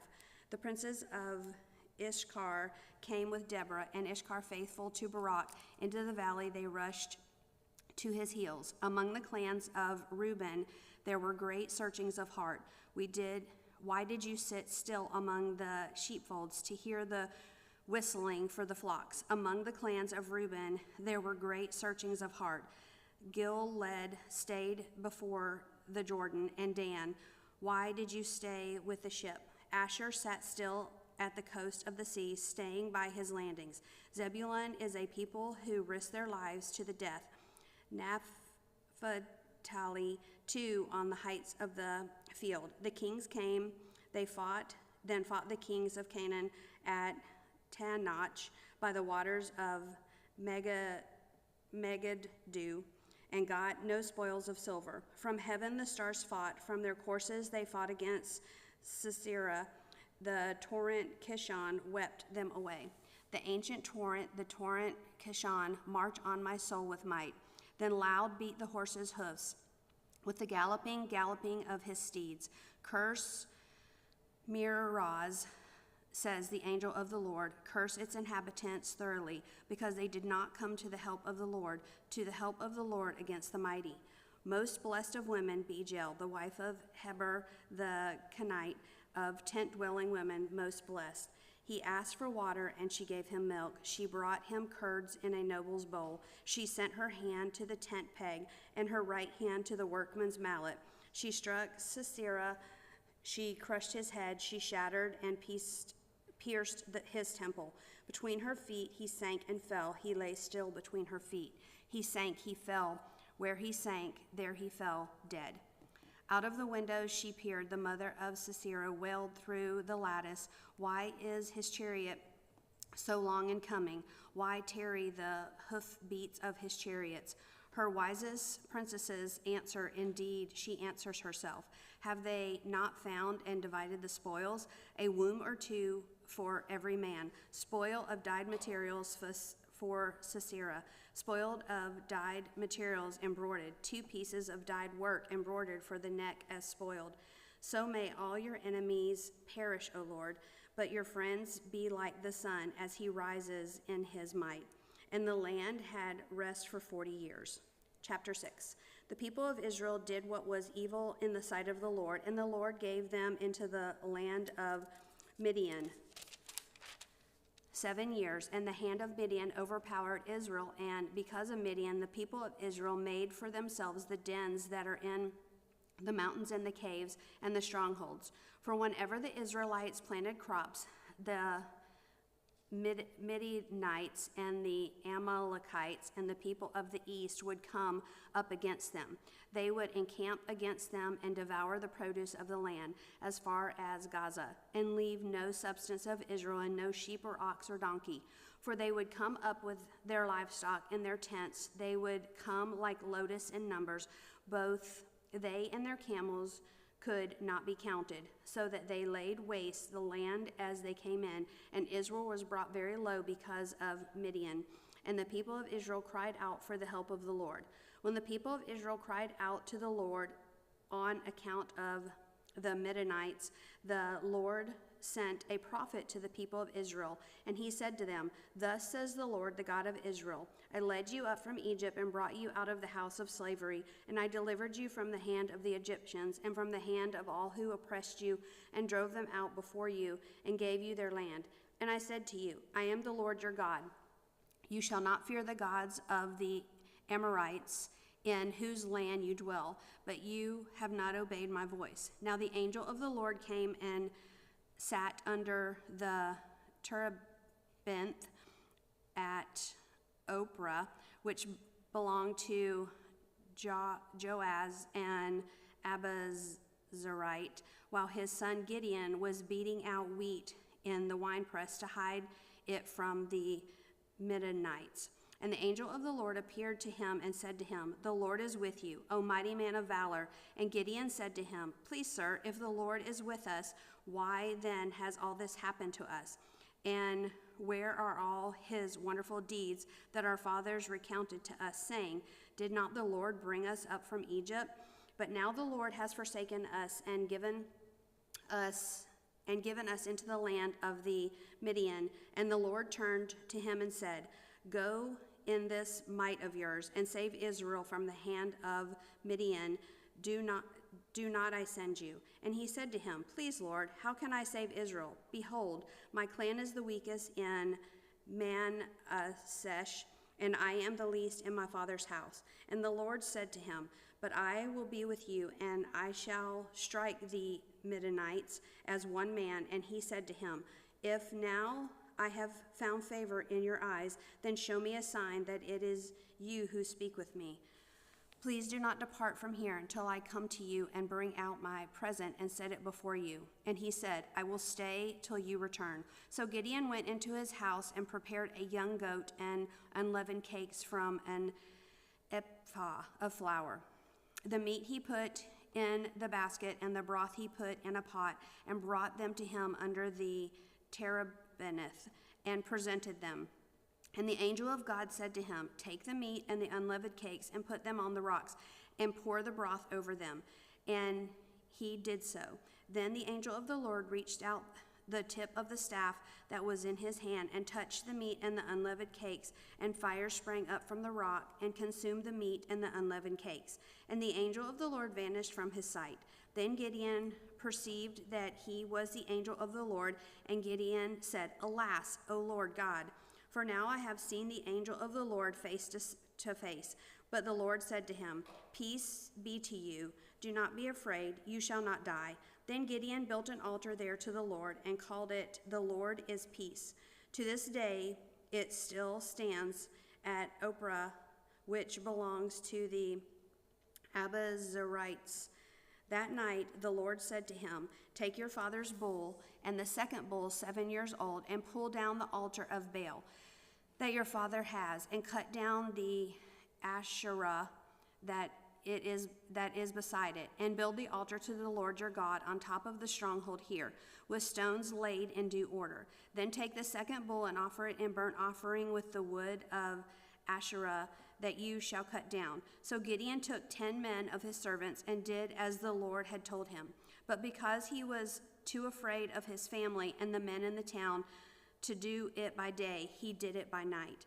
When the men of the town rose early in the morning, behold, the altar of Baal was broken down, and the Asherah beside it was cut down, and the second bull was offered on the altar that had been built.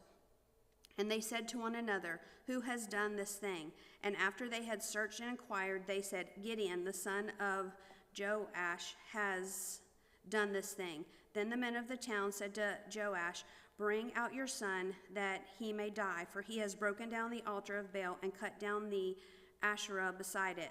But Joash said to all who stood against him, will you contend for Baal, or will you save him? Whoever contends for him shall be put to death by morning. If he is God, let him contend for himself, because his altar has been broken down. Therefore, on that day, Gideon was called Jerubbaal. That is to say, let Baal contend against him, because he broke down the altar. Now all the Midianites and the Amalekites and the people of the east came together, and they crossed the Jordan and encamped in the valley of Jezreel. But the Spirit of the Lord clothed Gideon, and he sounded the trumpet, and the Amalekite were called out to follow him. And he sent messengers throughout all Manasseh, and they too were called out to follow him. And he sent messengers to Asher, Zebulun, and Naphtali, and they went up to meet them. Then Gideon said to God, if you will save Israel by my hand, as you have said, behold, I am laying a fleece wool on the threshing floor. If there is dew on the fleece alone, and it is dry on all the ground, then I shall know that you will save Israel by my hand, as you have said. And it was so. When he rose early the next morning and squeezed the fleece, he wrung enough dew from the fleece to fill a bowl with water. Then Gideon said to God, let not your anger burn against me. Let me speak just once more. Please let me test just once more with the fleece. Please let it be dry on the fleece only, and on the ground let there be dew. And God did so that night, and it was dry on the fleece only, and on the ground there was dew. Chapter 7.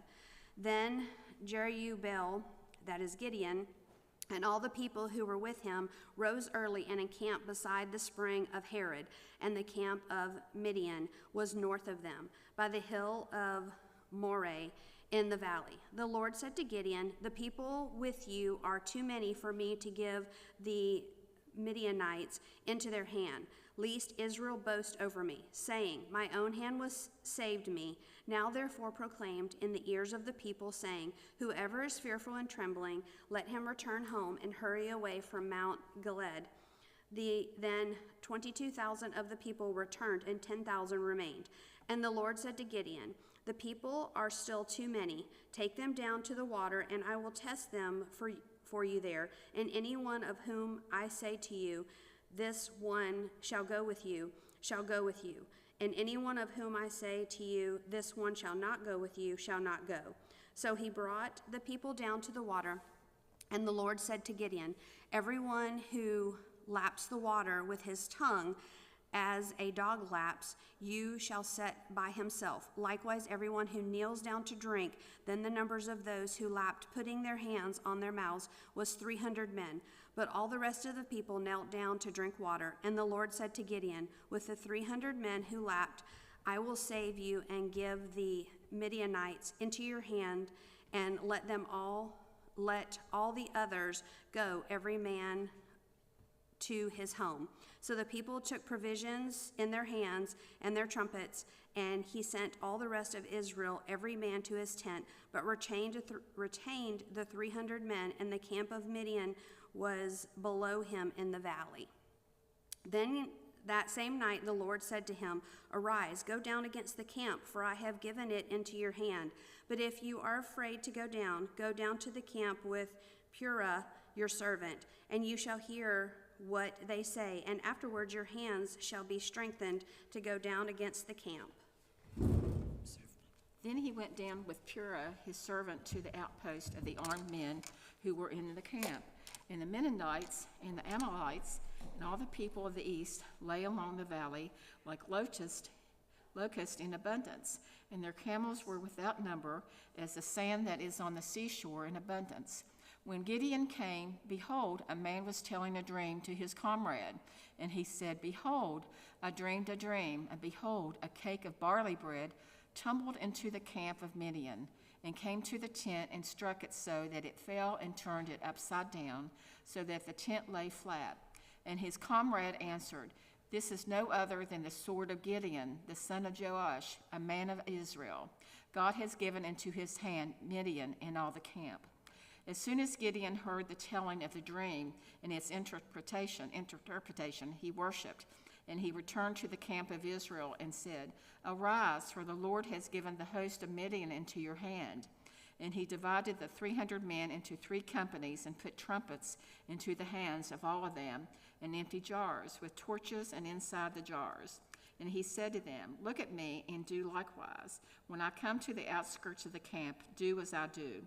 When I blow the trumpet, I and all who are with me, then blow the trumpets also on every side of all the camp and shout, 'For the Lord and for Gideon.'" So Gideon and the 100 men who were with him came to the outskirts of the camp at the beginning of the middle watch, when they had just set the watch. And they blew the trumpets and smashed the jars that were in their hands. Then the 3 companies blew the trumpets and broke the jars. They held in their left hands the torches and in their right hands the trumpets to blow. And they cried out, "A sword for the Lord and for Gideon." Every man stood in his place around the camp, and all the army ran. They cried out and fled. When they blew the 300 trumpets, the Lord set every man's sword against his comrade and against all the army. And the army fled as far as Bethshittah toward Zechariah, as far as the border of Abel-Meholah by Tabbath. And the men of Israel were called out from Naphtali and from Asher and from all the Manasseh, and they pursued after Midian.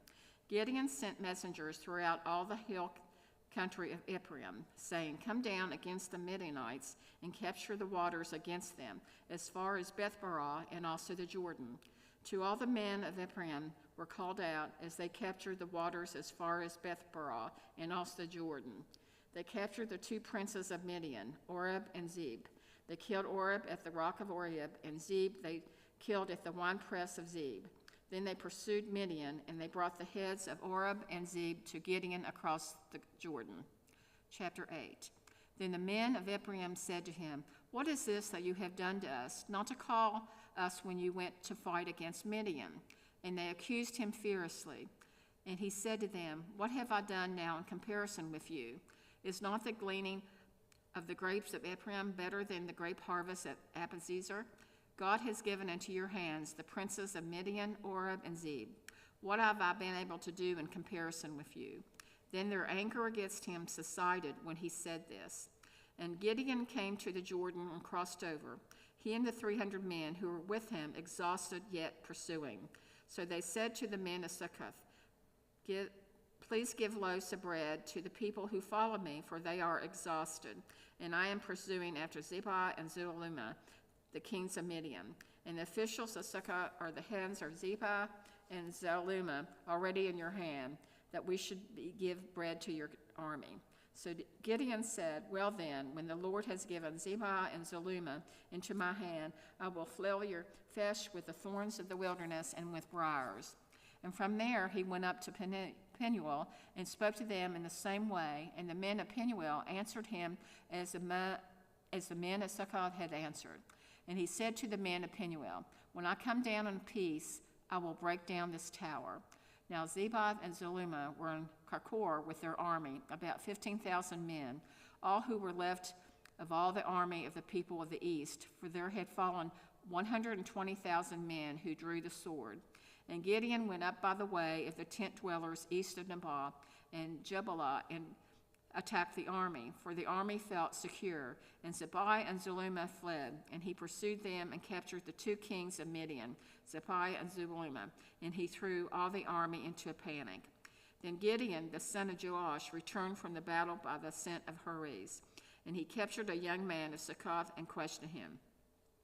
He wrote down for him the officials and the elders of Succoth, 27 men. And he came to the men of Succoth and said, "Behold, Zebah and Zalmunna, about whom you taunted me, saying, Are the hands of Zebah and Zalmunna already in your hand, that we should give bread to your men who are exhausted?" And he took the elders of the city and took thorns of the wilderness and briars, and with them taught the men of Succoth a lesson. And he broke down the tower of Penuel and killed the men of the city. Then he said to Zebah and Zalmunna, "Where are the men whom you killed at Tabor?" They answered, As you are, were they. Every one of them resembled the son of a king. And he said, they were my brothers, the sons of my mother. As the Lord lives, if you had saved them alive, I would not kill you. So he said to Jether, his firstborn, rise and kill them. But the young man did not draw his sword, for he was afraid, because he was still a young man. Then Zebaiah and Zalmunna said, rise yourself and fall upon us, for as the man is, so is his strength. And Gideon arose and killed Zebaiah and Zalmunna, and he took the crescent ornaments that were on the necks of their camels. Then the men of Israel said to Gideon, rule over us, you and your son and your grandson also, for you have saved us from the hand of Midian. Gideon said to them, I will not rule over you, and my son will not rule over you. The Lord will rule over you. And Gideon said to them, let me make a request of you. Every one of you give me the earrings from his spoil. For they had golden earrings because they were Ishmaelites. And they answered, we will willingly give them. And they spread a cloak, and every man threw it in the earrings of his spoil.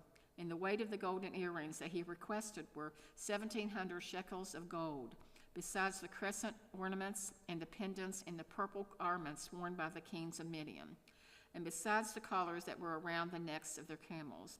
And Gideon made an ephod of it and put it in his city in Ophrah.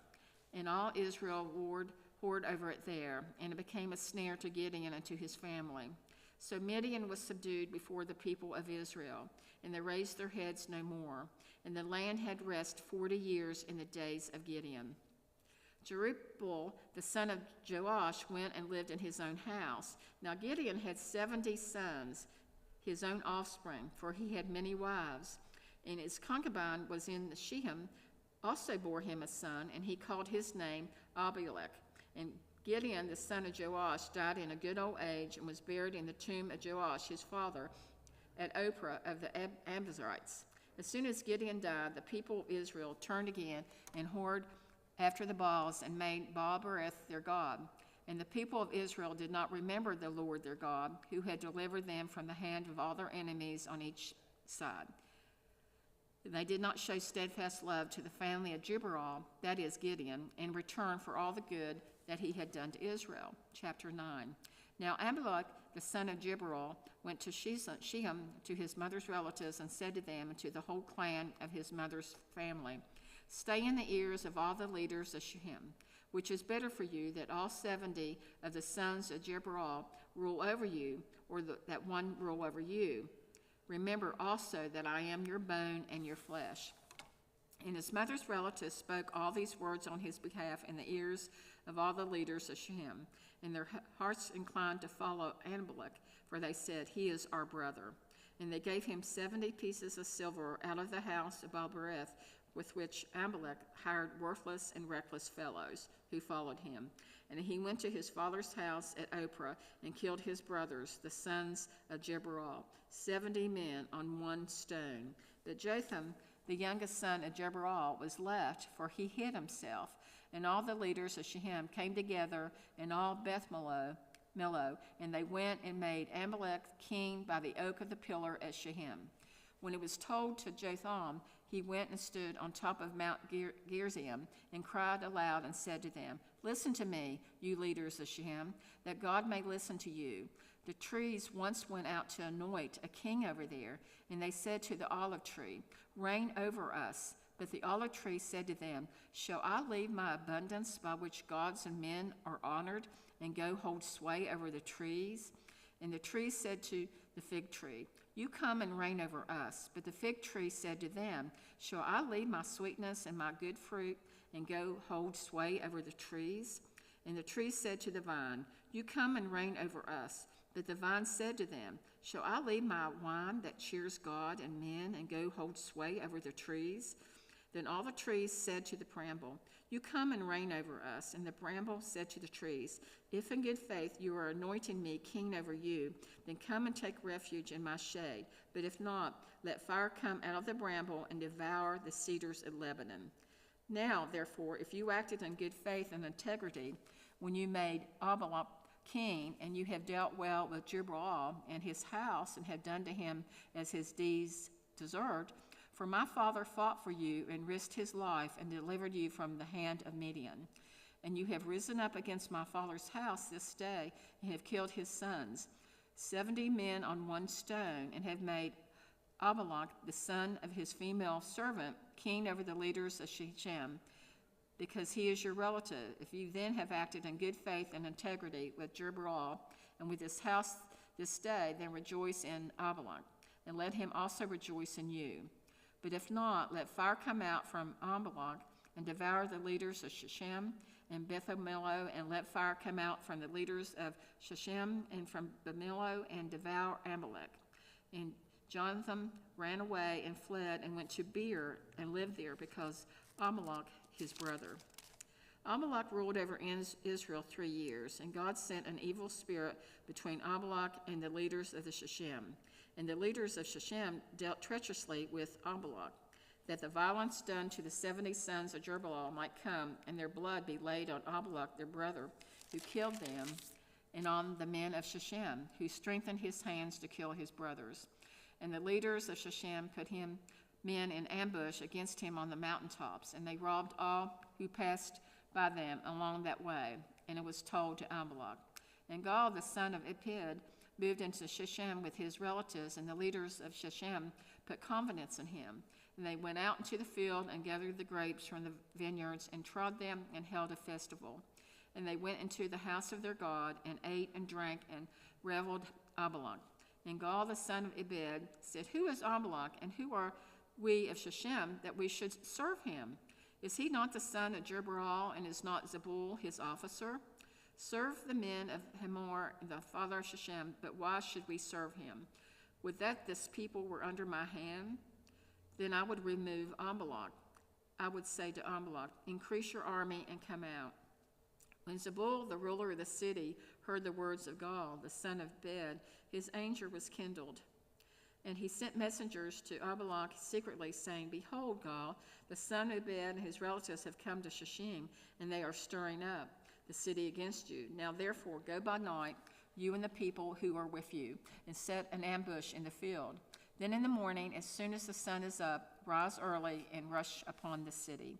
And when he and the people who are with him come out against you, you may do to them as your hand finds to do.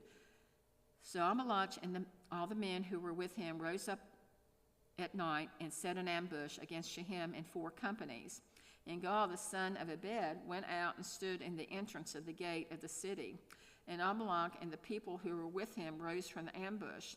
And when Gaal saw the people, he said to Zebul, Look, people are coming down from the mountaintops. And Zebul said to him, You mistake the shadow of the mountains for men. Gaal spoke again and said, Look, people are coming down from the center of the land, and one company is coming from the direction of the diviner's oak. Then Zebul said to him, Where is your mouth now?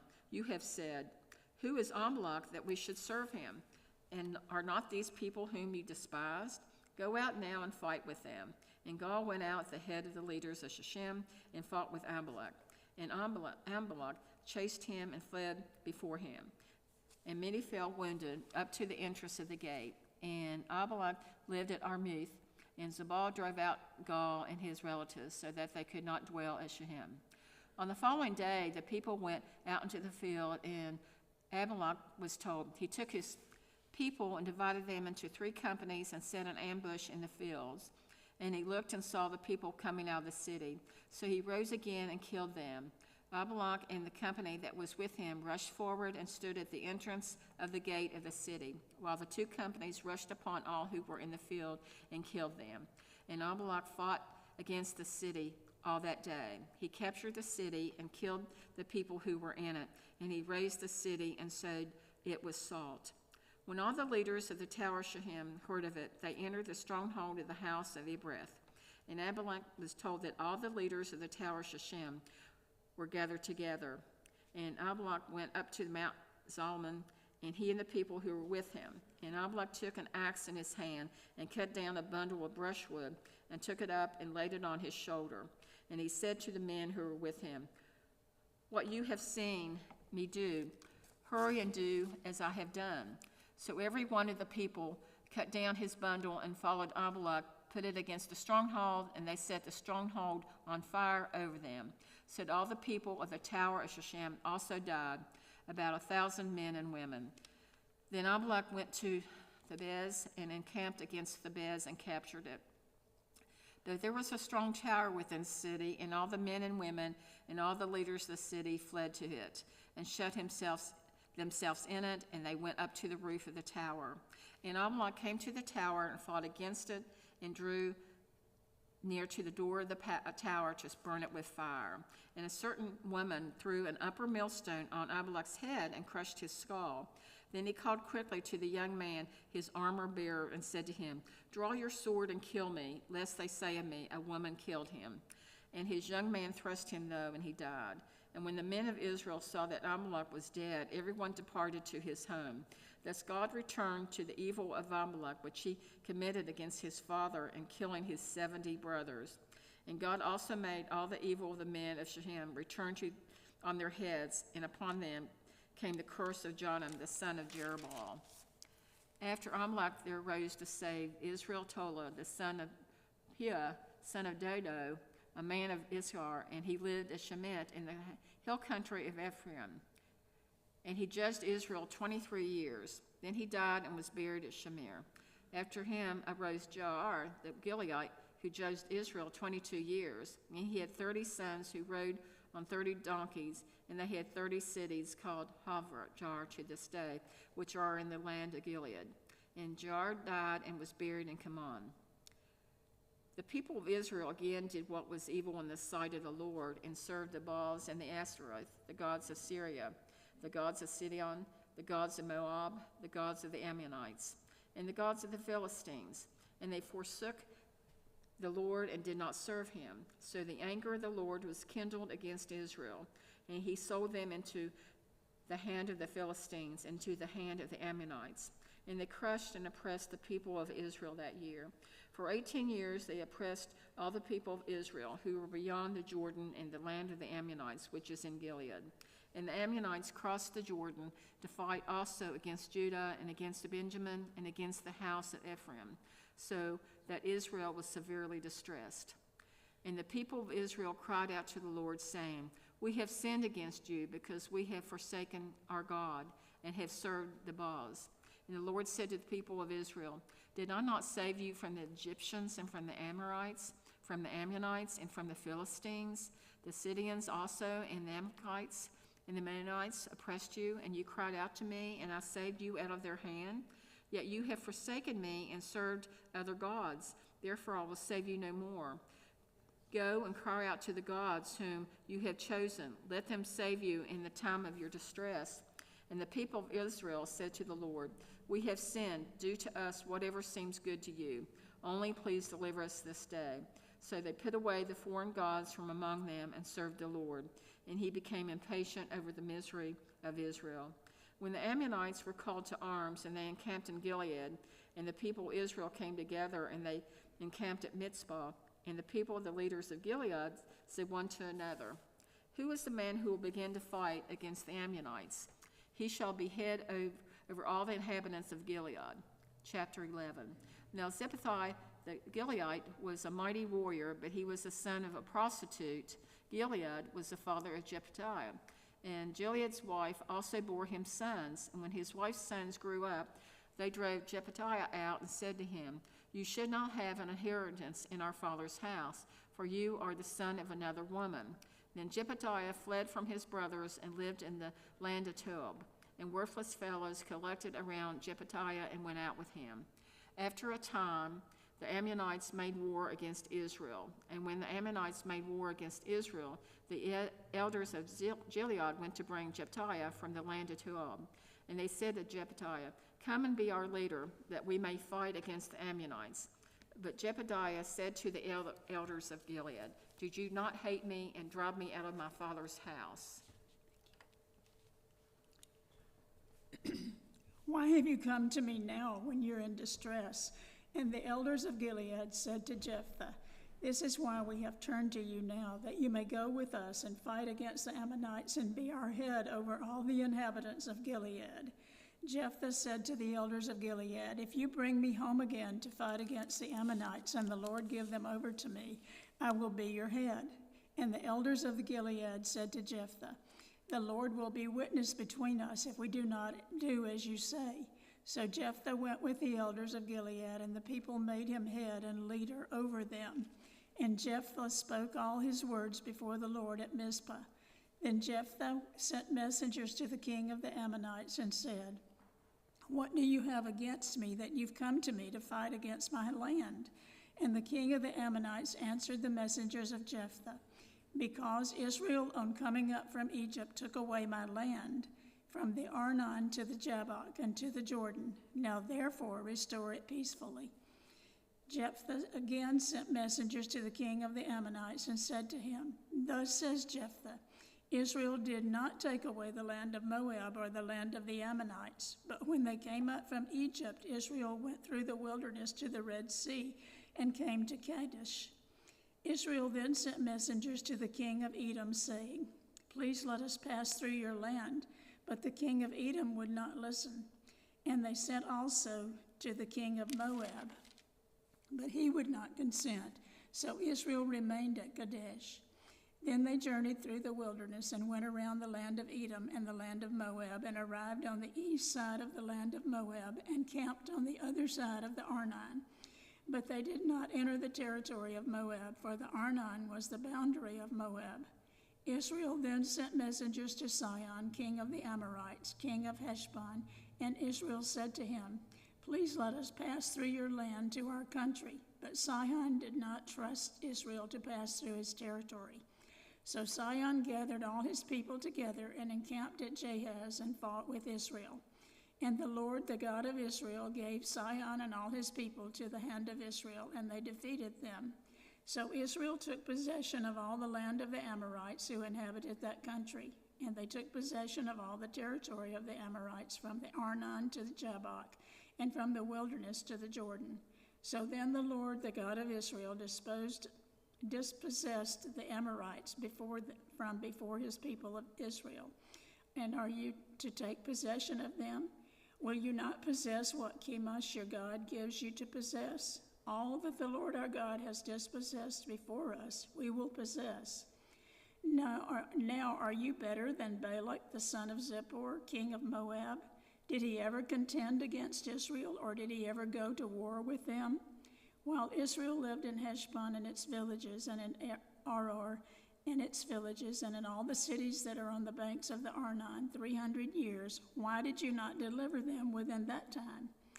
I therefore have not sinned against you, and you do me no wrong. You do me wrong by making war on me.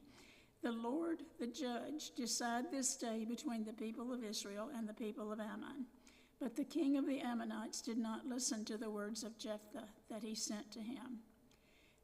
Then the Spirit of the Lord was upon Jephthah, and he passed through Gilead and Manasseh, and went on to Mizpah of Gilead. And from Mizpah of Gilead he passed on to the Ammonites. And Jephthah made a vow to the Lord and said, "If you will give the Ammonites into my hand, then whatever comes out from the doors of my house to meet me when I return in peace from the Ammonites shall be the Lord's, and I will offer it up for a burnt offering." So Jephthah crossed over to the Ammonites to fight against them, and the Lord gave them into his hand. And he struck them from Aroer to the neighborhood of Minnith, 20 cities, and as far as Abel-keramim, with a great blow. So the Ammonites were subdued before the people of Israel. Then Jephthah came to his home at Mizpah, and behold, his daughter came out to meet him with tambourines and with dances. She was his only child. Besides her, he had neither son nor daughter. And as soon as he saw her, he tore his clothes and said, "Alas, my daughter, you have brought me very low. You have become the cause of great trouble for me. For I have opened my mouth to the Lord, and I cannot take back my vow." And she said to him, "My father, you've opened your mouth to the Lord. Do to me according to what has gone out of your mouth, now that the Lord has avenged you on your enemies, or on the Ammonites." So she said to her father, "Let this thing be done for me. Leave me alone 2 months, that I may go up and down on the mountains and weep for my virginity, I and my companions." So he said, "Go." Then he sent her away for 2 months, and she departed, she and her companions, and wept for her virginity on the mountains. At the end of 2 months she returned to her father, who did with her according to his vow that he had made. She had never known a man, and it became a custom in Israel that the daughters of Israel went year after year to lament their daughter of Jephthah, the Gilead, 4 days in the year. The men of Ephraim were called to arms, and they crossed to Zaphon and said to Jephthah, "Why did you cross over to fight against the Ammonites and did not call us to go with you? We will burn your house over you with fire." And Jephthah said to them, "I and my people had a great dispute with the Ammonites, and when I called you, you did not save me from their hand. When I saw that you would not save me, I took my life in my hands and crossed over against the Ammonites, and the Lord gave them into my hand. Why then have you come up to me this day to fight against me?" Then Jephthah gathered all the men of Gilead and fought with Ephraim. And the men of Gilead struck Ephraim, and because they said, "You are fugitives of Ephraim, you Gileadites," in the midst of Ephraim and Manasseh. And the Gileadites captured the fords of the Jordan against the Ephraimites. And when all of the fugitives of Ephraim said, "Let me go over," the men of Gilead said to him, "Are you an Ephraimite?" When he said no, they said to him, "They say Shibboleth." And he said Shibboleth, for he could not pronounce it correct.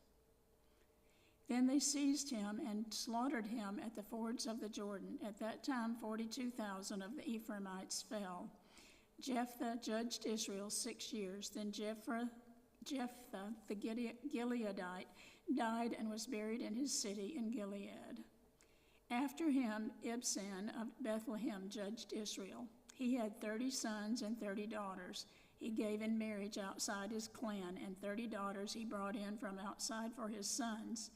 And he judged Israel 7 years. Then Ibzan died and was buried at Bethlehem.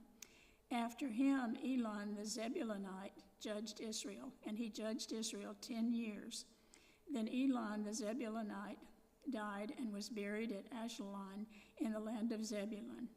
After him, Abdon the son of Hillel the Pirathonite judged Israel. He had 40 sons and 30 grandsons who rode on 70 donkeys, and he judged Israel 8 years. Then Abdon the son of Hillel the Pirathonite died and was buried at Parathon on the land of Ephraim, in the hill country of the Amalekites.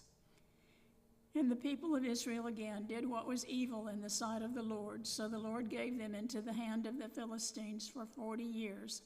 There was a certain man of Zorah, of the tribe of Danites, whose name was Manoah, and his wife was barren and had no children. And the angel of the Lord appeared to the woman and said to her, "Behold, you are barren and have not borne children, but you shall conceive and bear a son.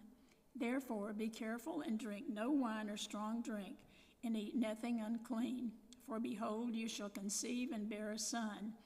No razor shall come upon his head, for the child shall be a Nazirite to God from the womb, and he shall begin to save Israel from the hand of the Philistines." Then the woman came and told her husband, "A man of God came to me, and his appearance was like the appearance of an angel of God, very awesome.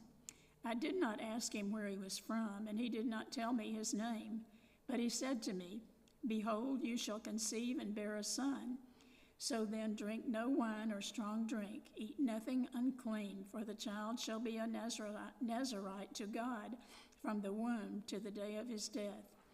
Then Manoah prayed to the Lord and said, 'O Lord, please let this man of God whom you sent come again to us and teach us what we are to do with the child who will be born.'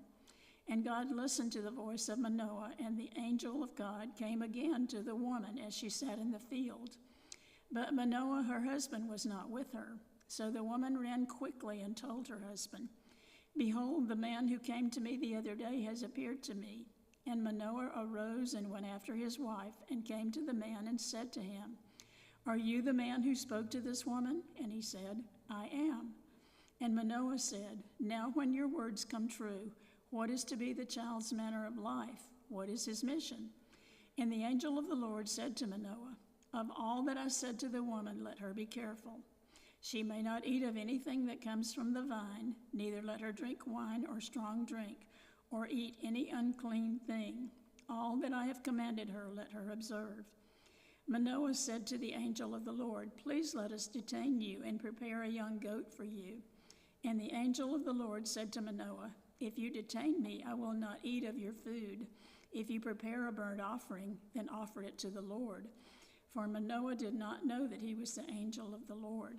And Manoah said to the angel of the Lord, "What is your name, so that when your words come true, we may honor you?" And the angel of the Lord said to him, "Why do you ask my name, seeing it is wonderful?" So Manoah took the young goat with the grain of offering and offered it on the rock to the Lord, to the one who works wonders, and Manoah and his wife were watching. And when the flame went up toward heaven from the altar, the angel of the Lord went up in the flame of the altar. Now Manoah and his wife were watching, and they fell on their faces to the ground. The angel of the Lord appeared no more to Manoah and his wife. Then Manoah knew that he was the angel of the Lord.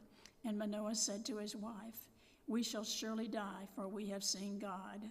But his wife said to him, "If the Lord had meant to kill us, he would not have accepted a burnt offering and a grain offering at our hands, or shown us all these things, or now announced to us such things as these." And the woman bore a son and called his name Samson. And the young man grew, and the Lord blessed him. And the Spirit of the Lord began to stir in him Menahadan between Zorah and Eshtaol. Samson went down to Timnah, and at Timnah he saw one of the daughters of the Philistines. He came up and told his father and mother, "I saw one of the daughters of the Philistines at Timnah. Now get her from me as my wife." But his father and mother said to him, "Is there not a woman among the daughters of your relatives or among our people, that you must go and take a wife from the uncircumcised Philistines?" But Samson said to his father, "Get her for me. She is right in my eyes." His father and mother did not know that it was from the Lord, for he was seeking an opportunity against the Philistines. At that time the Philistines ruled over Israel. Then Samson went down with his father and mother to Timnah, and they came to the vineyards of Timnah. And behold, a young lion came toward him, roaring. And the Spirit of the Lord rushed upon him. Although he had nothing in his hand, he tore the lion in pieces, as one tears a young goat. But he did not tell his father or his mother what he had done. Then he went down and talked with the woman, and she was right in Samson's eyes. After some days he returned to take her, and he turned aside to see the carcass of the lion, and behold, there was a swarm of bees in the body of the lion, and honey. He scraped it out with his hands and went on eating as he went. And he came to his father and mother and gave some to them, and they ate. But he did not tell them that he had scraped the honey from the carcass of the lion. His father went down to the woman, and Samson prepared a feast there, for so the young men used to do. As soon as the people saw him, they brought 30 companions to be with him. And Samson said to them, "Let me now put a riddle to you. If you can tell me what it is within the 7 days of the feast and find it out, then I will give you 30 linen garments and 30 changes of clothes. But if you cannot tell me what it is, then you shall give me 30 linen garments and 30 changes of clothes." And they said to him, "Put your riddle that we may hear it." And he said to them, "Out of the eater came something to eat. Out of the strong came something sweet." In 3 days they could not solve the riddle. On the 4th day they said to Samson's wife, "Entice your husband to tell us what the riddle is, lest we burn you and your father's house with fire. Have you invited us here to impoverish us?" And Samson's wife wept over him and said, "You only hate me. You do not love me. You've put a riddle to my people, and you've not told me what it is." And he said to her, "Behold, I have not told my father or my mother, and I shall not tell you." She wept before him the 7 days that their feast lasted, and on the 7th day he told her, because she pressed him hard. Then she told the riddle to her people, and the men of the city said to him on the 7th day before the sun went down, "What is sweeter than honey? What is stronger than a lion?"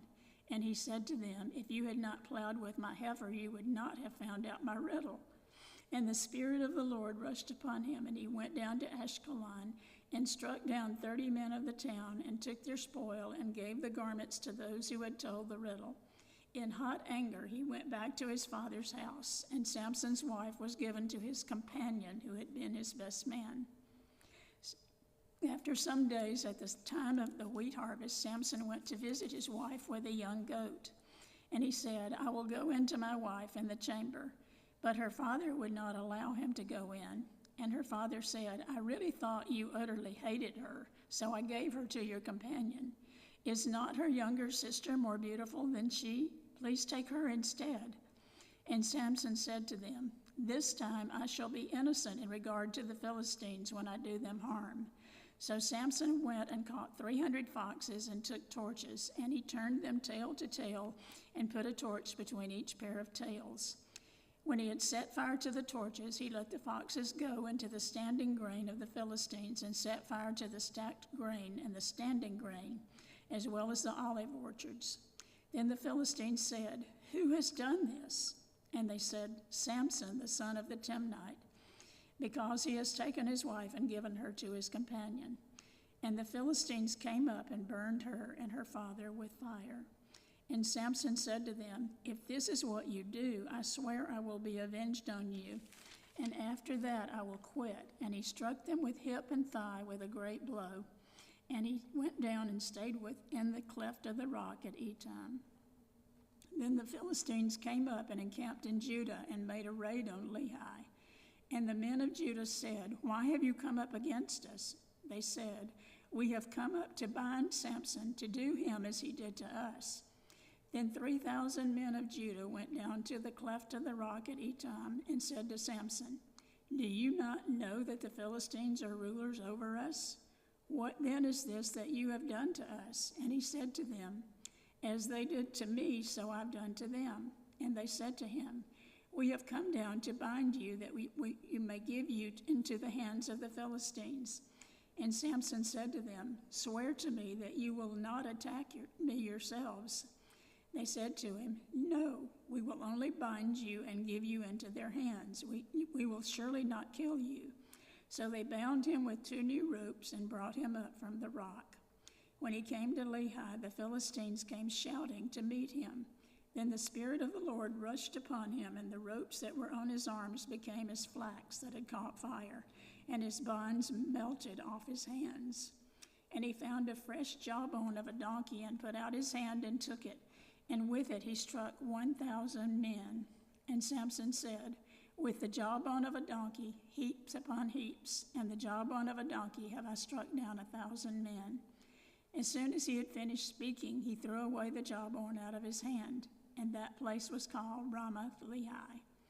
And he was very thirsty, and he called upon the Lord and said, "You've granted this great salvation by the hand of your servant. Shall I now die of thirst and fall into the hands of the uncircumcised?" And God split open the hollow earth that is at Lehi, and water came out of it. And when he drank, his spirit returned, and he revived. Therefore the name of it was called En-Hakkore. It is at Lehi to this day. And he judged Israel in the days of the Philistines 20 years. Samson went to Gaza, and there he saw a prostitute, and he went into her. The Gazites were told, "Samson has come here," and they surrounded the place and set an ambush for him all night at the gate of the city. They kept quiet all night, saying, "Let us wait until the light of morning, then we will kill him." But Samson lay till midnight, and at midnight he arose and took hold of the doors of the gate of the city and the 2 posts, and pulled them up, bar and all, and put them on his shoulders, and carried them to the top of the hill that is in front of Hebron. After this he loved a woman in the valley of Sorek, whose name was Delilah. And the Lord of the Philistines came up to her and said to her, "Seduce him and see where his great strength lies, and by what means we may overpower him, that we may bind him." Where are we?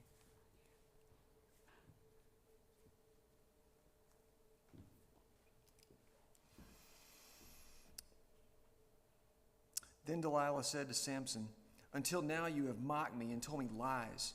Tell me how you might be bound." And he said to her, "If you weave the 7 locks of my head with the web and fasten it tight with a pin, then I shall become weak and be like any other man." So while he slept, Delilah took the 7 locks of his head and wove them into the web. And she made them tight with the pin and said to him, "The Philistines are upon you, Samson." But he awoke from his sleep and pulled away the pin, the loom, and the web. And she said to him, "How can you say I love you when your heart is not with me? You have mocked me these 3 times, and you have not told me where your great strength lies." And when she pressed him hard with her words day after day and urged him, his soul was vexed to death.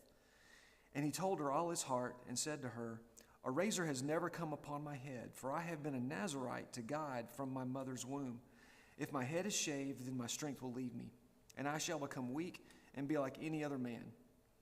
When Delilah saw that he had told her all his heart, she sent and called the lords of the Philistines, saying, "Come up again, for he has told me all his heart." Then the lords of the Philistines came up to her and brought the money in their hands. She made him sleep on her knees, and she called the man and had him shave off the 7 locks of his head. Then she began to torment him, and his strength left him. And she said, "The Philistines are upon you, Samson." And he awoke from his sleep and said, "I will go out as at other times and shake myself free." But he did not know that the Lord had left him. And the Philistines seized him and gouged out his eyes and brought him down to Gaza and bound him with bronze shackles. And he ground at the mill in the prison, but the hair of his head began to grow again after it had been shaved. Now the lords of the Philistines gathered to offer a great sacrifice to Dagon their god and to rejoice. And they said, "Our God has given Samson our enemy into our hand." And when the people saw him, they praised their God. For they said, "Our God has given our enemy into our hand, the ravager of our country, who has killed many of us." And when their hearts were merry, they said, "Call Samson that he may entertain us."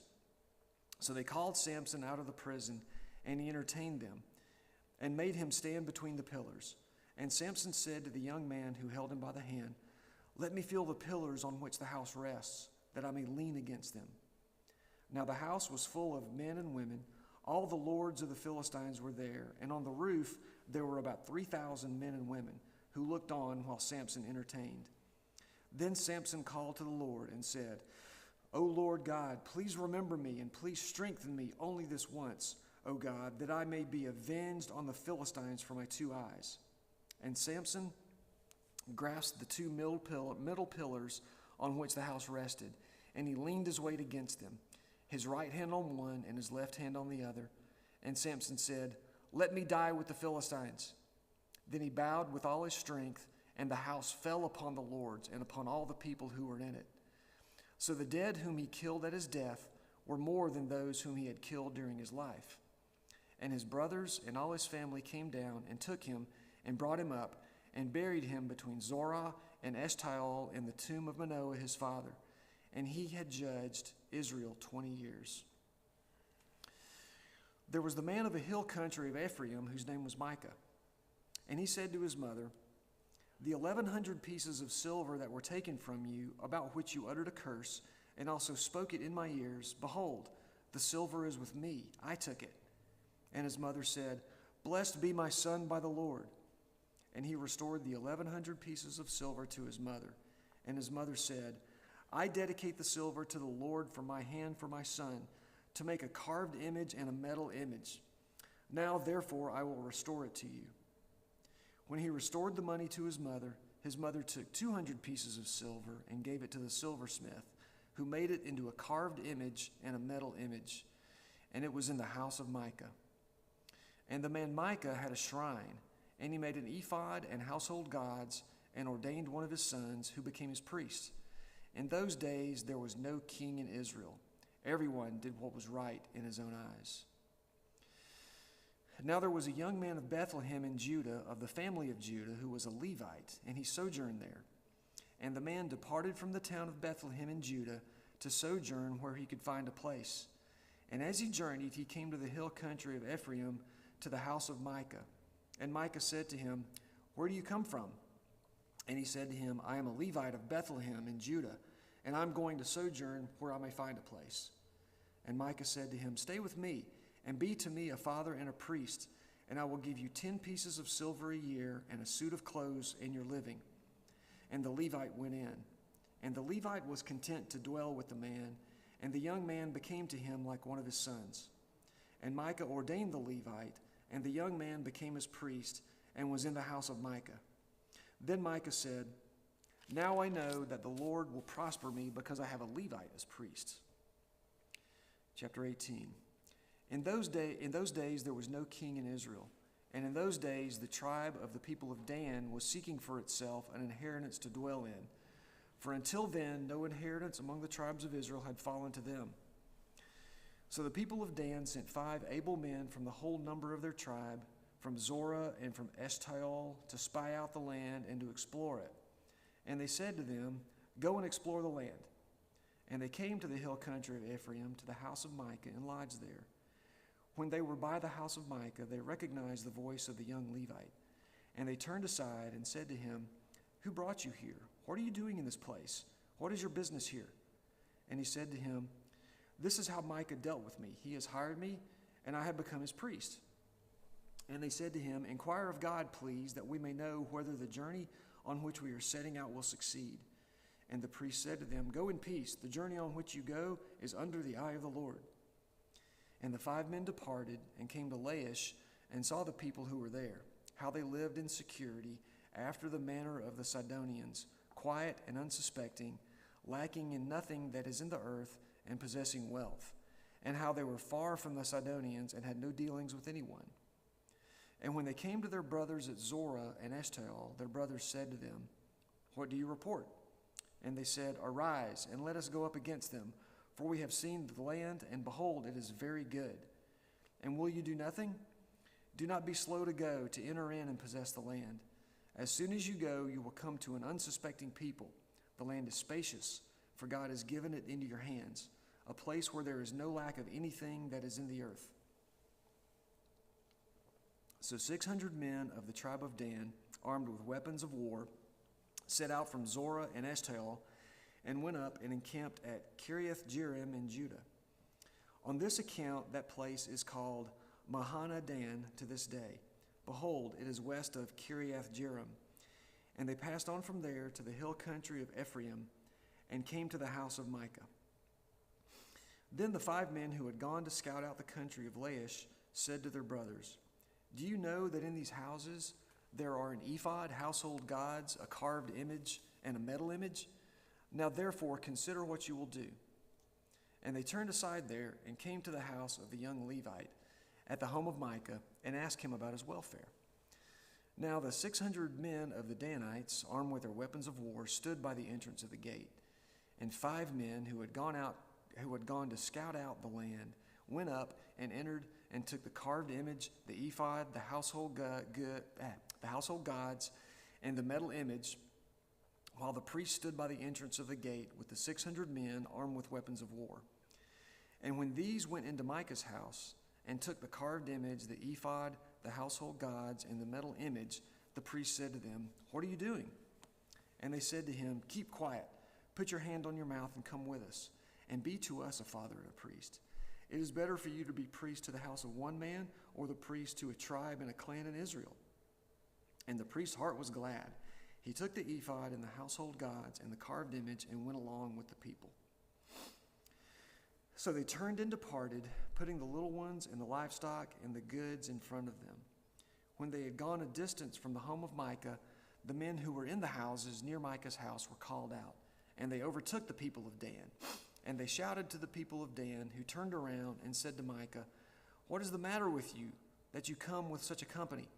And he said, "You take my gods that I made and the priest, and go away. And what have I left? How then do you ask me, what is the matter with you?" And the people of Dan said to him, "Do not let your voice be heard among us, lest angry fellows fall upon you, and you lose your life with the lives of your household."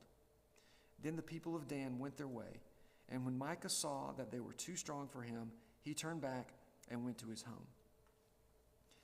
But the people of Dan took what Micah had made, and the priest who belonged to him, and they came to Laish, to a people quiet and unsuspecting, and struck them with the edge of the sword, and burned the city with fire. And there was no deliverer, because it was far from Sidon, and they had no dealings with anyone. It was in the valley that belongs to Beth Rehob, and they built the city and lived in it. And they named the city Dan, after the name of Dan their ancestor, who was born to Israel. But the name of the city was Laish at the first. And the people of Dan set up the carved image for themselves. And Jonathan the son of Gershom, son of Moses, and his sons were priests to the tribe of the Danites until the day of the captivity of the land. So they set up Micah's carved image that he made, as long as the house of God was at Shiloh. 19. In those days, when there was no king in Israel, a certain Levite was sojourning in the remote parts of the hill country of Ephraim, who took to himself a concubine from Bethlehem in Judah. And his concubine was unfaithful to him, and she went away from him to her father's house at Bethlehem in Judah, and was there for some 4 months. Then her husband arose and went after her, to speak kindly to her and bring her back. He had with him his servant and a couple of donkeys. And she brought him into her father's house. And when the girl's father saw him, he came with joy to meet him. And his father-in-law, the girl's father, made him stay, and he remained with him 3 days. So they ate and drank and spent the night there. And on the 4th day they arose early in the morning, and he prepared to go. But the girl's father said to his son-in-law, "Strengthen your heart with a morsel of bread, and after that you may go." So the two of them sat and ate and drank together. And the girl's father said to the man, "Be pleased to spend the night, and let your heart be merry." And when the man rose up to go, his father-in-law pressed him till he spent the night there again. And on the 5th day he arose early in the morning to depart. And the girl's father said, "Strengthen your heart, and wait until the day declines." So they ate, both of them. And when the man and his concubine and his servant rose up to depart, his father-in-law, the girl's father, said to him, "Behold, now the day is waned toward evening. Please spend the night.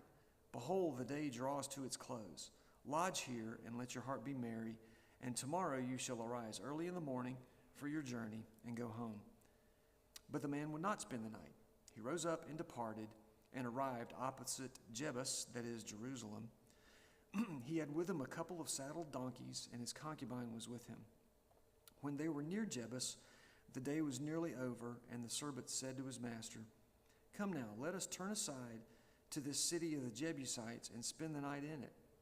And his master said to him, "We will not turn aside into the city of foreigners who do not belong to the people of Israel, but we will pass on to Gibeah." And he said to his young man, "Come and let us draw near to one of those places and spend the night at Gibeah or Ramah." So they passed on and went their way, and the sun went down on them near Gibeah, which belongs to Benjamin, and they turned aside there to go in and spend the night at Gibeah. And he went in and sat down in the open square of the city, for no one took them into his house to spend the night.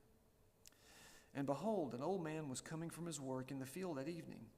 The man was from the hill country of Ephraim, and he was sojourning in Gibeah. The men of the place were Benjamites, and he lifted up his eyes and saw the traveler in the open square of the city. And the man said, "Where are you going, and where do you come from?" And he said to him, "We are passing from Bethlehem in Judah to the remote parts of the hill country of Ephraim, from which I come. I went to Bethlehem in Judah, and I am going to the house of the Lord, but no one has taken me into his house. We have straw and feed for our donkeys, with bread and wine for me, and your female servant, and the young man with your servants. There is no lack of anything." And the old man said, "Peace be to you. I will care for all your wants. Only do not spend the night in the square." So he brought him into his house and gave the donkeys feed, and they washed their feet and ate and drank. As they were making their hearts merry, behold, the men of the city, worthless fellows, surrounded the house, beating on the door. And they said to the old man, the master of the house, "Bring out the man who came into your house, that we may know him." And the man, the master of the house, went out to them and said to them, "No, my brothers, do not act so wickedly. Since this man has come into my house, do not do this vile thing. Behold, here are my virgin daughter and his concubine. Let me bring them out now. Violate them and do with them what seems good to you. But against this man, do not do this outrageous thing." But the men would not listen to him. So the man seized his concubine and made her go out to them. And they knew her and abused her all night until the morning. And as the dawn began to break, they let her go. And as morning appeared, the woman came and fell down at the door of the man's house where her master was until it was light. And her master rose up in the morning, and when he opened the door of the house and went out to go on his way, behold, there was his concubine lying at the door of the house with her hands on the threshold. He said to her, Get up, let us be going. But there was no answer. Then he put her on the donkey, and the man rose up and went away to his home. And when he entered his house, he took a knife, and taking hold of his concubine, he divided her, limb by limb, into 12 pieces, and sent her throughout all the territory of Israel. And all who saw it said, Such a thing has never happened or been seen from the day that the people of Israel came up out of the land of Egypt until this day. Consider it, take counsel, and speak. 20. Then all the people of Israel came out from Dan to Beersheba, including the land of Gilead, and all the congregation assembled as one man to the Lord at Mizpah. And the chiefs of all the people of all the tribes of Israel presented themselves in the assembly of the people to God, 400,000 men on foot that drew the sword. Now the people of Benjamin heard that the people of Israel had gone up to Mizpah. And the people of Israel said, Tell us, how did this evil happen? And the Levite, the husband of the woman who was murdered, answered and said, I came to Gibeah that belongs to Benjamin, I and my concubine, to spend the night.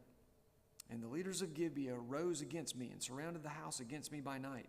They meant to kill me, and they violated my concubine, and she is dead. So I took hold of my concubine and cut her in pieces and sent her throughout all the country of the inheritance of Israel. For they have committed abomination and outrage in Israel. Behold, you people of Israel, all of you, give your advice and counsel here. And all the people arose as one man, saying, None of us will go to his tent, and none of us will return to his house. But now this is what we will do to Gibeah. We will go up against it by lot, and we will take 10 men of 100 throughout all the tribes of Israel, and 100 of 1,000, and 1,000 of 10,000, to bring provisions for the people, that when they come and may repay Gibeah at Benjamin for all the outrage that they have committed in Israel. So the men of Israel gathered against the city, united as one man. And the tribes of Israel sent men throughout all the tribe of Benjamin, saying, What evil is this that has taken place among you? Now, therefore, give up the men, the worthless fellows in Gibeah, that we may put them to death and purge evil from Israel. But the Benjamites would not listen to the voice of their brothers, the people of Israel. Then the people of Benjamin came together out of the cities of Gibeah to go out to battle against the people of Israel. And the people of Benjamin mustered out of their cities on that day 26,000 men who drew the sword, besides the inhabitants of Gibeah, who mustered 700 chosen men. Among all these were 700 chosen men who were left-handed. Everyone could sling a stone at a hair and not miss. And the men of Israel, apart from Benjamin, mustered 400,000 men who drew the sword. All these were men of war. The people of Israel arose and went up to Bethel and inquired of God, Who shall go up first for us to fight against the people of Benjamin? And the Lord said, Judah shall go up first. Then the people of Israel rose in the morning and encamped against Gibeah. And the men of Israel went out to fight against Benjamin. And the men of Israel drew up the battle lines against him at Gibeah. The people of Benjamin came out of Gibeah and destroyed on that day 22,000 men of the Israelites. But the people, the men of Israel, took courage and again formed the battle line in the same place where they had formed it on the first day. And the people of Israel went up and wept before the Lord until the evening. And they inquired of the Lord, Shall we again draw near to fight against our brothers, the people of Benjamin? And the Lord said, Go up against them. So the people of Israel came near against the people of Benjamin the second day. And Benjamin went against them out of Gibeah the second day, and destroyed 18,000 men of the people of Israel. All these were men who drew the sword.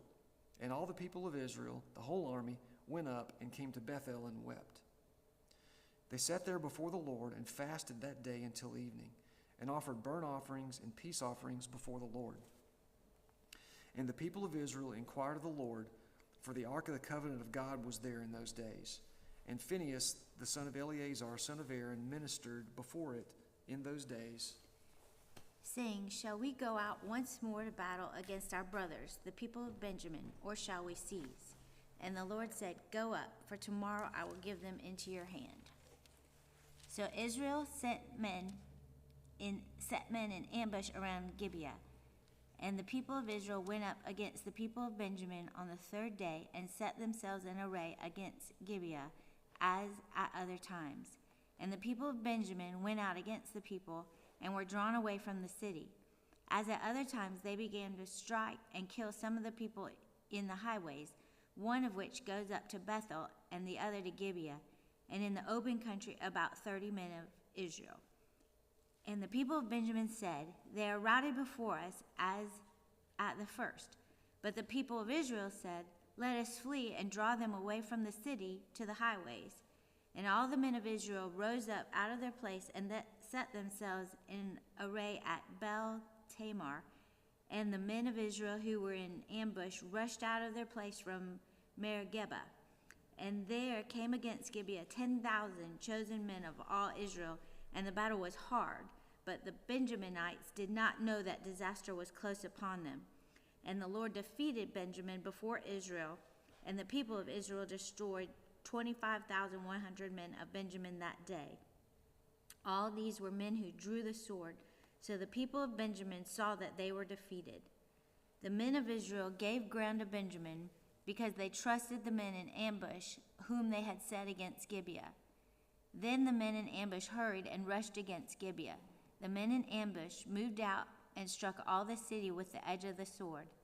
Now the appointed signal between the men of Israel and the men in the main ambush was that when they made a great cloud of smoke rise up out of the city, the men of Israel would turn in battle. Now Benjamin had begun to strike and kill about 30 men of Israel. They said, "Surely they are defeated before us, as in the first battle." But when the signal began to rise out of the city in a column of smoke, the Benjaminites looked behind them, and behold, the whole city went up in smoke to heaven. And the men of Israel turned, and the men of Benjamin were dismayed, for they saw that disaster was close upon them. Therefore they turned their backs before the men of Israel in the direction of the wilderness. But the battle overtook them, and those who came out of the cities were destroying them in their midst. Surrounding the Benjaminites, they pursued them and trod them down from Nohah as far as opposite Gibeah on the east. 18,000 men of Benjamin fell, all of them men of valor. And they turned and fled toward the wilderness to the rock of Rimmon. 5,000 men of them were cut down in the highways, and they were pursued hard to Gidom, and 2,000 men of them were struck down. So all who fell that day of Benjamin were 25,000 men who drew the sword, all of them men of valor. But 600 men turned and fled toward the wilderness to the rock of Rimmon, and remained at the rock of Rimmon 4 months. And the men of Israel turned back against the people of Benjamin, and struck them with the edge of the sword, the city, men and beasts, and all that they found, and all the towns they found, they set on fire. Now the men of Israel had sworn at Mizpah, no one of us shall give his daughter in marriage to Benjamin. And the people came to Bethel and sat there till evening before God, and they lifted up their voices and wept bitterly. And they said, "O Lord, the God of Israel, why has this happened in Israel, that today there shall be one tribe lacking in Israel?" And the next day the people rose early and built there an altar and offered burnt offerings and peace offerings. And the people of Israel said, "Which of all the tribes of Israel did not come up in the assembly of the Lord?" For they had taken a great oath concerning him who did not come up to the Lord to Mizpah, saying, "He shall surely be put to death."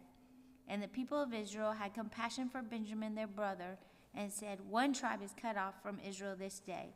What shall we do for the wives for those who are left, since we have sworn by the Lord that we will not give them any of our daughters for wives?" And they said, "What one is there of the tribes of Israel that did not come up to the Lord of Mizpah?" And behold, no one had come up to the camp from Jabesh Gilead to the assembly. For when the people were mustered, behold, not one of the inhabitants of Jabesh Gilead was there.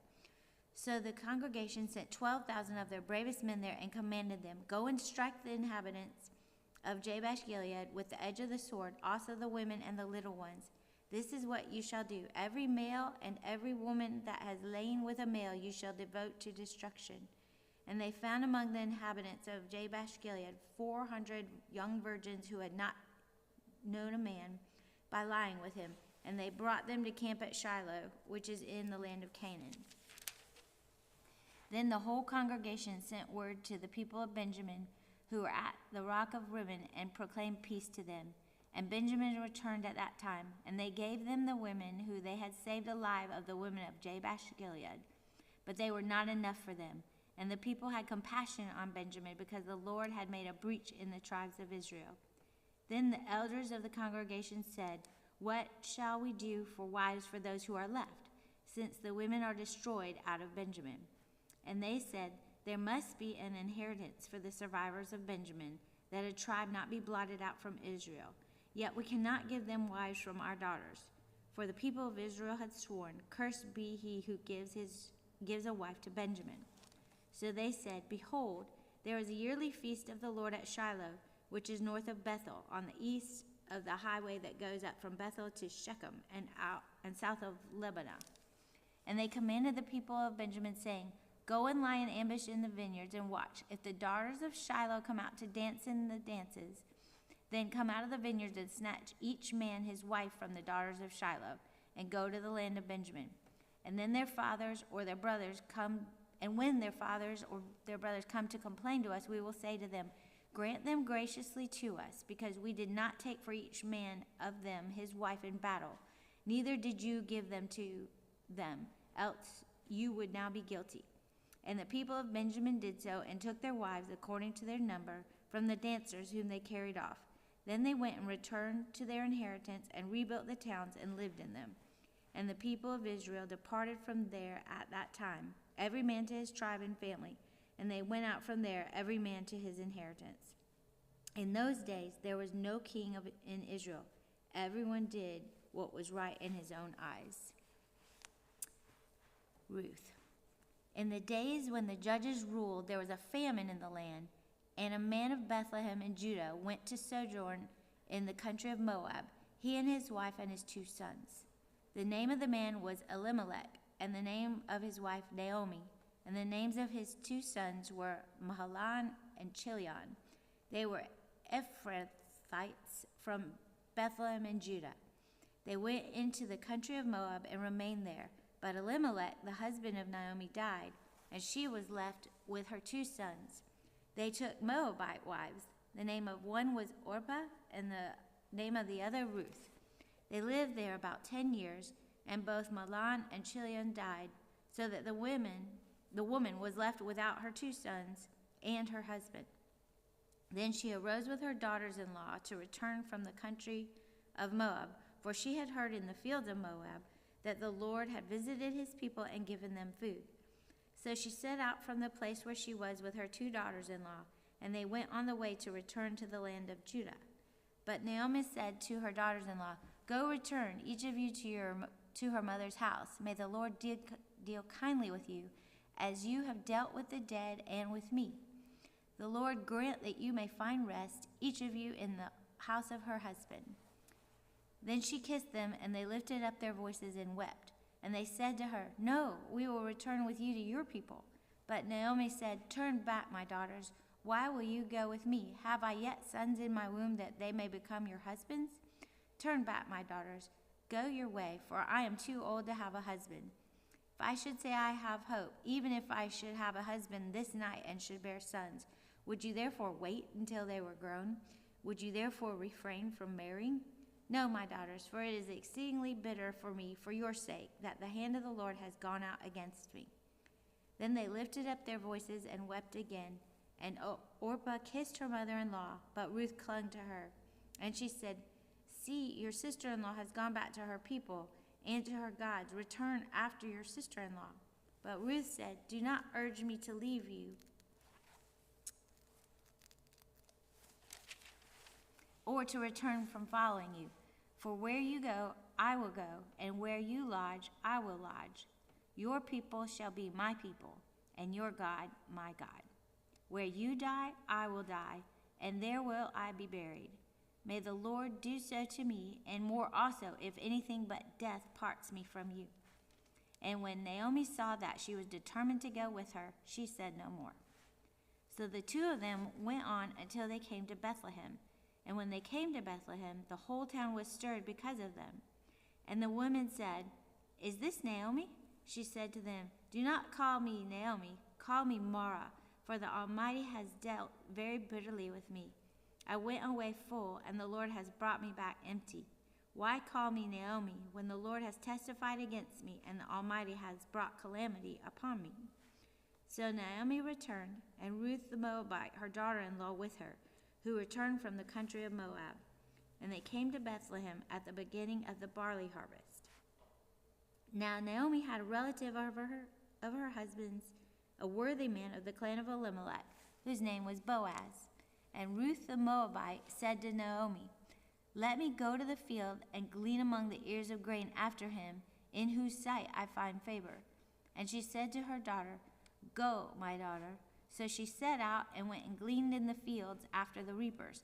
And she happened to come to the part of the field belonging to Boaz, who was of the clan of Elimelech. And behold, Boaz came from Bethlehem.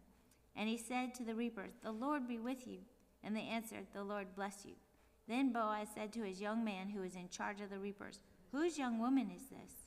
And the servant who was in charge of the reapers answered, "She is the young Moabite woman who came back with Naomi from the country of Moab. She said, 'Please let me glean and gather among the sheaves after the reapers.' So she came, and she continued from early morning until now, except for a short rest." Then Boaz said to Ruth, "Now listen, my daughter, do not go glean in another field, or leave this one, but keep close, my young woman. Let your eyes be on the field that they are reaping, and go after them. Have I not charged the young men not to touch you? And when you are thirsty, go to the vessels and drink what the young men have drawn." Then she fell on her face, bowing to the ground, and said to him, "Why have I found favor in your eyes, that you should take notice of me, since I am a foreigner?" But Boaz answered her, "All that you have done for your mother-in-law since the death of your husband has been fully told to me. And now you have left your father and mother and your native land and come to a people that you did not know before. The Lord repay you for what you have done, and a full reward given you by the Lord, the God of Israel, under whose wings you have come to take refuge." Then she said, "I have found favor in your eyes, my lord, for you have comforted me and spoken kindly to your servant, though I am not one of your servants." And at mealtime Boaz said to her, "Come here and eat some bread, and dip your morsel in the wine." So she sat beside the reapers, and he passed to her roasted grain, and she ate until she was satisfied, and she had some left over. When she rose to glean, Boaz instructed his young men, saying, "Let her glean even among the sheaves, and do not reproach her.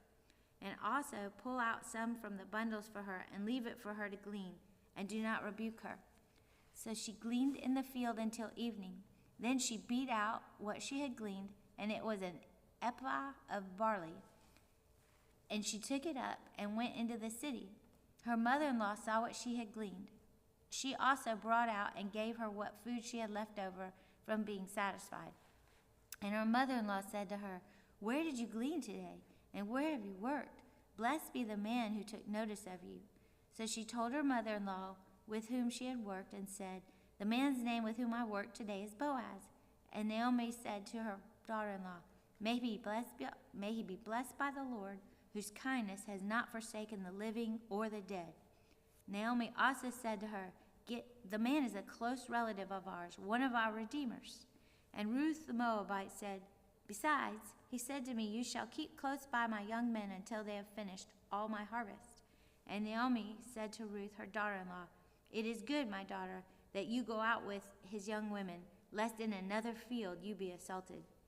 So she kept close to the young women of Boaz, gleaning until the end of the barley and wheat harvests, and she lived with her mother-in-law. Then Naomi, her mother-in-law, said to her, "My daughter, should I not seek rest for you, that it may be well with you? Is not Boaz our relative, with whose young women you were? See, he is winnowing barley tonight in the threshing floor. Wash, therefore, and anoint yourself, and put on your cloak, and go down to the threshing floor, but do not make yourself known to the man until he has finished eating and drinking. But when he lies down, observe the place where he lies. Then go and uncover his feet and lie down, and he will tell you what to do." And she replied, "All that you say I will do." So she went down to the threshing floor and did just as her mother-in-law had commanded her. And when Boaz had eaten and drunk, and his heart was merry, he went to lie down at the end of the heap of grain. Then she came softly and uncovered his feet and lay down. At midnight the man was startled and turned over, and behold, a woman lay at his feet. "Who are you?" And she answered, "I am Ruth, your servant. Spread your wings over your servant, for you are a redeemer." And he said, "May you be blessed by the Lord, my daughter. You have made this last kindness greater than the first, that you have not gone after young men, whether poor or rich. And now, my daughter, do not fear. I will do for you all that you ask, for all my fellow townsmen know that you are a worthy woman. And now it is true that I am a redeemer, yet there is a redeemer nearer than I. Remain tonight, and in the morning, if he will redeem you, good, let him do it. But if he is not willing to redeem you, then as the Lord lives, I will redeem you. Lie down until morning." So she lay at his feet until the morning, but arose before one could recognize another. And he said, "Let it not be known that the woman came to the threshing floor." And he said, "Bring the garment you are wearing and hold it out." So she held it out, and he measured out 6 measures of barley and put it on her. Then she went into the city. And when she came to her mother-in-law, she said, "How did you fare, my daughter?" Then she told her all that the man had done for her, saying, "These 6 measures of barley he gave to me, for he said, 'You must not go back empty-handed to your mother-in-law.'" She replied, "Wait, my daughter, until you learn how the matter turns out, for the man will not rest, but settle the matter today."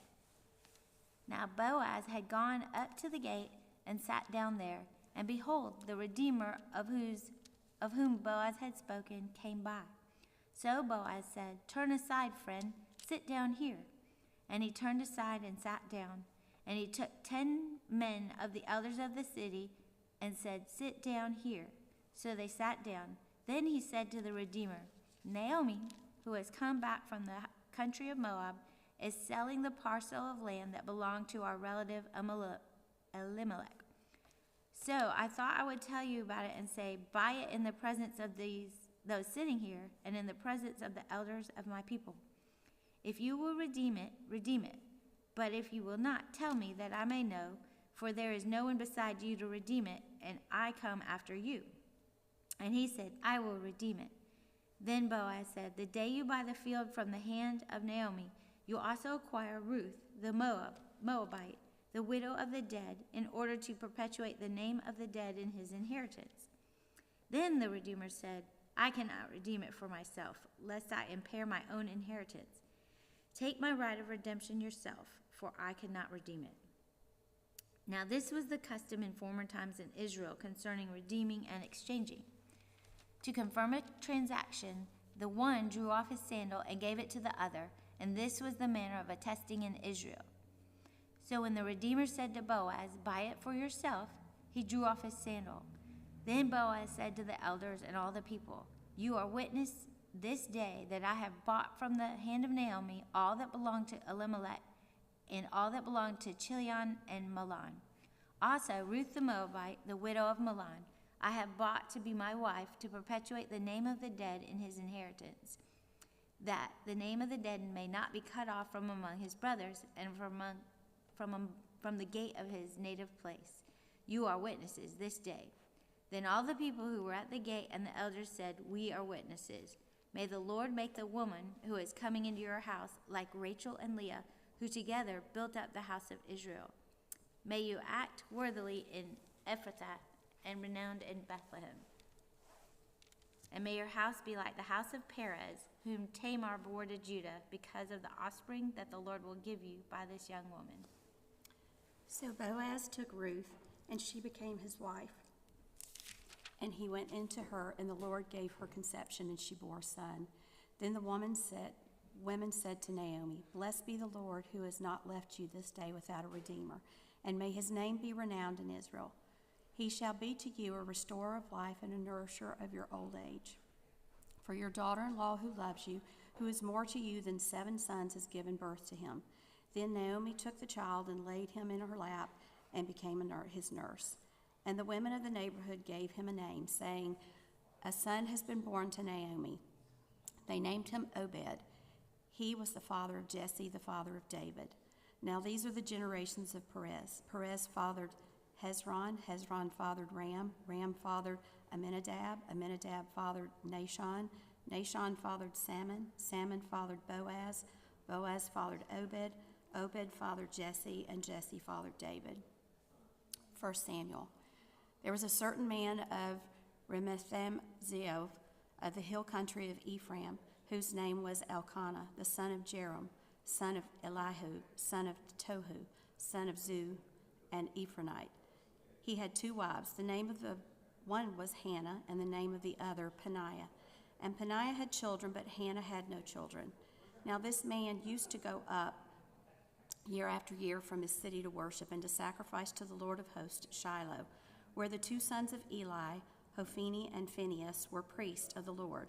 On the day when Elkanah sacrificed, he would give portions to Peninnah, his wife, and to all her sons and daughters. But to Hannah he gave a double portion, because he loved her, though the Lord had closed her womb. And her rival used to provoke her grievously, to irritate her, because the Lord had closed her womb. So it went on year by year. As often as she went up to the house of the Lord, she used to provoke her. Therefore Hannah wept and would not eat. And Elkanah her husband said to her, Hannah, why do you weep? And why do you not eat? And why is your heart sad? Am I not more to you than 10 sons? After they had eaten and drunk in Shiloh, Hannah rose. And Eli the priest was sitting on the seat beside the doorpost of the temple of the Lord. She was deeply distressed and prayed to the Lord and wept bitterly.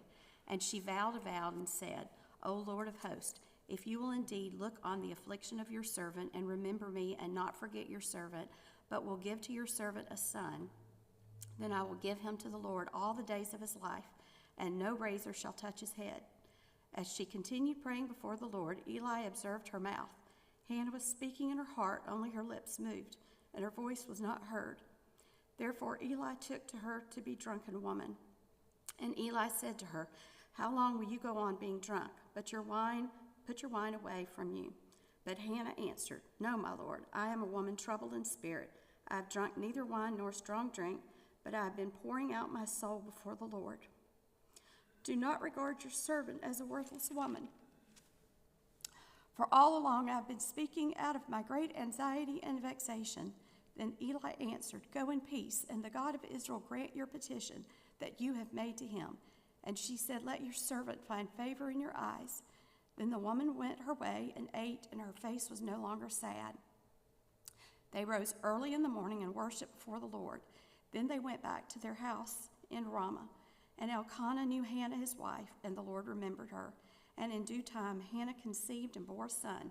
And she called his name Samuel, for she said, I have asked for him from the Lord. The man Elkanah and all his house went up to offer to the Lord the yearly sacrifice and to pay vow. But Hannah did not give up, for she said to her husband, As soon as the child is weaned, I will bring him, so that he may appear in the presence of the Lord and dwell there forever. Elkanah, her husband, said to her, Do what seems best to you. Wait until you have weaned him, only may the Lord establish his word. So the woman remained and nursed her son until she weaned him. And when she had weaned him, she took him up with her, along with a 3-year-old bull, an ephah of flour, and a skin of wine, and brought him to the house of the Lord at Shiloh. And the child was young. Then they slaughtered the bull, and they brought the child to Eli, and she said, O my Lord, as you live, my Lord, I am the woman who was standing here in your presence, praying to the Lord. For this child I prayed, and the Lord has granted me my petition that I made to him. Therefore I have lent him to the Lord. As long as he lives, he is lent to the Lord. And he worshiped the Lord there. And Hannah prayed and said, My heart exalts in the Lord. My horn is exalted in the Lord. My mouth derives from enemies, because I rejoice in your salvation. There is none holy like the Lord, for there is none besides you. There is no rock like our God. Talk no more so very proudly. Let not arrogance come from your mouth. For the Lord is a God of knowledge, and by him actions are weighed. The bows of mighty are broken. The feeble bind on strength. Those who were full have hired themselves out for bread, but those who were hungry have ceased to hunger. The barren has borne 7, but she who has many children is forlorn. The Lord kills and brings to life.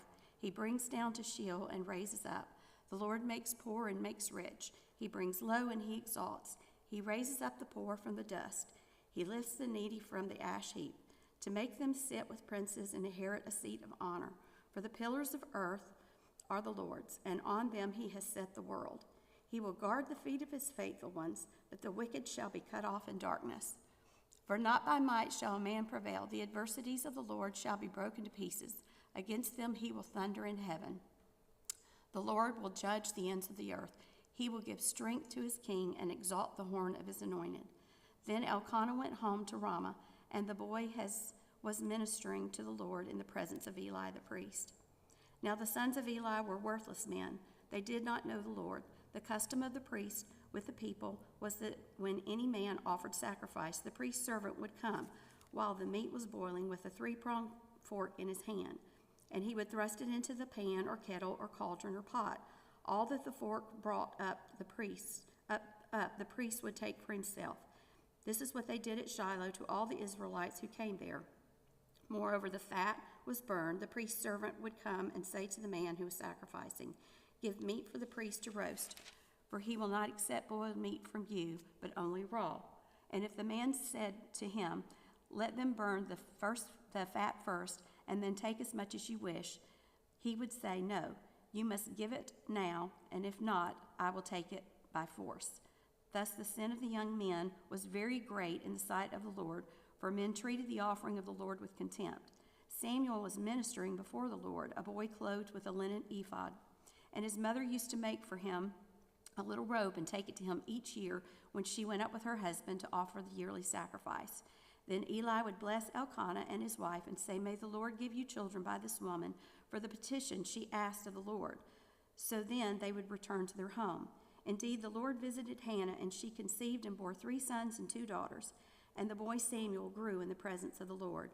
Now Eli was very old, and he kept hearing all that his sons were doing to all Israel, and how they lay with women who were serving at the entrance of the tent of meeting. And he said to them, "Why do you do such things? For I hear of your evil doings from all these people. No, my sons, it is no good report that I hear the people of the Lord spreading abroad. If someone sins against a man, God will mediate for him. But if someone sins against the Lord, who can intercede for him?" But they would not listen to the voice of their father, for it was the will of the Lord to put them to death. Now the boy Samuel continued to grow both in stature and in favor with the Lord and also with man.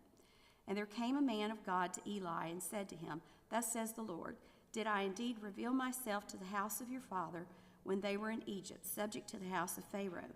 Did I choose him out of all the tribes of Israel to be my priest, to go up to my altar, to burn incense, to wear an ephod before me? I gave to the house of your father all my offerings by fire from the people of Israel. When then do you scorn my sacrifices and my offerings that I commanded for my dwelling, and honor your sons above me by fattening yourselves on the choicest parts of every offering of my people Israel? Therefore the Lord, the God of Israel, declares, I promise that your house and the house of your father should go in and out before me forever. But now the Lord declares, far be it from me, for those who honor me I will honor, and those who despise me shall be lightly esteemed. Behold, the days are coming when I will cut off your strength and the strength of your father's house, so that there will not be an old man in your house. Then in distress you will look with envious eye on all the prosperity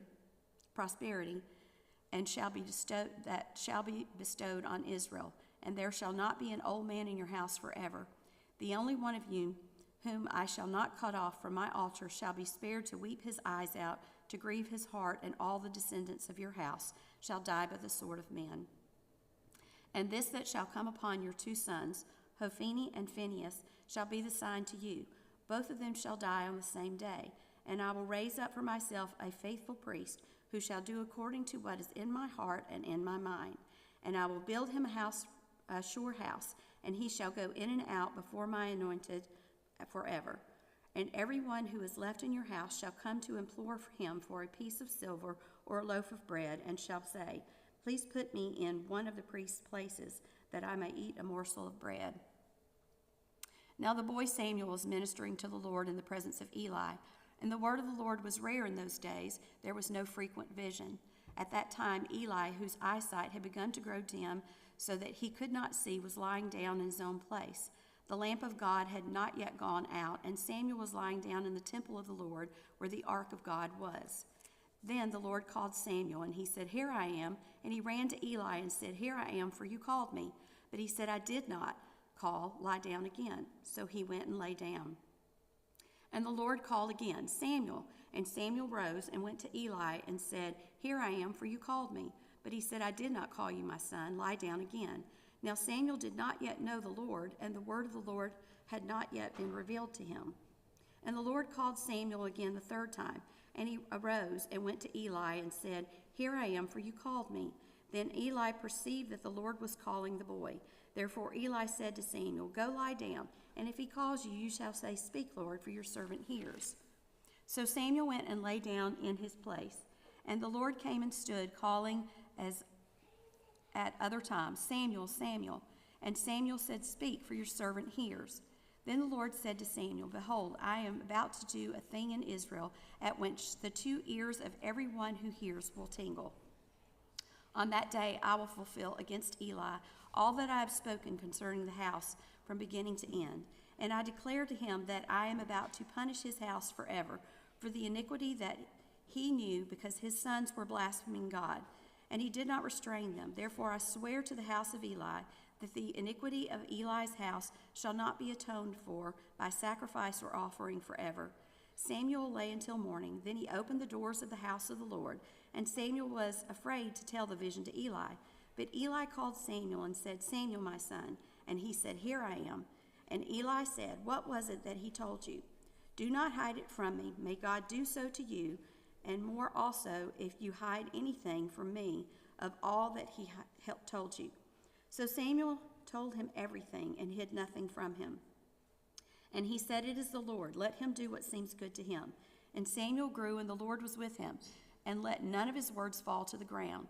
And all Israel from Dan to Beersheba knew that Samuel was established as a prophet of the Lord. And the Lord appeared again at Shiloh, for the Lord revealed himself to Samuel at Shiloh by the word of the Lord.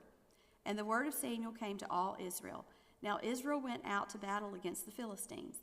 They encamped at Ebenezer, and the Philistines encamped at Aphek, and the Philistines drew up in line against Israel.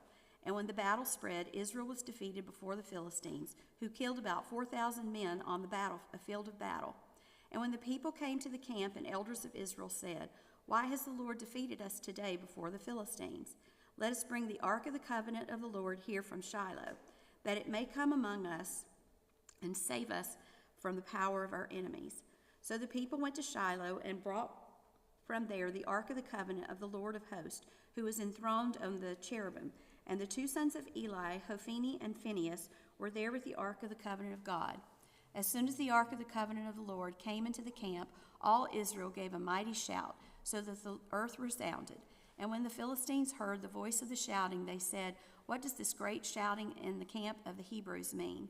And when they learned that the ark of the Lord had come to the camp, the Philistines were afraid, for they said, "A god has come into the camp." And they said, "Woe to us, for nothing like this has happened before. Woe to us, who can deliver us from the power of these mighty gods? These are the gods who struck the Egyptians with every sort of plague in the wilderness. Take courage and be men, O Philistines, lest you become slaves of the Hebrews, as they have been to you. Be men and fight." So the Philistines fought, and Israel was defeated, and they fled, every man to his home. And there was a very great slaughter of 30,000 foot soldiers of Israel fell. And the ark of God was captured, and the two sons of Eli, Hophni and Phinehas, died. A man of Benjamin ran from the battle line and came to Shiloh the same day with his clothes torn and with dirt on his head. When he arrived, Eli was sitting on the seat by the road, watching, for his heart trembled for the ark of God. And when the man came into the city and told the news, all the city cried out. When Eli heard the sound of the outcry, he said, "What is this uproar?" Then the man hurried and came and told Eli. Now Eli was 98 years old, and his eyes were set so that he could not see. And the man said to Eli, "I am he who has come from the battle. I fled from the battle today." And he said, "How did it go, my son?" He who brought the news answered and said, "Israel has fled before the Philistines, And there has also been a great defeat among the people. Your 2 sons also, Hophni and Phinehas, are dead, and the ark of God has been captured. As soon as he mentioned the ark of God, Eli fell over backward from his seat by the side of the gate, and his neck was broken, and he died. For the man was old and heavy. He had judged Israel 40 years. Now his daughter-in-law, the wife of Phinehas, was pregnant, about to give birth. And when she heard the news that the ark of God was captured, and that her father-in-law and her husband were dead, she bowed and gave birth, and her pains came upon her. And about the time of her death, the women attended her and said to her, "Do not be afraid, for you have borne a son." But she did not answer or pay attention, and she named the child Ichabod, saying, "The glory is departed from Israel, because the ark of God had been captured, and because of her father-in-law and her husband." And she said, "The glory has departed from Israel, for the ark of God has been captured." When the Philistines captured the ark of God, they brought it from Ebenezer to Ashdod. Then the Philistines took the ark of God and brought it into the house of Dagon and set it up beside Dagon. And when the people of Ashdod rose early the next day, behold, Dagon had fallen face downward on the ground before the ark of the Lord. So they took Dagon and put him back in his place. But then, when they rose early on the next morning, behold, Dagon had fallen face downward on the ground before the ark of the Lord, and the head of Dagon and both its hands were lying cut off on the threshold. Only the trunk of Dagon was left to him. This is why the priests of Dagon and all who enter the house of Dagon do not tread on the threshold of Dagon in Ashdod to this day. The hand of the Lord was heavy against the people of Ashdod, and he terrified and afflicted them with tumors, both Ashdod and its territory. And when the men of Ashdod saw how things were, they said, "The ark of God of Israel must not remain with us, for his hand is hard against us and against Dagon our God." So they sent and gathered together all the lords of the Philistines and said, "What shall we do with the ark of the God of Israel?" They answered, "Let the ark of the God of Israel he brought around to Gath." So they brought the ark of the God of Israel there. But after they had brought it around, the hand of the Lord was against the city, causing a very great panic, and he afflicted the men of the city, both young and old, so that tumors broke out on them. So they sent the ark of God to Ekron. But as soon as the ark of God came to Ekron, the people of Ekron cried out, "They have brought around to us the ark of the God of Israel to kill us and our people." They sent therefore and gathered together all the lords of the Philistines and said, "Send away the ark of the God of Israel and let it return to us its own place, that it may not kill us and our people." For there was a deathly panic throughout the whole city. The hand of God was very heavy there. The men who did not die were struck with tumors, and the cry of the city went up to heaven. The ark of the Lord was in the country of the Philistines 7 months. And the Philistines called for the priests and the diviners and said, "What shall we do with the ark of the Lord? Tell us with what we shall send it to its place." They said, "If you send away the ark of the God of Israel, do not send it empty, but by all means return him a guilt offering. Then you will be healed, and it will be known to you why his hand does not turn away from you." And they said, "What is the guilt offering that we shall return to him?" They answered, 5 golden tumors and 5 golden mice, according to the number of the lords of the Philistines, for the same plague was on all of you and on your lords. So you must take images of your tumors and images of your mice that ravage the land, and give glory to the God of Israel. Perhaps he will lighten his hand from off you and your gods and your land. Why should you harden your hearts as the Egyptians and the Pharaohs hardened their hearts? After he had dealt severely with them, did they not send the people away, and they departed? Now then, take and prepare a new cart and 2 milk cows on which there has never been a yoke, and yoke the cows to the cart, but take the calves home away from them. And take the ark of the Lord and place it on the cart, and put in a box at its side the figures of gold, which you are returning to him as a guilt offering. Then send it off and let it go its way, and watch.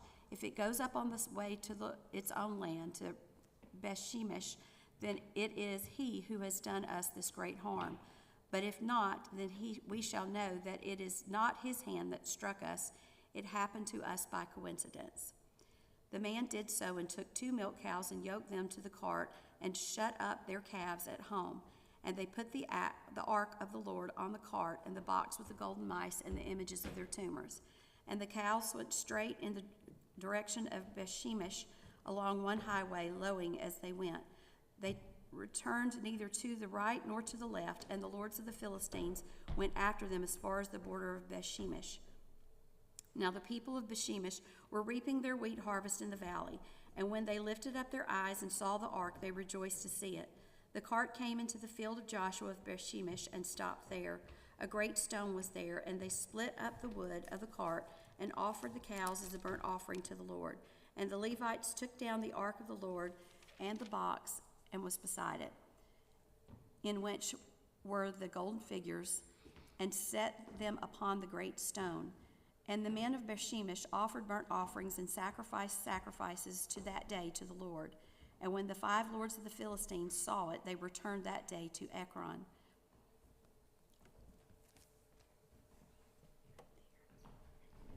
These are the golden tumors that the Philistines returned as a guilt offering to the Lord, one for Ashdod, one for Gaza, and one for Ashkelon. You can stand on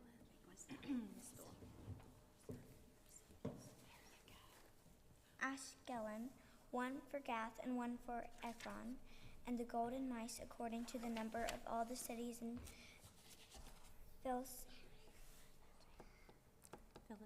Philistines belonging to the 5 lords, both fortified cities and wild villages. The great stone beside which they set down the ark of the Lord is a witness to this day in the field of Joshua of Bethshemesh. And he struck some of the men of Bethshemesh because they looked upon the ark of the Lord. He struck 17 men of them, and the people mourned because the Lord had struck the people with a great blow. Then the men of Bethshemesh said, "Who is able to stand before the Lord, this holy God? And to whom shall he go away from us?" So they sent messengers to the inhabitants of Kiriath Jearim, saying, "The Philistines have returned, and the ark of the Lord. Come down and take it up to you." And the king of Kiriath Jearim came and took the ark of the covenant of the Lord and brought it to the house of Abinadab on the hill. And they considered his son Eleazar to have charge of the ark of the Lord. From the day that the ark was lodged in Kiriath Jearim, a long time passed, some 20 years, and the house of Israel lamented after the Lord. And Samuel said to all the house of Israel, "If you are returning to the Lord of your heart, then push away the foreign gods and Ashtoreth from among you, and direct the heart of the Lord, and serve him only, and he will deliver you out of the hand of the Philistines." So the people of Israel put away the Baals and Ashtoreth, and they served the Lord only. Then Samuel said, "Gather all Israel as Mizpah, and I will pray to the Lord for you." So they gathered at Mizpah and drew water and poured it before the Lord and fasted on that day, and said there, "We have sinned against the Lord." And Samuel judged the people of Israel at Mizpah. Now the Philistines heard that, and the people of Israel gathered at Mizpah, and the lords of the Philistines went up against Israel. And when the people of Israel heard of it, they were afraid of the Philistines. And the people of Israel said to Samuel, Do not cease to cry out to the Lord our God for us, that he may save us from the hand of the Philistines." So Samuel took a nursing lamb and offered it as a whole burnt offering to the Lord. And Samuel cried out to the Lord of Israel. The Lord answered him. As Samuel was offering up the burnt offering, the Philistines drew near to Israel to attack Israel. But the Lord thundered with a mighty sound that day against the Philistines and threw them on confusion, and they were defeated by Israel. And the men of Israel went out from Mizpah and pursued the Philistines and struck them as far as Abel-beth-car. Then Samuel took a stone and set it between Mizpah and Shin, and called its name Ebenezer, for he said, "Till now the Lord has helped us." So the Philistines were subdued and did not again enter the territory of Israel. And the hand of the Lord was against the Philistines all the days of Samuel. The cities that the Philistines had taken from Israel were restored to Israel, from Ekron to Gath, and Israel delivered their territory from the hand of the Philistines. Peace also between Israel and the Amorites. Samuel judged Israel all the days of his life, and went on a circuit year by year to Bethel, Gilgal, and Mizpah, and he judged Israel and all the places. Then he would return to Ramah, for his home was there, and there also he judged Israel and built there an altar to the Lord. When Samuel became old, he made his sons judges over Israel. The name of his firstborn was Joel, the name of his second Abijah, and the judges in Beersheba. Yet the sons did not walk in the ways, but turned aside after gain.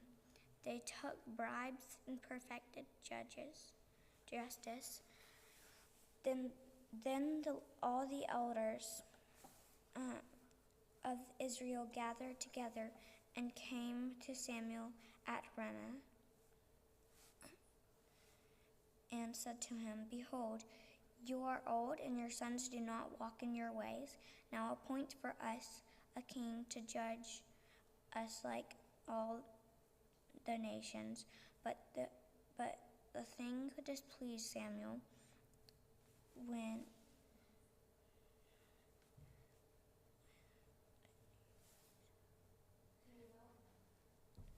I can't find where I was.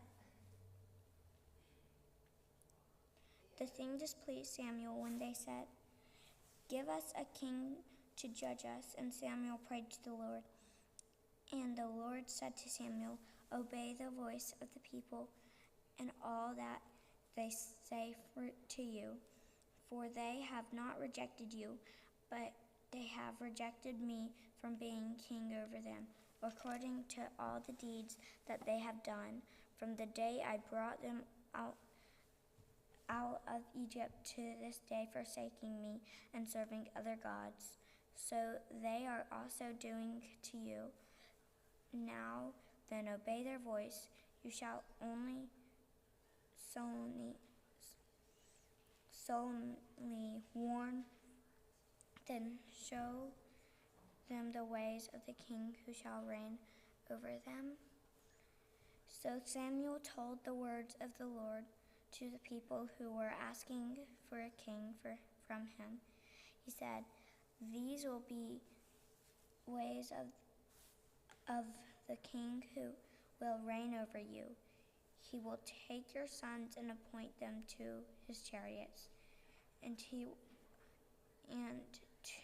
be his horsemen, and run before the chariots, and will appoint for himself commanders of thousands, commanders of 50s, and some to plow the ground and to reap his harvest, and make his implements of war and the equipment of chariots. He will take your daughters to be perfumers and cooks and bakers. He will take the beast of your fields and vineyards and olive orchard, and give them to his servants. He will take the tenth of your grain of your vineyards and give it to his officers and to his servants. He will take your male servants and female servants and the best of your young men and your donkeys and put them to his work.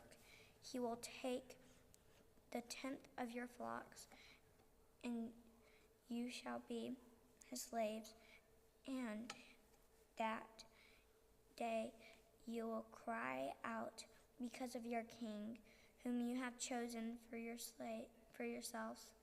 But the Lord will not answer you in that day.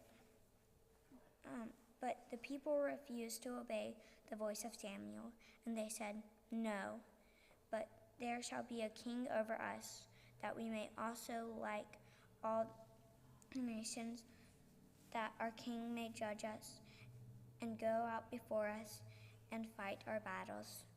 And when Samuel had heard all the words of the people, and he repeated them in the ears of the Lord, and the Lord said to Samuel, "Obey their voice and make them a king." Samuel then said to the men of Israel, "Go, every man to his city." There was a man of Benjamin whose name was Kish, and the son of Abiel, son of Zerah, son of Bechorath, son of Alphiah, of Benjamin, a man of wealth. And he had a son whose name was Saul, a handsome young man. There was not a man among the people of Israel more handsome than he. From his shoulders upward he was taller than anyone of the people. Now the donkeys of Kish, Saul's father, were lost. So Kish to Saul his son, "Take one of the young men with you and rise. Go and look for the donkeys." And he passed through the hill country of Ephraim and passed through the land of Shaliah. But they passed through the land of Shalem, and they were not there. Then they passed through the land of Benjamin, but they did not find them. When they came to the land of Zeph, Saul said to his servant who was with him, "Come, let us go back, lest my father's cease to care about the donkeys and become anxious about us." But he said to him, "Behold, there's a man who is held in honor. All that he says comes true. So now let us go there. Perhaps he can tell us the way we should go."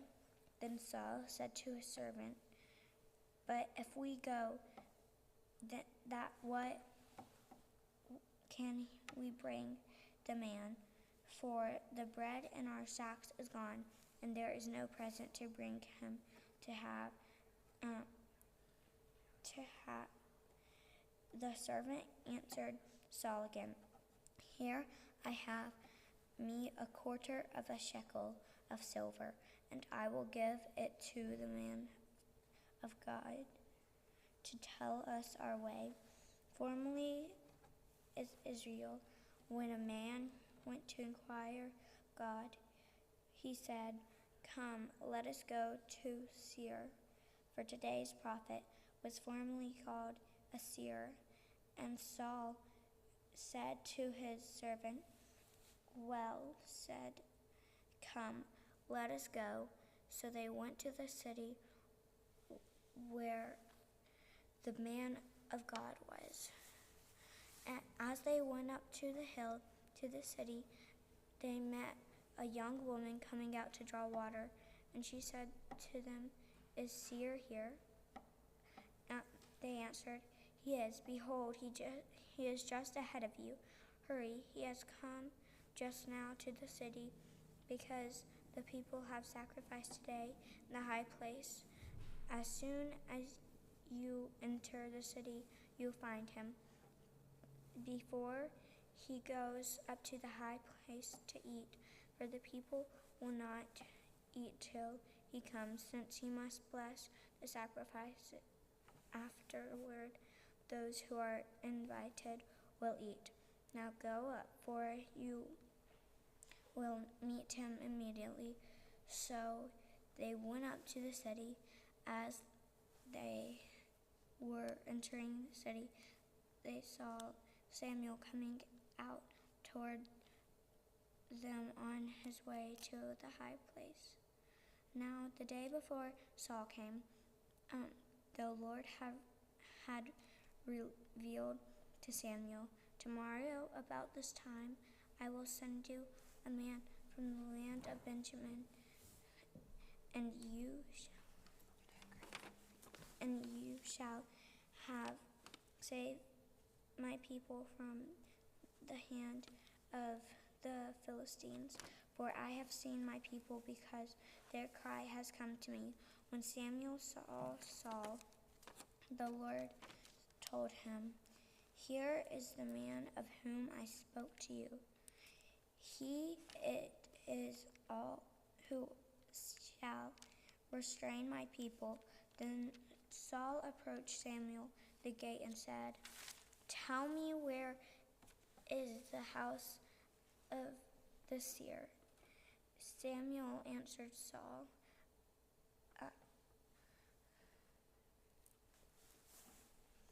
"I am the seer. Go up before me in the high place, for today you shall eat with me, and in the morning I will let you go, and will tell you all that is on your mind. As for the donkeys that were lost 3 days ago, you do not send your mind on them, for they have been found. And for whom is all that described in Israel? Is it not for you and for your father's house?" For all Saul answered, "I am not a Benjamite, from the least of the tribes of Israel, and is not my clan the humblest of all the clans of the tribe of Benjamin? Why then have you spoken to me in this way?"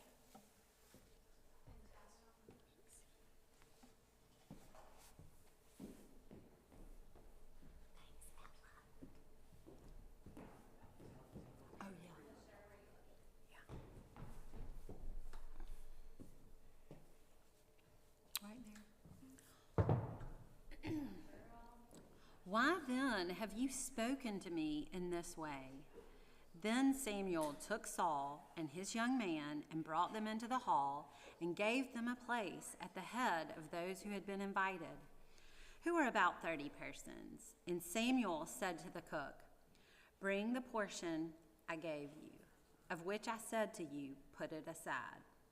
So the cook took up the leg and what was on it and set them before Saul.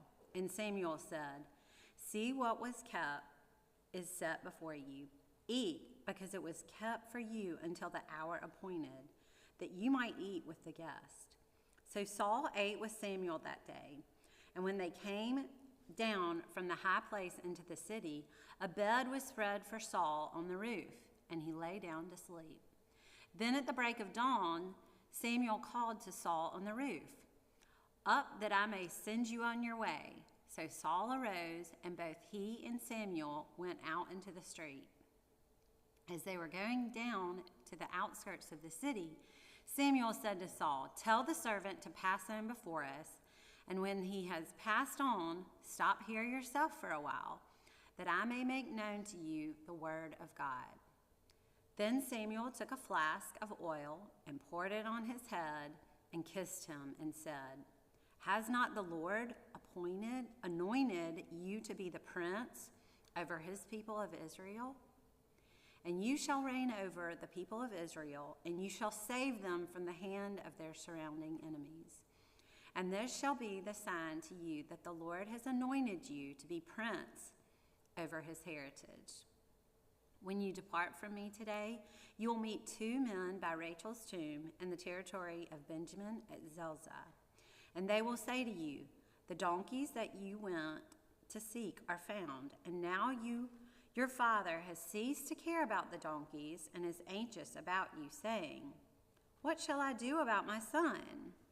Then you shall go on from there farther and come to the oak of Tabar.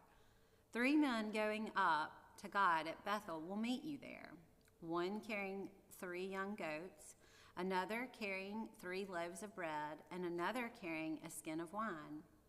And they will greet you and give you 2 loaves of bread, which you shall accept from their hand. And after that you shall come to Gilbeth-Helom, where is the garrison of the Philistines. And there, as soon as you come to the city, you will meet a group of prophets coming down from the high place with harp, tambourine, flute, and lyre before them, prophesying. Then the Spirit of the Lord will rush upon you, and you will prophesy with them and be turned into another man. Now when these signs meet you, do what your hand finds to do, for God is with you. Then go down before me to Gilgal, and behold, I am coming down to you to offer burnt offerings and to sacrifice peace offerings. 7 days you shall wait until I come to you and show you what you shall do." When he turned his back to leave Samuel, God gave him another heart. And all these signs came to pass that day. When they came to Gibeah, behold, a group of prophets met him, and the Spirit of God rushed upon him, and he prophesied among them. And when all who knew him previously saw how he prophesied with the prophets, the people said to one another, "What has come over the son of Kish? Is Saul also among the prophets?" And a man of the place answered, "And who is their father?" Therefore it became a proverb, "Is Saul also among the prophets?" When he had finished prophesying, he came to the high place. Saul's uncle said to him and to his servant, "Where did you go?" And he said, "To seek the donkeys. And when he saw that they were not to be found, we went to Samuel." And Saul's uncle said, "Please tell me what Samuel said to you." And Samuel said to his uncle, "He told us plainly that the donkeys had been found, but about the matter of the kingdom of which Samuel had spoken, he did not tell him anything." Now Samuel called the people together to the Lord at Mizpah, and he said to the people of Israel, "Thus says the Lord, the God of Israel, I brought you up out of Israel, out of Egypt, and I delivered you from the hand of the Egyptians and from the hand of all the kingdoms that were oppressing you. But today you have rejected your God, who saved you from all your calamities and your distresses, and you have said to him, 'Set a king over us.' Now therefore present yourselves before the Lord by your tribes and by your thousands." Then Samuel brought all the tribes of Israel near, and the tribe of Benjamin was taken by lot. He brought the tribe of Benjamin near by its clans, and the clan of the Metrites was taken by Lot, and Saul the son of Kish was taken by Lot. But when they sought him, he could not be found. So they inquired again of the Lord, "Is there a man still to come?" And the Lord said, "Behold, he has hidden himself among the baggage." Then they ran and took him from there.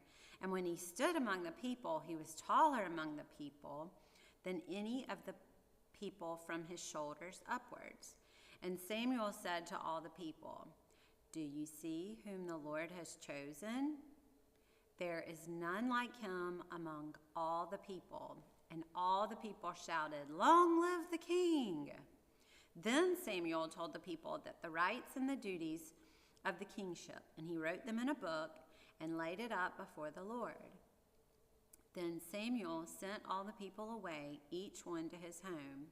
Saul also went to his home at Gibeah, and with him went men of valor whose hearts God had touched. But some worthless fellows said, "How can this man save us?" And they despised him and brought him no present, but he held his peace. Then Nahash the Ammonite went up and besieged Jabesh Gilead, and all the men of Jabesh said to Nahash, "Make a treaty with us, and we will serve you." But Nahash the Ammonite said to them, "On this condition I will make a treaty with you, that I gouge out all your right eyes, and thus bring disgrace on all of Israel." The elders of Jabesh said to him, "Give us 7 days' respite, that we may send messengers through all the territory of Israel. Then, if there is no one to save us, we will give ourselves to you." When the messengers came to Gibeah of Saul, they reported the matter in the ears of the people, and all the people wept aloud. Now behold, Saul was coming from the field behind the oxen. And Saul said, "What is wrong with the people, that they are weeping?" So they told him the news of the men of Jabesh. And the Spirit of God rushed upon Saul when he heard these words, and his anger was greatly kindled. He took a yoke of oxen and cut them in pieces, and sent throughout all the territory of Israel by the hand of the messengers, saying, "Whoever does not come out after Saul and Samuel, so shall it be done to his oxen." Then the dread of the Lord fell upon the people, and they came out as one man. When he mustered them at Bezek, the people of Israel were 300,000, and the men of Judah 30,000. And they said to the messengers who had come, "Thus shall you say to the men of Jabesh Gilead, tomorrow, by the time the sun is hot, you shall have salvation." When the messengers came and told the men of Jabesh, they were glad. Therefore the men of Jabesh said, "Tomorrow we will give ourselves to you, and you may do to us whatever seems good to you." And the next day Saul put the people in 3 companies, and they came into the midst of the camp in the morning watch, and struck down the Ammonites until the heat of the day. And those who survived were scattered, so that no 2 of them were left together. Then the people said to Samuel, "Who is it that said, 'Shall Saul reign over us?' Bring the men that we may put them to death." But Saul said, "Not a man shall be put to death this day, for today the Lord has worked salvation in Israel." Then Samuel said to the people, "Come, let us go to Gilgal, and there renew the kingdom." And so all the people went to Gilgal, and there they made Saul king before the Lord in Gilgal. There they sacrificed peace offerings before the Lord, and there Saul and all the men of Israel rejoiced greatly. And Samuel said to all Israel, "Behold, I have obeyed your voice in all that you have said to me, and I have made you a king, and I have made a king over you. And now, behold, the king walks before you, and I am old and gray, and behold, my sons are with you. I have walked before you from my youth until this day. Here I am. Testify against me before the Lord and before his anointed. Whose ox have I taken? Or whose donkey have I taken? Or whom have I defrauded? Whom have I oppressed? Or from whose hand have I taken a bribe to blind my eyes with? Testify against me, and I will restore it to you. They said, You have not defrauded us, or oppressed us, or taken anything from any man's hand. And he said to him, The Lord is a witness against you, and his anointed is witness this day that you have not found anything in my hand. And they said, He is witness. And Samuel said to the people, The Lord is witness, who has appointed Moses and Aaron and brought your fathers up out of the land of Egypt. Now, therefore, stand still, that I may plead with you before the Lord.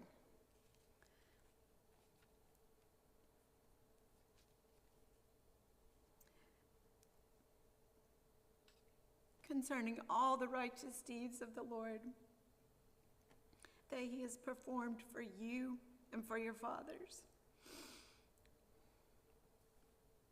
When Jacob went into Egypt and the Egyptians oppressed them, then your fathers cried out to the Lord, and the Lord sent Moses and Aaron, who brought your fathers out of Egypt and made them dwell in this place.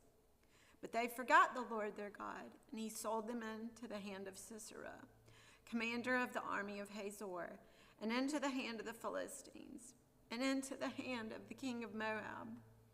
And they fought against them, and they cried out to the Lord and said, We have sinned, because we have forsaken the Lord and served the Baals and the Asheroth.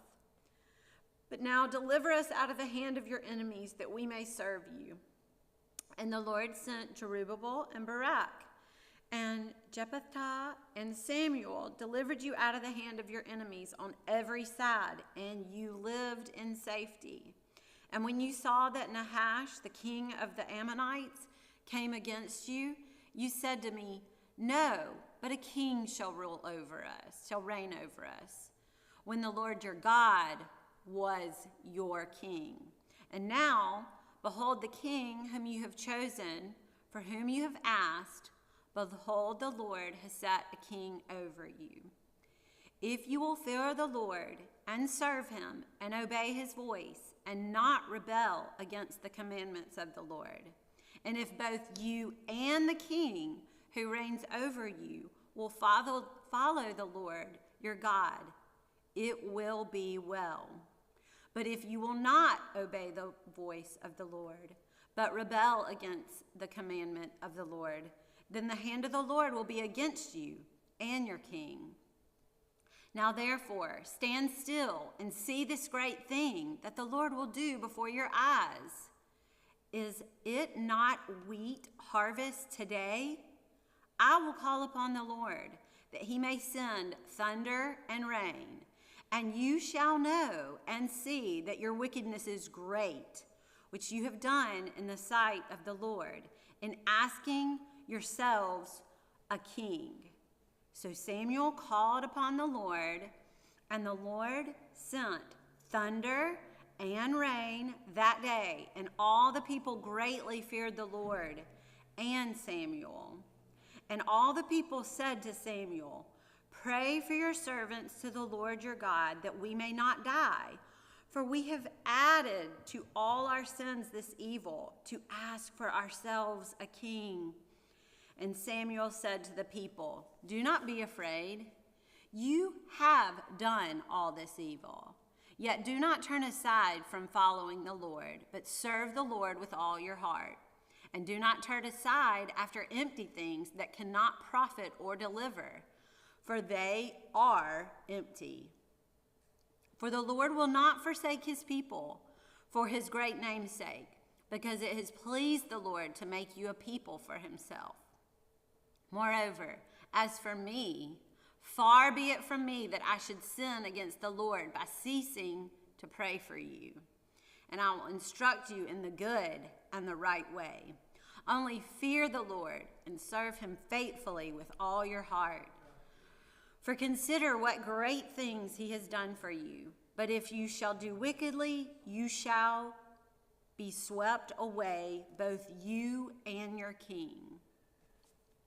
Saul lived for 1 year, and then he became king. And when he had reigned over 2 years over Israel, Saul chose 300,000 men of Israel.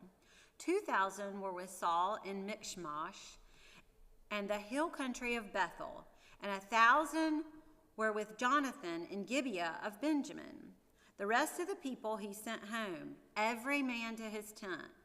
Jonathan defeated the garrison of the Philistines that was at Gibeah, and the Philistines heard of it, and Saul blew the trumpet throughout all the land, saying, "Let the Hebrews hear."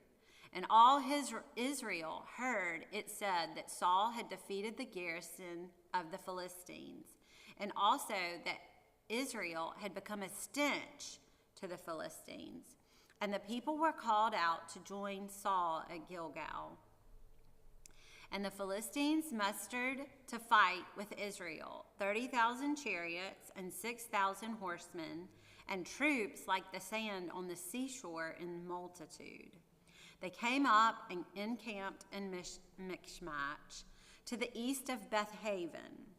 When the men of Israel saw that they were in trouble, for the people were hard pressed, the people hid themselves in caves and in holes and in rocks and in tombs and in cisterns.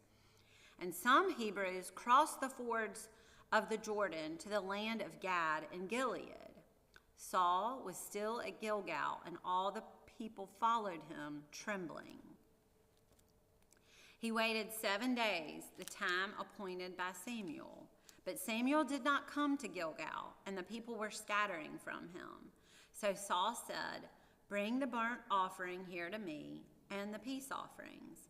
And he offered the burnt offering. As soon as he had finished offering the burnt offering, behold, Samuel came, and Saul went out to meet him and greet him. Samuel said, "What have you done?" And Saul said, "When I saw that the people were scattering from me, and that you did not come within the days appointed, and that the Philistines had mustered at Michmash, I said, now the Philistines will come down against me at Gilgal, and I have not sought the favor of the Lord. So I forced myself and offered the burnt offering." And Samuel said to Saul, "You have done foolishly. You have not kept the command of the Lord your God, with which he commanded you. For then the Lord would have established your kingdom over Israel forever. But now your kingdom shall not continue. The Lord has sought out a man after his own heart, and the Lord has commanded him to be prince over his people, because you have not kept what the Lord commanded you." And Samuel arose and went up from Gilgal.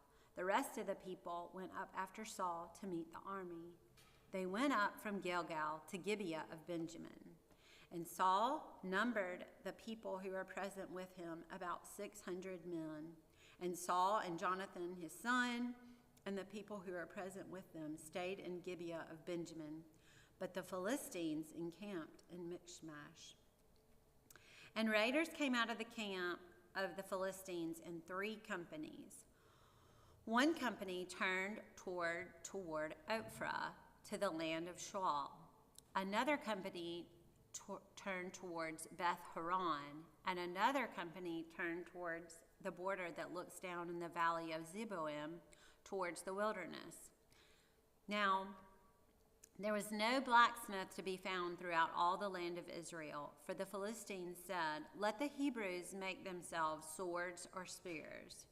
But every one of the Israelites went down to the Philistines to sharpen his plowshare, his mattock, his axe, or his sickle.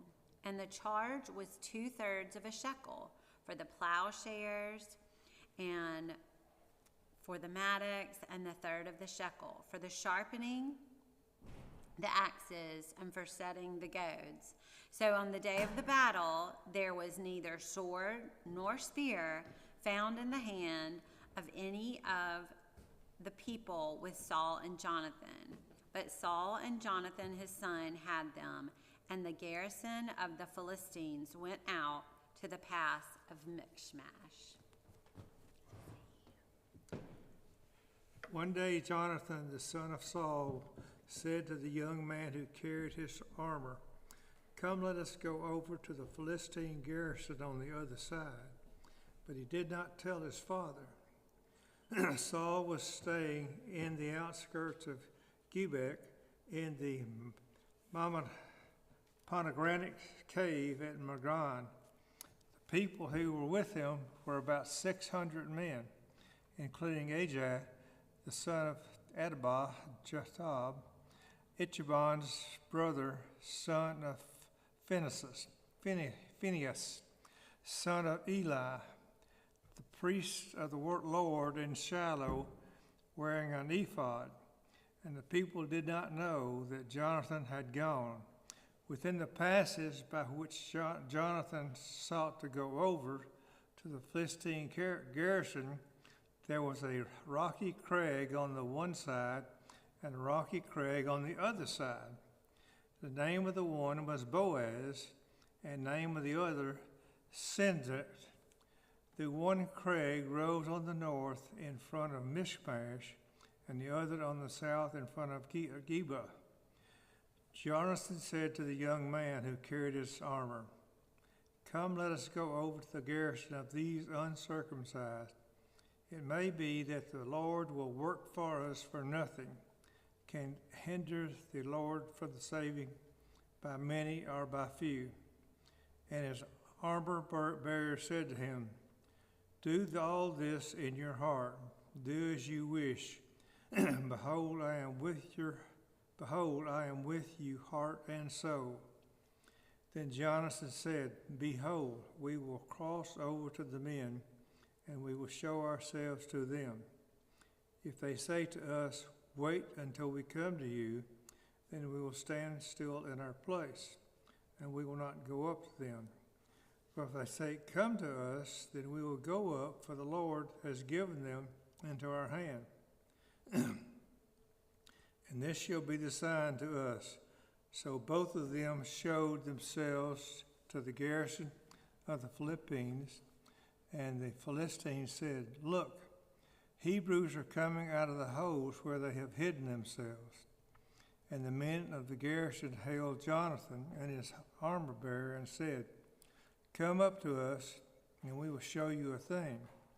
And Jonathan said to his armor bearer, "Come up after me, for the Lord has given them into the hand of Israel." Then Jonathan climbed up on his hands and feet, and his armor bearer with them. And they fell before Jonathan, and his armor bearers killed them after them. And that first strike which Jonathan and his armor bearer made killed about 20 men within it, as it were half a furrow's length and an acre of land. And there was a panic in the camp and in the field and among all the people. The garrison and even the raiders trembled. The earth quaked and became a very great panic. And the watchmen of Saul in Gibeah of Benjamin looked, and behold, the multitude was dispersing here and there. When Saul said to the people who were with him, "Count and see who has come with us." And when they had counted, behold, Jonathan and his armor bearer were not there.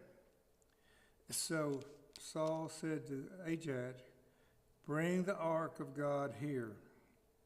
So the ark of God went at that time with the people of Israel. Now while Saul was talking to the priest, the tumult of the camp of the Philistines increased more and more. So Saul said to the priest, "Withdraw your hand." Then Saul and all the people who were with him rallied and went into the battle. And behold, every Philistine sword was against his fellow, and there was great confusion. Now the Hebrews who had been with the Philistines before that time, who had gone up with them into the camp, even they also turned to be with the Israelites who were with Saul and Jonathan.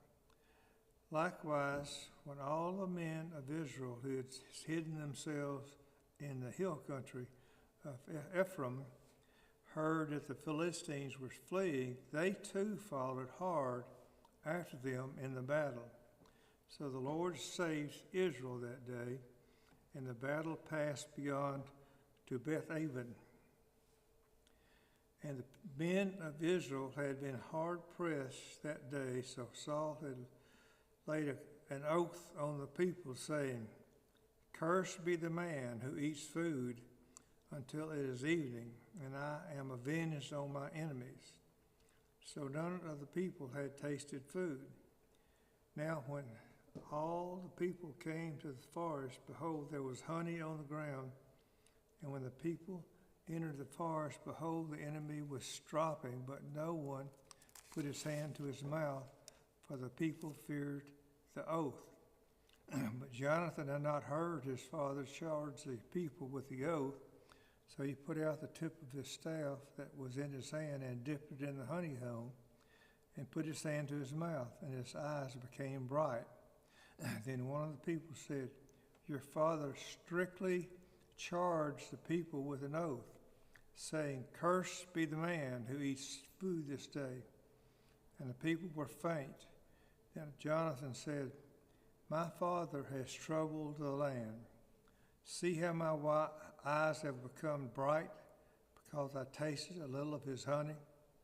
How much better if the people had eaten freely today, if the spoil of their enemies that they found. But now the defeat among the Philistines has not been great. They struck down the Philistines that day from Michmash to Alalon, and the people were very faint.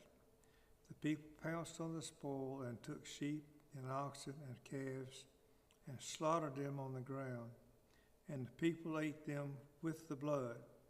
Then they told Saul, 'Behold, the people are sinning against the Lord by eating with the blood.' And he said, 'You have dealt treacherously. Roll a great stone to me here.'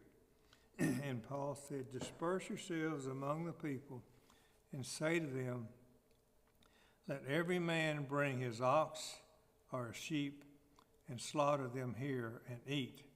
And do not sin against the Lord by eating with the blood.' So every one of the people brought his ox with him that night. They slaughtered them there, and Saul built an altar to the Lord. It was the first altar that he built to the Lord. Then Saul said, 'Let us go down after the Philistines by night and plunder them until the morning light. Let us not leave a man of them.' And they did. And they said, 'Do whatever seems good to you.' But the priest said, 'Let us draw near to God here.' And Saul inquired of God, 'Shall I go down after the Philistines? Will you give them into the hand of Israel?' But he did not answer him that day. And Saul said, 'Come here, all you leaders of the people, and know and see how this sin has arisen today. For as the Lord lived, who saved Israel, though it be in Jonathan my son, he shall surely die.'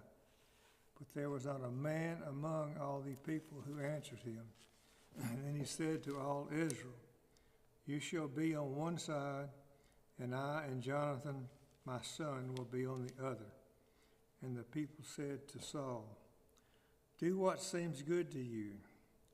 Therefore Saul said, 'O Lord God of Israel, why have you not answered your servant this day?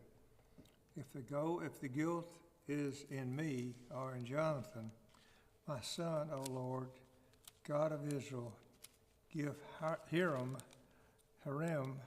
But if this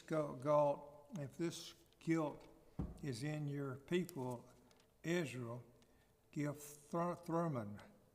And Jonathan and Saul were taken, but the people escaped. Then Saul said, 'Cast the lot between you and my son.' Jonathan, and Jonathan was taken. Then Saul said to Jonathan, "Tell me what you have done." And Jonathan told him, "I tasted a little honey with the tip of the staff that was in my hand. Here I am, I will die." And Saul said, "God, do so to me, and more also. You shall surely die, Jonathan." Then the people said to Saul, "Shall Jonathan die, who has worked this great salvation in Israel? Far from it. As the Lord lives, there shall not one hair of his head fall to the ground, for he has worked with God this day." So the people ransomed Jonathan so that he did not die.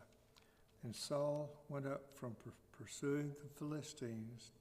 The Philistines went to their own place. When Saul had taken the kingship, when Saul had taken the kingship over Israel, he fought against all of his enemies on every side, against Moab, against the Ammonites, against Edom, and against the king of Zobath, and against the Philistines. Wherever he turned, he routed them, and he did valiantly and struck the Amalekites and delivered Israel out of the hands of those who plundered them. Now the sons of Saul were Jonathan, Isvic, and Malachishua, and the names of his two daughters were these. The name of the firstborn was Merib, and the name of the younger, Michael. And the name of Saul's wife was Ahinamon, and the daughter of Ahimaaz, and the name of the commander of his army was Abner, the son of Ner, Saul's uncle. Kish was the father of Saul, and Ner, the father of Abner, was the son of Abel. There was hard fighting against the Philistines all the days of Saul. And when Saul saw his strong men or his valiant men, he attached them to himself. And Samuel said to Saul, "The Lord sent me to anoint you king over his people, Israel. Now therefore listen to the words of the Lord. Thus says the Lord of hosts, I have noted what Amalek did to Israel in opposing them on the way, when they came up out of Egypt, and go and strike Amalek and devote to destruction all that they have. Do not spare them, but kill both man and woman, child and infant, ox and sheep, camel and donkey." So Saul summoned the people and numbered them in Talam, 200,000 men on foot and 10,000 men of Judah. And Saul came to the city of Amalek and lay in wait in the valley. Then Saul said to the Kenites, "Go, depart, go down from among the Amalekites, lest I destroy you with them. For you showed kindness to all the people of Israel when they came up out of Egypt." So the Kenites departed from among the Amalekites, and Saul defeated the Amalekites from Halavat as far as Sur, which is east of Egypt. And he took Agag, the king of the Amalekites, alive, and devoted to destruction all the people with the edge of the sword. But Saul and the people spared Agag and the best of the sheep and the best of the sheep and of the oxen of the fattened calf, and the lambs, and all that was good. It would not utterly destroy them.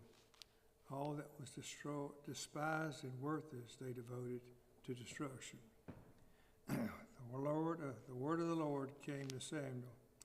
I regret that I have made Saul king, for he has turned back from following me and has not performed my commandments. And Samuel was angry, and he cried to the Lord all night. And Samuel rose early to meet Saul in the morning, and it was told Samuel, Saul came to Carmel, and behold, he set up a monument for himself, turned and passed, and on went down to Gilgal. And Samuel came to Saul, and Saul said to him, Blessed be you to the Lord, and I have performed the commandments of the Lord. And Samuel said, What then is this bleating of the sheep in my ears, and the lowing of the oxen that I hear? Saul said, They have brought them from the Amalekites, for the people spared the rest of the sheep and of the oxen to sacrifice to the Lord your God, and the rest we have devoted to destruction. Then Samuel said to Saul, Stop, I will tell you what the Lord said to me this night. And he said to him, Speak. And Samuel said, Though you are little in your own eyes, are you not the head of the tribes of Israel?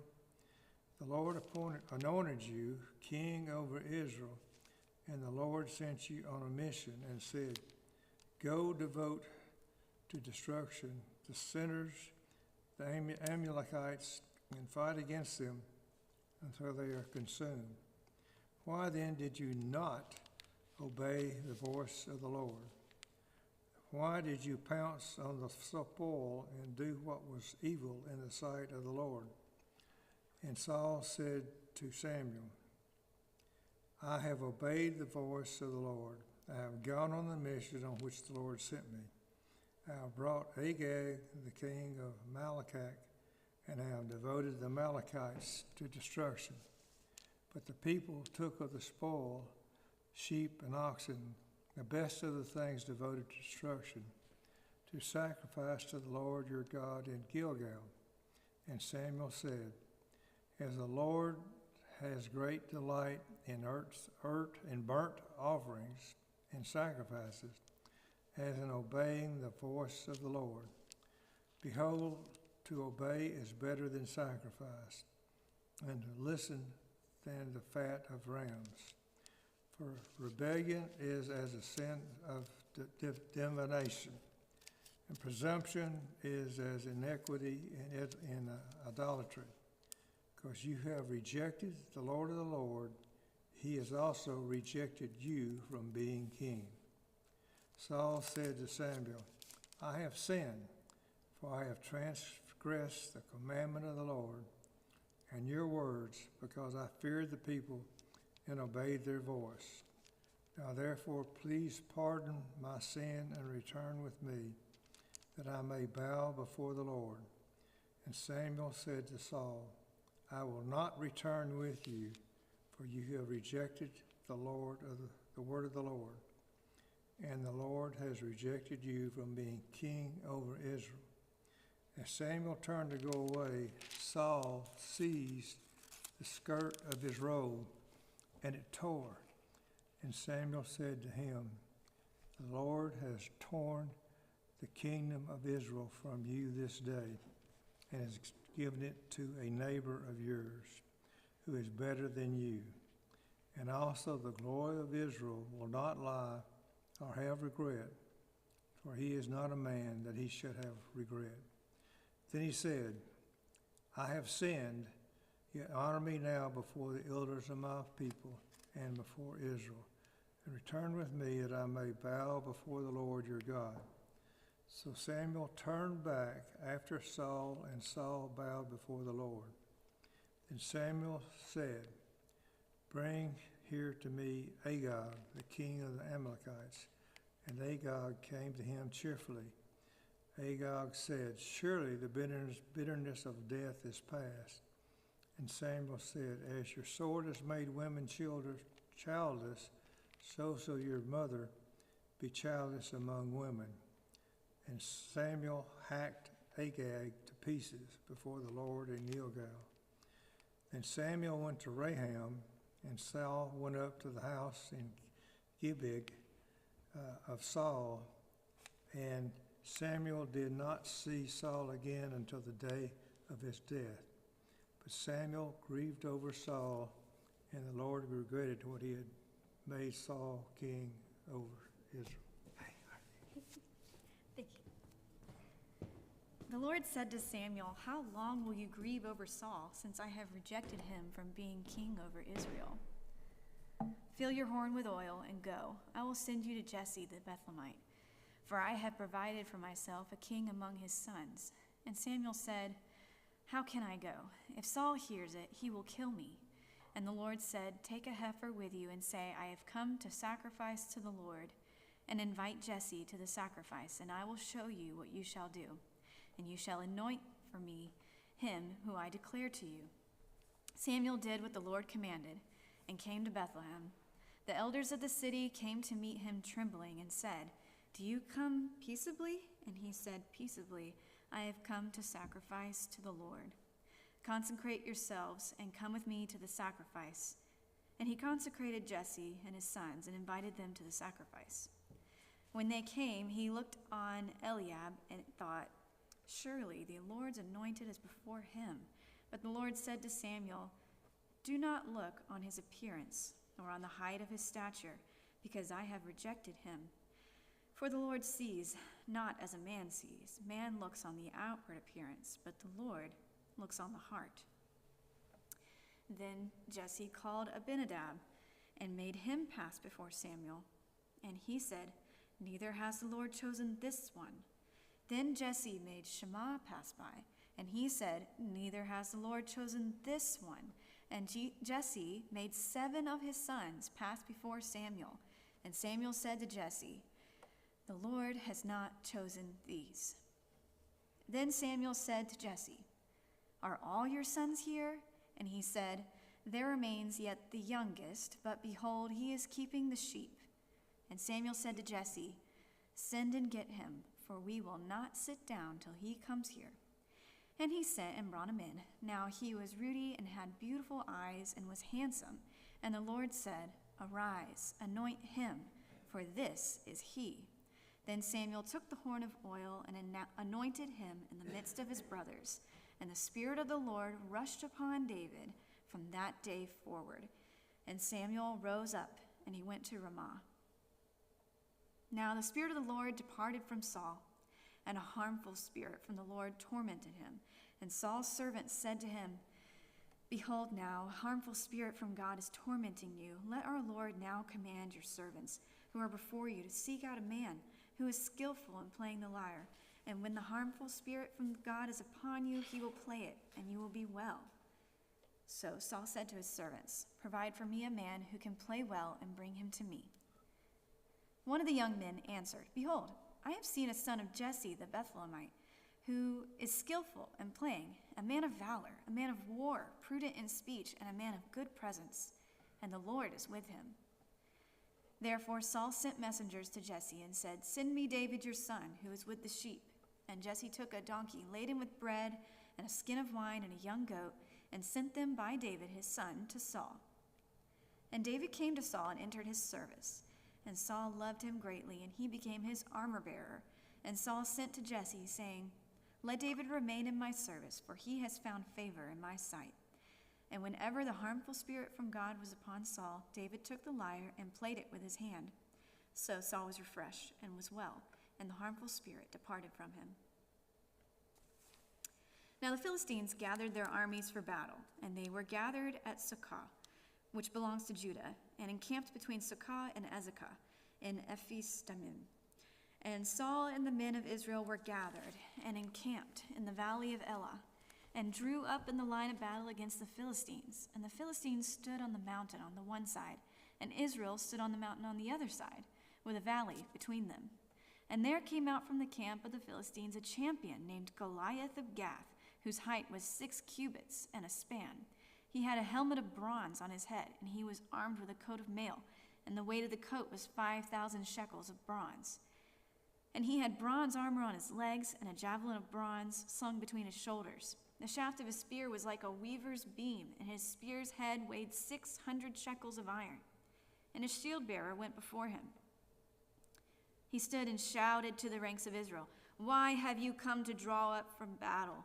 Am I not a Philistine, and are you not servants of Saul? Choose a man for yourselves and let him come down to me.